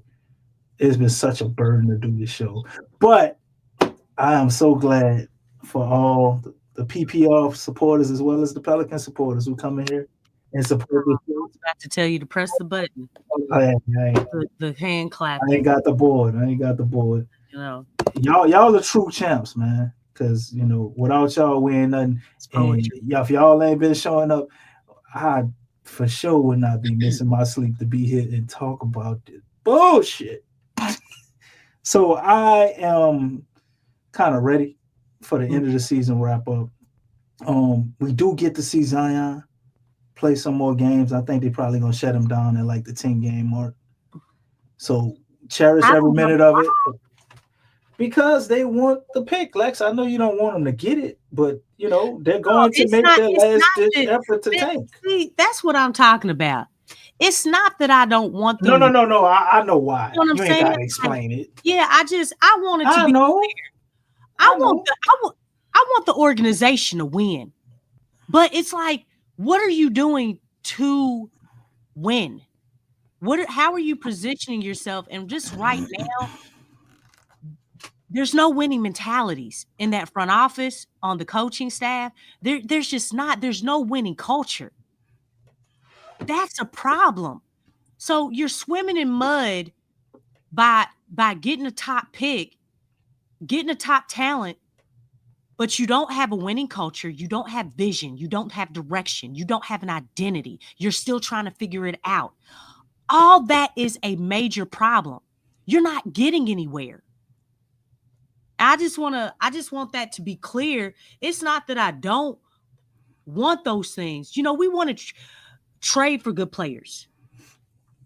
No, you want to get a top draft picks. But the goal is not to stay getting a top draft pick. At some point in time, if you're getting a top draft pick every year, people, what does that mean? That means you are doing horrible during the season.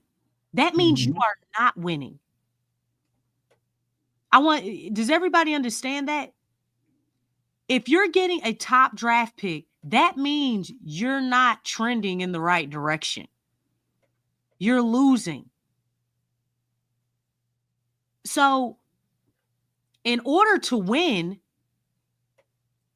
okay, if you're dialed into winning, and I'm dialed into winning, dog, we don't want the draft pick. Don't want it. Why? Because we're dialed into winning. You got to understand that.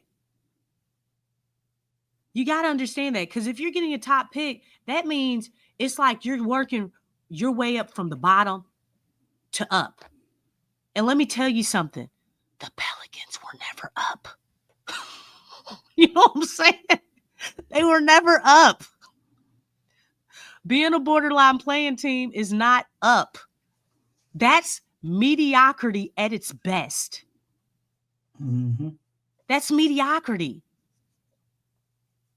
Okay, so just understand what you're asking for and what you're saying. Yes, okay, losing season. We get it. Top pick. But you're not supposed to stay down there. You're not supposed to stay down there in the losing realm of things. At some point, you have to come up. And the Pelicans have not been growing. They've been like look at OKC. They were low. They took a step that third year. They took another step the fourth year. They're at the top in the fifth year. You look at the T-Wolves. Steady growth. Steady growth. Steady growth. They actually taking a step back to me. I But mean, you know what? Hey, would you rather be in where they are or where the Pelicans I would rather be any other team other than the Washington Wizards. That's the only one. Everybody else, it's like they have some semblance of a future. Like, you know what I'm saying? Like the Washington Wizards is the only one. I just don't see them being shit. Like they still got a lot to figure out. But everybody else, you even look at Utah, man. Utah got a gang of picks. You know what I'm saying? Yeah, they got some nice players. You know what I'm saying? Well, I mean, you know what? I ain't gotta mention OKC. We already know what that is. I'm just mentioning like other teams that might not appear to be very well off, you know, not doing this well this year. Look at Charlotte. Like Charlotte is, I guess, in a similar situation with us, but at least when you watch Charlotte, it's a fun product to watch. You know, you got LaMelo out there. It's entertaining. Their announcers are entertaining. Like I have never watched a Charlotte game and just been bored. Yeah. Even though they don't live up to, you know, what they're supposed to be, they have an entertaining product at least. You know, everybody got something to hang their head on. You know, Atlanta ain't doing the best, but we seen all of their high spots, and you go on and on with a lot of teams in the league, man. Even Sacramento, and all that shit just fell apart. They got Zach LaVine over there, you know, trying to make something happen. It's entertaining to watch. We just saw the Clippers the other day. Everybody has something that they can hold on to and say they got some type of hope, or the possibility of them being a contender in the future because this, and that, and maybe their front office ain't the worst. You know, the Dallas Mavericks is a bleak one, especially if Kyrie leave. But the Pels, man, it's like just over and over and over. We've been stuck in an infinite time loop with the same shit for 6 years, and you get 2, you know, seasons where you feel like something could happen in that mixture, and everything else is trash. And even those 2 seasons, when you felt like something happened, the only one that really had me was when they went and faced the Suns, because they were completely, you know, no Zion. Like you don't expect them to beat the Suns with no Zion. It's like, okay, you know, and then you saw Willie cry. Willie went out there crying, Monty Williams wiping his tears and shit. Shit ain't never been the same since. They've been on a downward spiral ever since, with a 49-win season in the middle. So they have to fire Willie Green after this year. And when I hear the takes of other people who don't watch this team, so, oh yeah, Willie Green, he signed a contract, I believe is this or that, and he, you know, he's probably gonna make it through this. And I just cringe, Lex. I'm like, what the fuck are y'all watching? Do y'all even watch the Pelicans? Like, you know what I'm saying? They brushed it off to injuries. You know, these are some of the talking Pelicans are a points. joke, man. And The it's- Pelicans are a joke. man, it's- And even Pelican supporters know that. They're a joke. That's why mainstream media, ex-players, ex-Pelicans players, DeMarcus Cousins, Tony Allen. You know what I'm saying? Like, these guys, I mean, and then the way that they say it, what are they doing? Man, the Pelicans are a horrible organization. Yeah, they laughing. They be laughing at us. You know what I'm saying? Like, that's awful. The worst. That's awful. And these are guys who played for this organization. This isn't just anybody.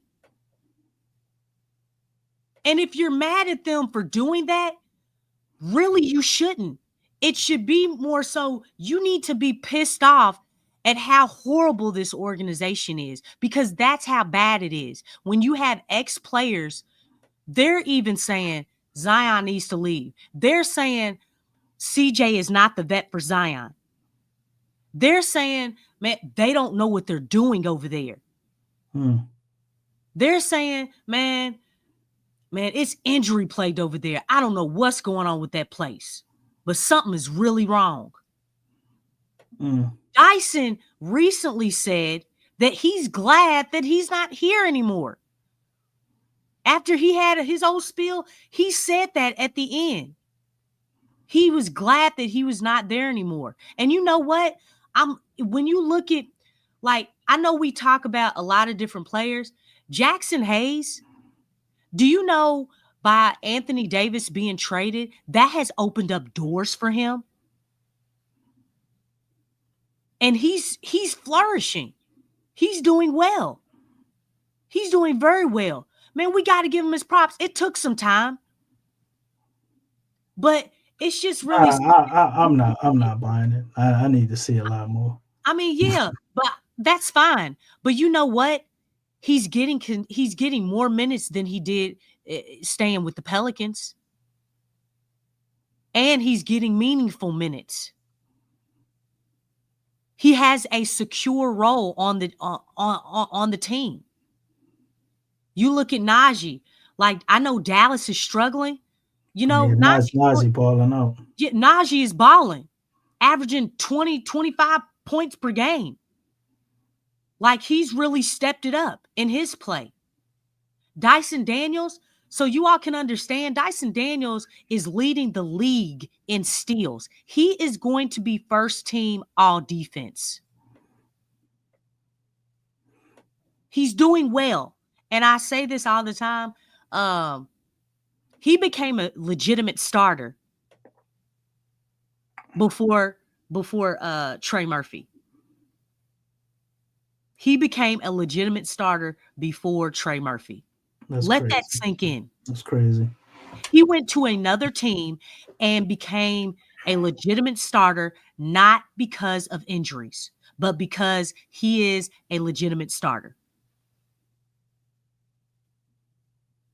That's crazy. That's crazy. You know, NAW, he's carved out a huge role. He's doing his thing over there. Drew Holiday, I mean, golly, I mean, I think saying great is might not even be good enough. You know Brandon Jennings don't feel like he says he's a better player and has always been better than Drew Holiday. Thought that was hilarious. Okay, well, I guess that's why he's still in the league and he ain't. I guess that's why he's a two-time champion and he ain't, right? And not only a two-time champion, but as soon as he was traded to a team, won the championship that year. Twice. Yes. You know what I'm saying? Get your weight up, dog. I'm gonna need you to, like, hey, I need you to understand, like, what's really going on. You're not really, you don't have a really good argument. You really don't. You know, but you just look at all those cats, man. I think the only one that I can truly say who really has not flourished is Kyra Lewis Jr. He probably gonna go to China or something and ball out, Lex. Perhaps, but he's probably, you know, the exception. But everybody else is doing pretty solid, man. They're doing pretty solid. And you got to give honor to whom honor is due. You really do. I mean, we've yet to see the situation with Brandon. You know, how he's going to do with the Raptors. You know, that's you know, you come on, you know how he gonna do. Brandon gonna go over there and ball out, and they gonna be a team that's playing in the playoffs in the East. Like it's the same story all the time. We always knew Brandon was talented. Like nobody on our panel ever argued that. It's just like the Pelicans never put him in position to fully utilize what he is, or found a way to fully utilize what he is in Zion. And that is a knock on the organization and coaching, because it's like we don't have a problem, to me, getting talent, but they don't necessarily get the talent that fits whatever the fuck it is they're trying to do. And look, listen to what you said. You said because the talent doesn't fit. Think about that. Crazy. You make it fit. That means you pull a Peyton Manning, you call audible, and you make the adjustments you adjust to the fit. You know what I'm saying? Like you don't supposed to do. You can't. You have to adjust your coaching. You have to adjust your philosophy to the talent that you do have. You can't put together a game plan or your philosophy of what you're trying to do, and you don't have the player personnel. It doesn't even fit the player personnel that you have. That's why it makes me sick every time they mention the Warriors. I was about to say something, but dog, what you talking about? What are you talking about? It's okay, Lex. You don't have that type of personnel. You do not have no sniper like a Steph Curry on this team. It's nothing almost against Trey midnight. Murphy. You do not have that on this team.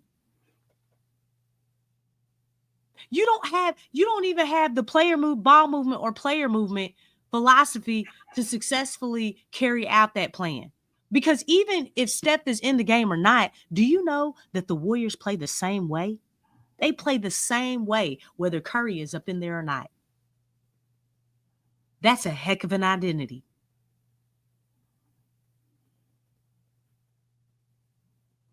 Yeah. And there you have it. Big K, man. Hold on, that's funny. Willie would ask Zion to take a backseat to Ray Charles. Oh, goodness. Strider got one too. You said we are literally a glorified G League team. Training players and sending them to real franchises. Strider, I don't even know if they're doing that. That's My crazy. man, Pelicans Nola, DC. We had all those draft picks, and David Griffin didn't do anything. Absolutely nothing. Say it again. Yeah, I can't argue with you. Outside of Zion, Trey, Herb, Jose, everything else has been a failure. We could have had Tyrese Maxey, Darius Garland, along with you could have still had Jackson Hayes. I mean, if we don't know one of those two players, man. Like we wouldn't even need it, DeJounte, or you wouldn't have to pull off a trade to do this. But woulda, coulda, shoulda. All we can do is look forward and start to give them ideas on how to properly assess this team and things to do. Because we can sit here all night, talk about how garbage they are, how horrible they are. But we got to start speaking the reality we want to see for the Pelicans, the reality we want to see for Trey Murphy, and the reality we want to see for Zion. That's probably the best thing we can do. And hopefully these last 14 games or so of the season, maybe we'll try and start making more of a transition to that, because, man, I don't think it gets any lower than this, Lex, other than them basically just lose everybody asking for a trade. Like, if they don't make any changes in the offseason, coaching, front office, player acquisitions, nothing, it's over. They're going to be forced to blow it up because the players are going to jump ship and blow it up. So, we'll see. Only time will tell. That's right, Big K. Trajan went over there and handled his business with Detroit. So obviously, we looking at the successes we had. Maybe Trajan Langdon was some of the reasons, some of the good shit we did have going on. Yeah. And until they fix these injury woes, I don't want to hear shit about an injury next year. If everybody getting hurt next year, I will give 2 fucks. I don't want to hear about no excuses about it. I don't want to hear excuses about it this year. You can't have people hurt for 6 years and then keep trying to act like it's something you're supposed to be sorry about, and it just happens. I'm trying to save face to keep y'all's job. Man, bump your job. Right. Bump your job. You're not even doing your job, man. You're not doing it. Not doing something right. So, you know, and with that, I'm gonna leave you with the last word, Lex, and we're gonna go ahead and get up out of here, man. I'm ready to go to sleep. The Pels are making me depressed. Yeah, that's true. I mean, yeah, well, I they're not making me depressed, but you know, I sleep my days are full of basketball. So, you know, I have my outlet of dealing with stuff. It's all the basketball I had today, Lex, and it was disappointing. I don't even want no more basketball if it's like this. Yeah, I like my team though. You know what I'm saying? I have to start going and watch. I'm gonna have to watch March Madness, man. Something to lift my spirits. You are so funny. Hey man, look, become a coach. Go get up and down the floor and officiate or something. Oh, bro. You know what I'm saying? I mean, hey, I need to go find some joy, compassion, and mindfulness, Lex. Okay, ain't nobody talking about that junk, man. Ain't nobody talking about that junk. Shoot. Nobody's talking about that. You ain't never once said that to your players. I want y'all to go out there and play with joy. I will never say nothing like that. Look, I don't even want them smiling out there. But hey, my team, man, they're very focused. They listen. Yeah. I just man, details are real, man. Details are real. Pelicans need a whole lot of that. They need a whole lot of that. But real quick though, if you all could not gently, but just with extreme violence, like you want the Pelicans to change this organization around. There you go. From the depth of your diaphragm. That's what I'm talking about. Hit that like button. Bye-bye. Hit that like button with that conviction. You hear me? Hit it, and then share the stream. Share the PPR stream of us talking about this lousy organization. But you know what? We trying to come up on out the ashes. We trying to come on out, and we trying to change things around. But we know what needs to be done. We know what needs to be done. So let's pray about it. Let's hit that like button. Let's share the feed so we can spread the word on getting more people to deliver this message. And we need to get rid of this front office. Well, we need to get rid of this coaching staff. That's right. And we don't need to approach it with no joy, no compassion, no tenderness, none of that. Violence. We need to approach it with violence. We need to approach it with that it factor. That's right. And we need to approach it with that edge. Y'all feel me? Y'all feel what I'm saying? Hit that like button with that conviction. From the depth of your diaphragm. Hit it. Hit it. Hit it. Don't think about it. Just do it. Actions speak louder than words. That's right. You got to get active. That's what T-Bud said after he whooped up on Errol Spence. Oh, my God. But that's another story. Okay. Yeah, that's right, Big K Red, man. That's right. Let's start a revolution. Okay? All right. That's all I got. And with that, I'm going to say, go Pels. Peace. Until next time, family. We see y'all Saturday. Deuces. You're listening to the Pelicans Postgame Report on the PRO Media Network for all things Pelicans. Perfect. Fly Pelican, fly Pelican, fly Pelican. And I tell them that. Fly down, I'm a Pelican forever. Pelican forever. Ain't gon' lie, I feel flyer than I ever been. We stay ballin', this New Orleans, I'm a Pelican. It's going down in the nest, wild, wild west. Come in town and you best show us some respect. 3-point threat, I better make it rain. If it's something, don't jump stupid like your ankle sprain. Always said, never hate the player, hate the game. Jumping where the dame late, punch a train.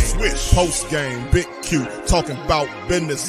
Bird gang, YouTube, they ain't flocking with us.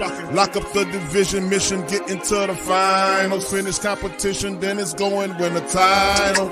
I know this flyer than you can get. Such a threat that the ref just might call a tag. You could double, you could press, but you can't check.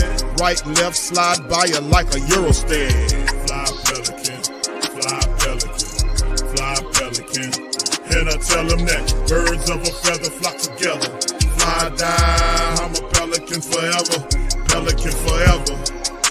And never, and never, and never, and never, and never, and never. Say birds of a feather flock together. Yeah, fly down, I'm a Pelican forever.